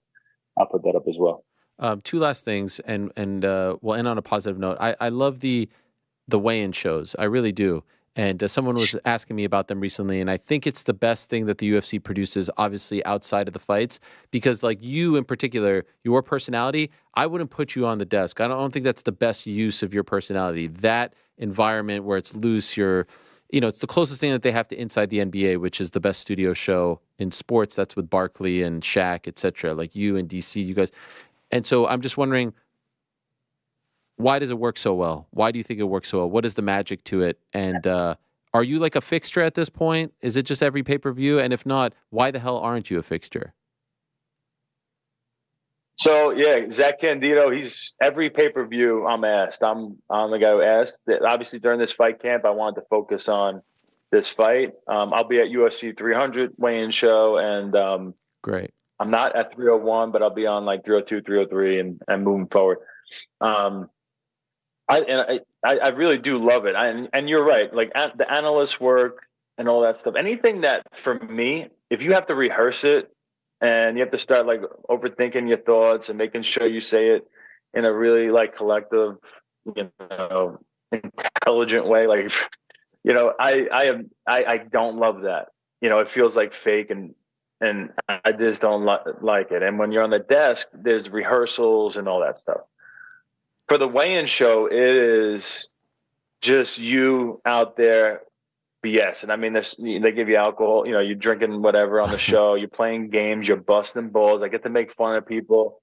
I get to make fun of DC. I just have fun doing it. Like that's my favorite thing to do is bust people's balls and have my balls busted. I don't like friendships where people can't bust my balls. Please, because otherwise then I can't bust your balls. Because then it gets awkward. And then it's just like a stale, boring relationship. I love friendships that you could just have fun with each other and not take anything too serious. And that's what that weigh-in show is. It's just nobody's taking themselves serious. It's relaxed. And we just have fun. And we talk about the fights. We talk to the fighters after they get on the scale, which is always a really cool thing because I know that's a tough thing to do. Is to do an interview right after you get off the scale, man. You make that weight and now you're on camera. It's so annoying to do that. I was doing the weigh-in shows leading up to my last fight, and then I weigh in, and then after my weigh-ins, they come up to me and ask if I'd like to be on the weigh-in show to do an interview, and I was like, I'm good. I said no. I was like, it kind of feels shitty right now. I'm good, man. I'm trying to focus on drinking and hydrating back up. Yeah. It's a privilege. I'm honored that they asked me to go on there. I have a great time doing it. And I don't think I'm anything special. I do think there's plenty of people out there that are good. These other fighters, I'm sure there's great guys that could do something similar to what I'm doing. I have a great time doing it. I hope they keep asking me, but yeah. I especially like when you name drop me from time to time. It's always good. I always, that's always, that's how I'm just being real. Yeah. When there's a UFC broadcast and I'm name dropping Ariel Helwani. That's right. That's why I thought we were friends, but and we are. It doesn't seem like that. Oh, stop it with that. All right, stop it with that. I mean, I would take a bullet, literally a bullet, jump in front of a train for you. Okay, I'd catch a grenade for you, as the great Bruno Mars once said. Final thing, what's it like now to see I saw on your Instagram, like there was one weekend in particular, both boys killing it in wrestling, baseball, your daughters doing the cheerleading thing. Like now you are full on dad who is seeing their kids follow in your footsteps as far as athletic endeavors. What's that like to see that get passed on to them? Ooh, like that gives me the chills just talking about it. I like that's your last question.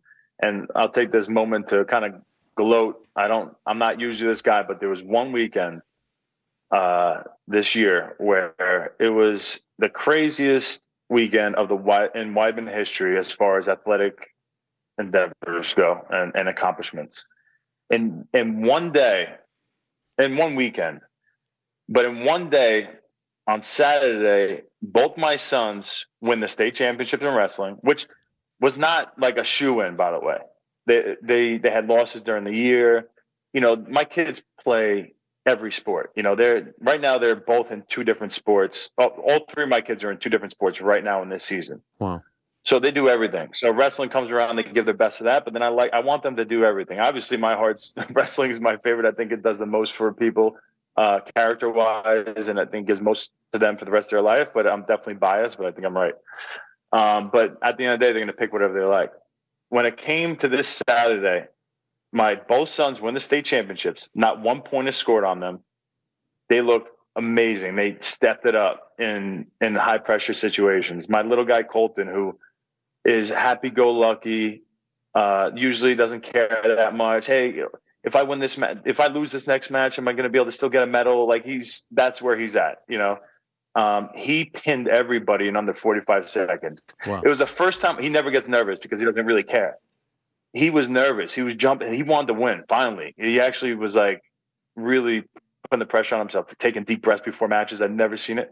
Goes out there and everybody pinned under 45 seconds. CJ's unscored on against.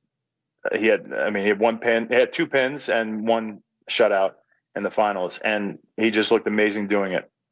That same day, my nephew, Charlie Weidman, the fifth, my nephew who lives in Connecticut, he was in the New England Championships, which is how many states are considered New England. I think there's like 5 or 6 states. He went out there and completely decimated the competition and won the championship, New England Championships, which is a really big deal. And he just committed to West Point. The next day, my daughter wins the national championships in cheerleading. So it was, for me, the biggest, and my family, the biggest weekend in Weidman history. So anyway, this year has been good. I gotta keep it going for the Weidman. I love that. And I love that you would say, like, that's the biggest weekend in Weidman history and not anything that you've accomplished. You know what I mean? That says it all right there. The biggest weekend in Weidman history could have been. This was bigger. This was bigger. I was so proud. I'm not that dad who's constantly bragging about, their kid or whatever. And there's nothing wrong with a dad who's doing that. But I'm just I'm not that guy. I was so proud. I couldn't wait to do a post and let the world know what just happened, because it was a huge moment for our family. It was really cool. Another one to come on Saturday. Much love, Chris. I'm so happy that our back and forth guilt trip yesterday over text resulted in this, and that you didn't win out by trying to not do this, because I felt that you didn't want to do it. But in the end, wasn't it great? Wasn't it nice to rekindle the flame? Wasn't it nice to reconnect after all this time? The small people give us a little bit of a rub, it's nice. You know, we were on the plane together going to Brazil. You remember that? You remember you and me? Self-deflating act you always do. People are tired of the self-deflating act. It's only you. It's only it's only cute for a little bit. No, there's no cute. It's only endearing for the first few times. I was there, Sandy Hook, on the lawn. At some point, it goes from endearing to nauseating. Wow. Mr. Bustballs is taking it to the heart, huh? Mr. Bustballs himself. Come on, Chris. Can you not Bustballs back? Come on. Let's go. Let's go. Get tough. Get tough, Ariel Hawani, man. You're facing adversity right now. You keep swinging for the freaking fences or something. Let's go. That. Yes. Okay. Much love. Good luck this weekend. Can't wait for it. And looking forward to the big W and talking about it afterwards. All right? Yeah, let's talk afterwards, man. It's gonna be really cool. Get a win in Atlantic City. Home crowd. It's gonna be freaking electric in there. I can't wait. Good luck. Thanks, Chris. Appreciate it. I appreciate it. All right, bye-bye. There he is, Chris Weidman. I like the all right, bye-bye. Okay, enough of you already. What a guy. Yeah, I remember.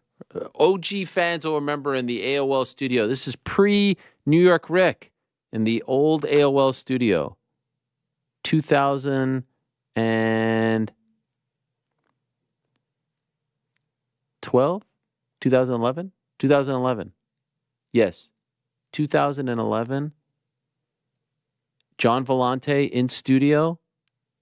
John Vellante in studio to talk about the Strikeforce Grand Prix fight at the Meadowlands against Chad Griggs. Chris Weidman, as I called him at the time, joins him in studio as a training partner, as a cornerman. That Saturday, I'm at the event.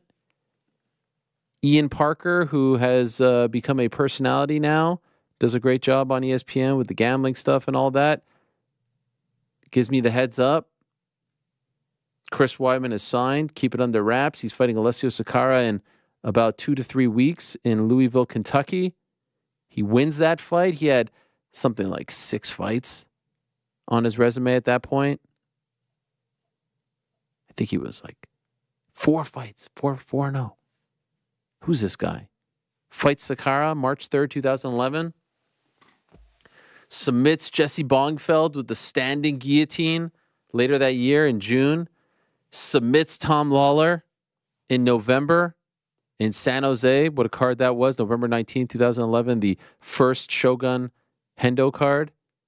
Short notice against Damian Maia. Almost dies in the weight cut. Beats Damian Maia. UFC on Fox 2. And now we're rolling. The elbow against Mark Munoz. The knockout of Anderson Silva. The win in the rematch. Lyoto Machida. Vitor Belfort. I mean, it was a great run. It was an incredible run. Here he is, still kicking it, won't back down. All these years later, 39 years young, back in Atlantic City. 1, 2, 3, 4. His first 4 fights, all in Atlantic City. Ring of Combat 23, 24, 31, and 33. Won the middleweight title for Ring of Combat. Successfully defended it. And now returning on Saturday. With the Parlay boys in attendance. I mean, what's better than all of that? Speaking of which, let's see how they did this weekend. First, a quick word from our good friends over at DraftKings Sportsbook. As you all know, the thrill and excitement of March Mania is here. How are the standings in our March Mania tournament? Are we doing well? Who's doing well? Anyone check? I forgot to check. I haven't even looked. Perfect. It's always one of those things, right? Everyone gets in the brackets, and then come Saturday, you're like, all right, I'm good. In any event, over at DraftKings Sportsbook, one of America's top-rated sportsbook apps, they are giving new customers a shot to turn $5 into $150 instantly in bonus bets with any college basketball bets. And don't forget, North Carolina listeners, we were just talking about North Carolina.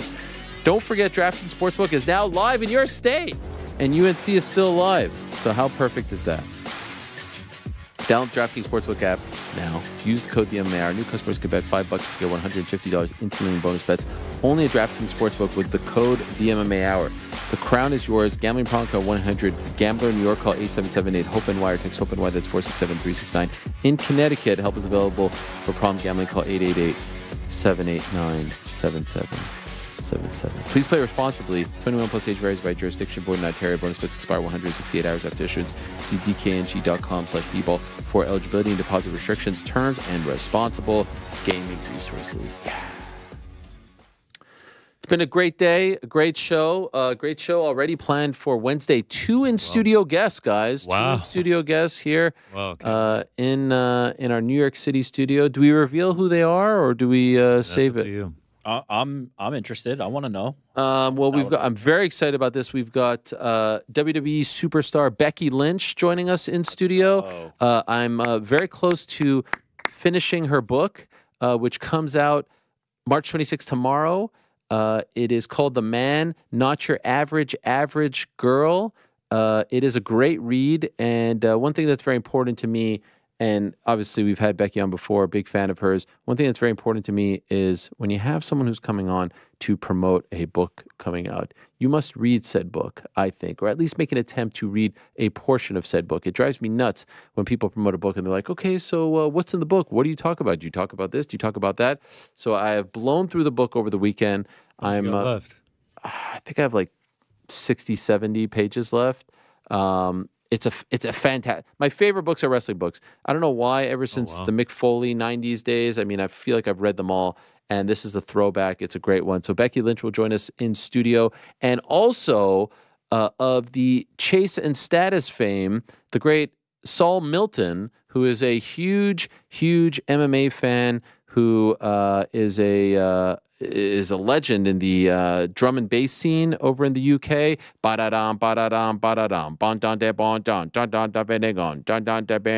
This is the song that Tyson Fury walked out to when he fought Francis Ngannou. This is the shirt that Dan Hardy wore when he was in studio. The likes of Dan Hardy and Veronica Hardy. And if you just go on their social media, it's all MMA fighters writing. Brendan Loughnane, etc., etc. They just won the BAFTA award, Producer of the Year. I mean, these guys are legends, and they're now in the midst of a American tour. Saul himself, my brother, is going to be in studio as well. So a fun, different kind of show coming your way on Wednesday. Stay tuned for that.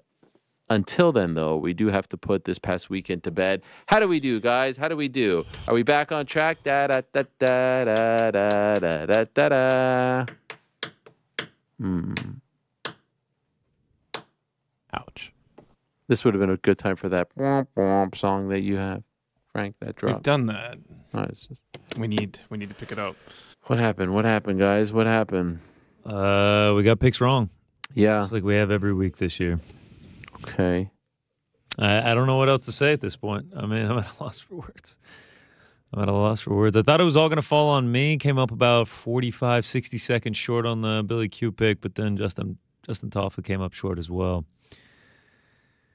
Yeah, not much else to say. I mean, just a bunch of losers over here. I mean, the parlay losers. We argue over pals or boys. It should just be the parlay losers. Who, me? No, not me. Wrong just for the button, record. sorry. Yeah, just for the record, not me. Ariel got out at the best time. I really think Ariel got out when we were on top. You know, we were the coolest kids in town. No, I mean, can I ask like an honest question? Please. When the second one falls, is there a bit of relief that it's not just Huge on you? relief. Okay. Massive relief. I can't even remember the last time I made a winning pick. I mean, I'm over here picking minus 525s. I can't get a W. I mean, it's disgusting. Billy Q and Jalal, they were looking great, and then just next second, I was like, oh, that's under the chin. Oh, that's over. And the parlay dream has died. All right, well, I feel good about this week. I think this is the one. You know why? I'm done. I'm done with this. Because what do you mean you're done? This is the do or die. We No. need I'm no. done with Do or die is UFC 300. Yeah. Oh, I forgot. That's right. We're going to end of March 300. We're going to get it this weekend. We anyway. updated the terms of agreement. I don't care. Oh, if we can do it in person, that'll be a special that'd be moment. great. Oh, that'll be fun. We can celebrate in person. Oh, that would Maybe be a we'll all special moment. go sleep. Does Juliana have to fly in if we're looking good? Maybe like we're halfway through the parlay. It's looking good. Juliana flies in. We'll do the first three. Our 3 legs will be on the prelims, and hers can be in the main event, so she can fly. She can make it in time. All right, beautiful. Can you make me a promise? If you guys win this one, will you sleep that night? Will you go to sleep? I'll pay for the hotel room. Can I pay for the room? Sleep back. No, you're not understanding what's happening here. It's not a money situation. I know. I just want to gift it. Not wanting to slip. I don't want the gift. That's not the gift. The gift is sitting at that poker table all night and grinding it out. I love that you're just gonna go grind it. That is the gift. That is the fun. That is the experience. That is the moment. I'll be at craps. If you see anyone going crazy at the craps table this weekend, that'll be me. That's your game of choice? I have actually, the only casino game I've ever played is blackjack. Okay. Was unsuccessful. So we're going craps this time around. That's a fun one. Craps is a fun one. Very participatory. Like you'll enjoy that. That's what I like. That's what I like to hear. It's fun for everyone. That was the most degenerate gambler thing you've ever said. Right. Very So craps is the fun one. Very I'm the least degenerate gambler of my friends, so I've been around a lot of degenerate gambling. Frankie, you coming to the craps table? I'm not. No. I don't even know how to. What are you gonna do then? I am putting it all on the parlay boys. He's gonna be at the poker table with me, sweating it out, trying to get me to nap. Trying to find him. Flip up the pillow for him. Well, they have massages. Like if you want to give me the free ones, I don't have to tip. Then it'll be great. Oh yeah, when you're sitting at the table, right? Someone comes. Oh wow. Yeah. Is it still you have to tip. You have to pay for it. But free drinks while you're betting as well? Oh yeah. Yep. I like what I got in store. Oh yeah. Me too. It's gonna be fun. See you in the morning. I mean, it's gonna be a great weekend. Yeah. Yeah, we're going to be like leaving to go home, and Rick's still going to be grinding at the poker table. It depends on, maybe if I'm up a lot and stacking chips, then maybe we'll. That would make my day. If we hit the parlay and then I went to bed, woke up, and was like leaving Atlantic City, and I see Rick just like with a hat and sunglasses on, mound of chips. He's just like, I can't quit now. I'm on a heat. Are you a cigarette guy? When you get it, no. Just all of a sudden takes Don't tempt me. Cigs indoors. No, but you can smoke them inside. People who smoke sometimes, like in certain scenarios. I'm four not. walls and a roof around me. It makes a cigarette much more tempting. Yeah. Oh man. You got to bring that hat. You know the hat that you break out for big hitters? Yeah, the visor. Oh, yeah, that's what I play with. That with the cigarette indoors at the craps table, saying it's participatory. You gotta have the garter on your arm. What's gonna end up happening is housing chips. I'm gonna bust out. I'm gonna spend my bankroll real quick, bust out on the hand, go all in, not want to rebuy. I'm going to go to bed. I'm going to come back. Connor's sitting at the table. Just grinding on with the visor, with the cigarette. He's like, I can't leave yet. Couple bacon, egg, and cheeses. It's going to be a great I'm time. so sad that I'm missing this. It's going to be fun. I mean, we've invited you multiple times. You keep just telling us no. No. I am not coming, and I'm not sad enough, but I'm just, like you say, oh, I'm so sad. You know what I mean? It's just like, right. It's just I don't say that unless I mean it. Well, actually, my sister just gave birth, so I might have to go visit. Mazel her. tov. She can come as well. It didn't feel like the right time to jump Baby in can come because you were too. like setting everything up. Oh, no, Mazel tov, obviously. I appreciate that. Thank you. Yeah, she can come too. I'm sure. Everyone, yeah. Yeah, I'm sure she'd love it too. Very participatory. All right, so Super. yes. What else? What else? Rest of the picks did good on Bellator. It was a nice little Friday afternoon of betting. Did all right on UFC. Nothing real crazy. I mean, essentially almost ended up even, but we're counting as a winning week. We broke the losing streak, down up 0.2 units. I mean, almost broke even. So yeah, as a bold man, we're undefeated on the picks. We plan on continuing that this weekend down in beautiful, sunny. Let's go. Atlantic City. Yeah, what is the weather going to be like? It's a little chilly there on the water. Like a high of 57. Okay. It's going to be a high of 57. If you're outside doing sightseeing in Atlantic City, you've done, especially at this time of year. Nah, the boardwalk is nice. Inside. You could walk. Yeah, not now. Okay. What about the Monopoly Now Street? it's not the time. All right. Yeah, where are we eating? I'm on the. Oh, I thought we were doing Margaritaville. I love Frankie. Frankie waited too long to get a hotel, so he's at the Luxor of AC, the Luxor version. Shout out. Wait, you're not staying together? No, I booked my hotel months ago, and I told Frank about it, and he waited till this weekend to book his. And it's sold out? So now he's essentially at the Luxor of Atlantic City. Good job, Frank. Greatest hotel. Well done. Ever. At least I have a Frankie, hotel. listen, Am I right? you can cancel that and just stay up with me.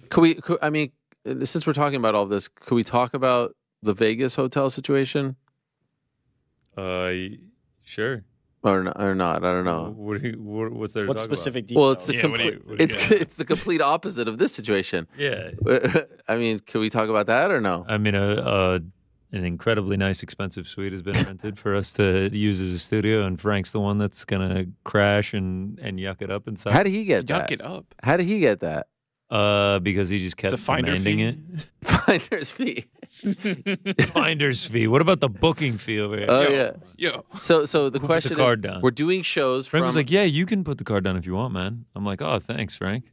We're doing shows from a very nice location, and it's obviously like a suite, so there is a bed, and Frank has drawn the longest straw, right? There was only one straw. Right, There and was no- yeah. Frank held the straw just and then picked demanded it out of his own hand. He's like, if it helps saves money, like I'm happy to stay in the suite. We're just like, all right, dude, you got it. But truly, was there no discussion about this? Because I wasn't involved in the like kind of booking part of this. But like, I feel like the name on the card should be the one who stays in the suite. But I mean, he was. Oh, and who would that be? Oh, wow. Frank was like, you're welcome to put your card down if you want, man. Should there be some? I mean, should there be? I even gave him the little plastic tray. It was like, you just want to sign here. that. How do you feel about this, GC? I don't need you guys coming into my room, as a. It's actually. I don't want the perhaps a suite that blessing. bad. I'd rather have a completely private room. Okay, fair enough. I mean, the suite's big enough that you guys are going to be in one wing of it, not be on the other. Frank. Oh, I love this. So like when people come, hopefully we'll have in studio guests. They won't be like, okay, who's It's gonna be a pile of dishes. Yeah, It's gonna be what are we clothes thinking? strung out everywhere. There's a bit of a responsibility that comes with this. Yes. Well, he's opening the door to just get Roasted. just berated if we walk in and there's even a crumb on the kitchen table or something. I mean, There's a it's Roomba in the It's gonna be suite. bad. There is. It's gonna be bad. Yes. When you say a Roomba, is it that thing that like? Yeah, like the little They vacuum have cleaner those? robot thing. Wow. I mean, I had to ask for it. It was GC's card. Like I thought, Yeah. thought I would flex. This is gonna be great. It's gonna be a great time. All right. What else? Anything else? No, nothing else. Are you Ariel Helwani in the bracket pool? Yes, that would be me. Really, that is you? Yes. You're in second place then. Serious? Wow. Yeah, dead serious. Of everyone? Yeah, I'm just wondering if someone. No, that is me. Who, me? Yeah, that's you. UConn to win? Me? Yeah, UConn to win it all. You're in second. Yeah, Dan Hurley and the boys. And you got UConn over Arizona and Purdue over UK in the Final Four? Sounds about right. Zach Edey, you know, the Canadian Who filled boy. out your bracket for you? You know what I did? Your second Tell only me what to you a guy, Moldog, who has Clemson winning it all. Wait, how far? What the hell? I'm trying to figure. How do I even get to see this? Men's tournament. I'm never in second place. How do I even get to see this? Tells me there was, 408 entries. Some Yo participation here. Yo, tell me what you did to fill out your bracket, because I had an idea, but then okay. Wow, I am really in second place. Frank. Yeah. Who, me? Yeah, me? This is incredible. That's not first place. Just want to No, be I know, clear. but I'm never. Time. I'm never this like doing this well. I for one am excited for you. Okay, can I tell you my trick? What Yes, I do? I'd like to know. I've actually been doing this for the past 20 years. Oh wow. Okay. I usually go to a website where they do like expert picks, right? Yeah. So they'll do like CBS, Sports Illustrated, ESPN, expert picks, and I'll just pick one. This time I think it was CBS, and I'll open everyone's bracket. This is what I do. I did it on Wednesday night before. I'll open everyone's bracket, so I have like 8 brackets, and I'll go like chunk by chunk. And so I'll go, okay, here's the first chunk. It's UConn Stetson, FAU Northwestern, SDSU, UAB, Auburn, Yale. Like that's one chunk. And I'll go down the line and I'll just memorize what the consensus picked. And then what I feel like is the most, universal pick, I'll just go with that. Wisdom of the masses. I think it's smart. Good play. Never works. It never ever works. It never there's works. too many upsets. There's too much parity. But that's the thing. This particular one, as we've seen, it's been a lot of the top seeds winning, right? Like all the ones. It sounds like based on the fact that you did that. No, I don't think any. All twos have won. I don't think any double-digit seeds made the Sweet 16. But based on the fact that it's working for you, it seems like the upsets have almost been like predictable. The ones that they did have, right? Because your bracket is still. Yeah. No, so it works in that regard. By the way, NC State is 11. Nice. Good They're ball. the only one. I thought about this year. I don't do brackets because I don't watch college ball. I didn't end up joining this group because I don't watch it. I thought about AI. Is that probably a good route? Just Shout like out. AI I don't picks. even. How would you even do such a thing? You Just write ask it in? ChatGPT and roll with you it. just ask. That's actually ask brilliant. AI. Like on the WhatsApp thing, you can write that. Like me? Have you ever talked to the WhatsApp MMA I fan? don't do the like conversation thing. No. Oh, it's amazing. Who is it? Isn't it like Wiz Khalifa or something? No, it's something like I think his picture is Izzy. Yeah. It's a lot of fun. I'm like, what do you think of Ariel Helwani? Ariel Helwani is a legend of the game. He always says legend of the game. That would be good. Yeah, he always says, but then I'm like, who do you think is going to win in this? And the responses are actually fun. This is what I thought about for the bracket, but I didn't. I wonder if you could do that. I could see a world, by the way, where like if you're quite lonely and want to talk, you could forget. Oh, 100%. Oh, God. 100%. I'm serious. I had an existential crisis the first time with ChatGPT. It's wild, right? Oh yeah, no, you're right. There are people who are going to be conversing with AI 100%. Okay, I'm now back into it. I mean, I was watching last night. I was watching Grand Canyon. I was watching. I watched the entire. I just had no idea I was doing this well. Is there going to be games going on when we're in Atlantic City? There will be, yeah. Of course. You're gonna put some God! Physical cash money bets down. What a time to go! Window? By the way, maybe. What a time to That go could to be Atlantic fun. City. Tremendous. I mean, you can bet from anywhere. So. By the way, but there's a when you have that brick and Paper you put ticket. it down in Yeah, front and paper get the ticket. Brick. I mean, what do you think I am over here? The one singular you get bill. that bill and Here's you put my brick. What do I win? Sir, by the way? we What's- only accept 10s and above. What do I win? Yeah, what do I win? You're already counting your depending wins. either first, second, or third, your choice of posters. Oh yeah, that's right. Yeah, one of those posters I'm gonna have to take from you. Okay. No, Frank, we don't. We're setting a precedent here. The suite, right. now the posters you just take. We got some Forged Irish wanna style hang it stuff. up in You the were suite. like, all I want is that bag. And, then you walked away with it. I mean, we're setting a bad precedent, a dangerous precedent here with all the series, Frank. Yeah. Really ties the room together. Yeah, he casually throws out demands and ends up getting them all. Take. Do you ever give, Frank? Do you ever give? No. That's what I want to know. Yeah, that's a good point. No, the answer I'll give you is- my presents this Saturday. Gentlemen, is there big hitters? No. Okay, no, Apex cards, I just can't get my thumbs to type out the tweet for it, All right, fair enough. Atlantic City, there will be. There will be, yes. Are you going to bet on every single fight of that card? 100%. Oh, my God. Just what the doctor ordered when you're Just on a what bit the of a doctor streak. ordered. Yep. Perfect. The only way to turn it around is to bet on every card of a mediocre fight night. No, I'm just kidding. The card's great. So we will get those picks on Wednesday, gentlemen. Time to say goodbye. Thank you very much. And looking forward to Wednesday's show. Very, very much. But, of course, what a day it has been. It is time to say goodbye.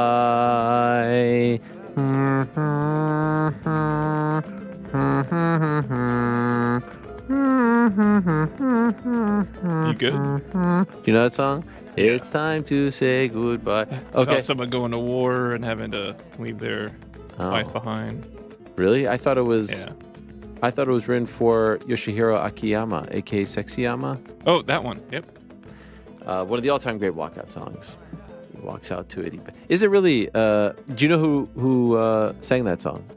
Yeah, we did this a couple of years ago, and I already forgot. Wow. Did we do it a couple of years ago? Yeah, because I said something wrong. Andrea Bocelli. I just got the "you didn't know that, Frank" back here in the control room. Just, yeah, I have to wear my letter of shame on Wednesday. That's pretty embarrassing. What a day it has been, but it is time to say goodbye. Great guest today. How about that Payton Talbot, huh? You like that guy, Frank? I feel like he's your kind of guy. Yes. You'd see him on a Discord channel here and there. Seems like All a big the time. Reddit guy, right? Yeah. Congratulations to him. Thank you very much to Erin Blanchfield. One half of the main event this Saturday in Atlantic City. There goes my pencil. Thank you very much to Renato Moicano. What a delight he is. Tremendous stuff. Thank you to Sodiq Yusuff.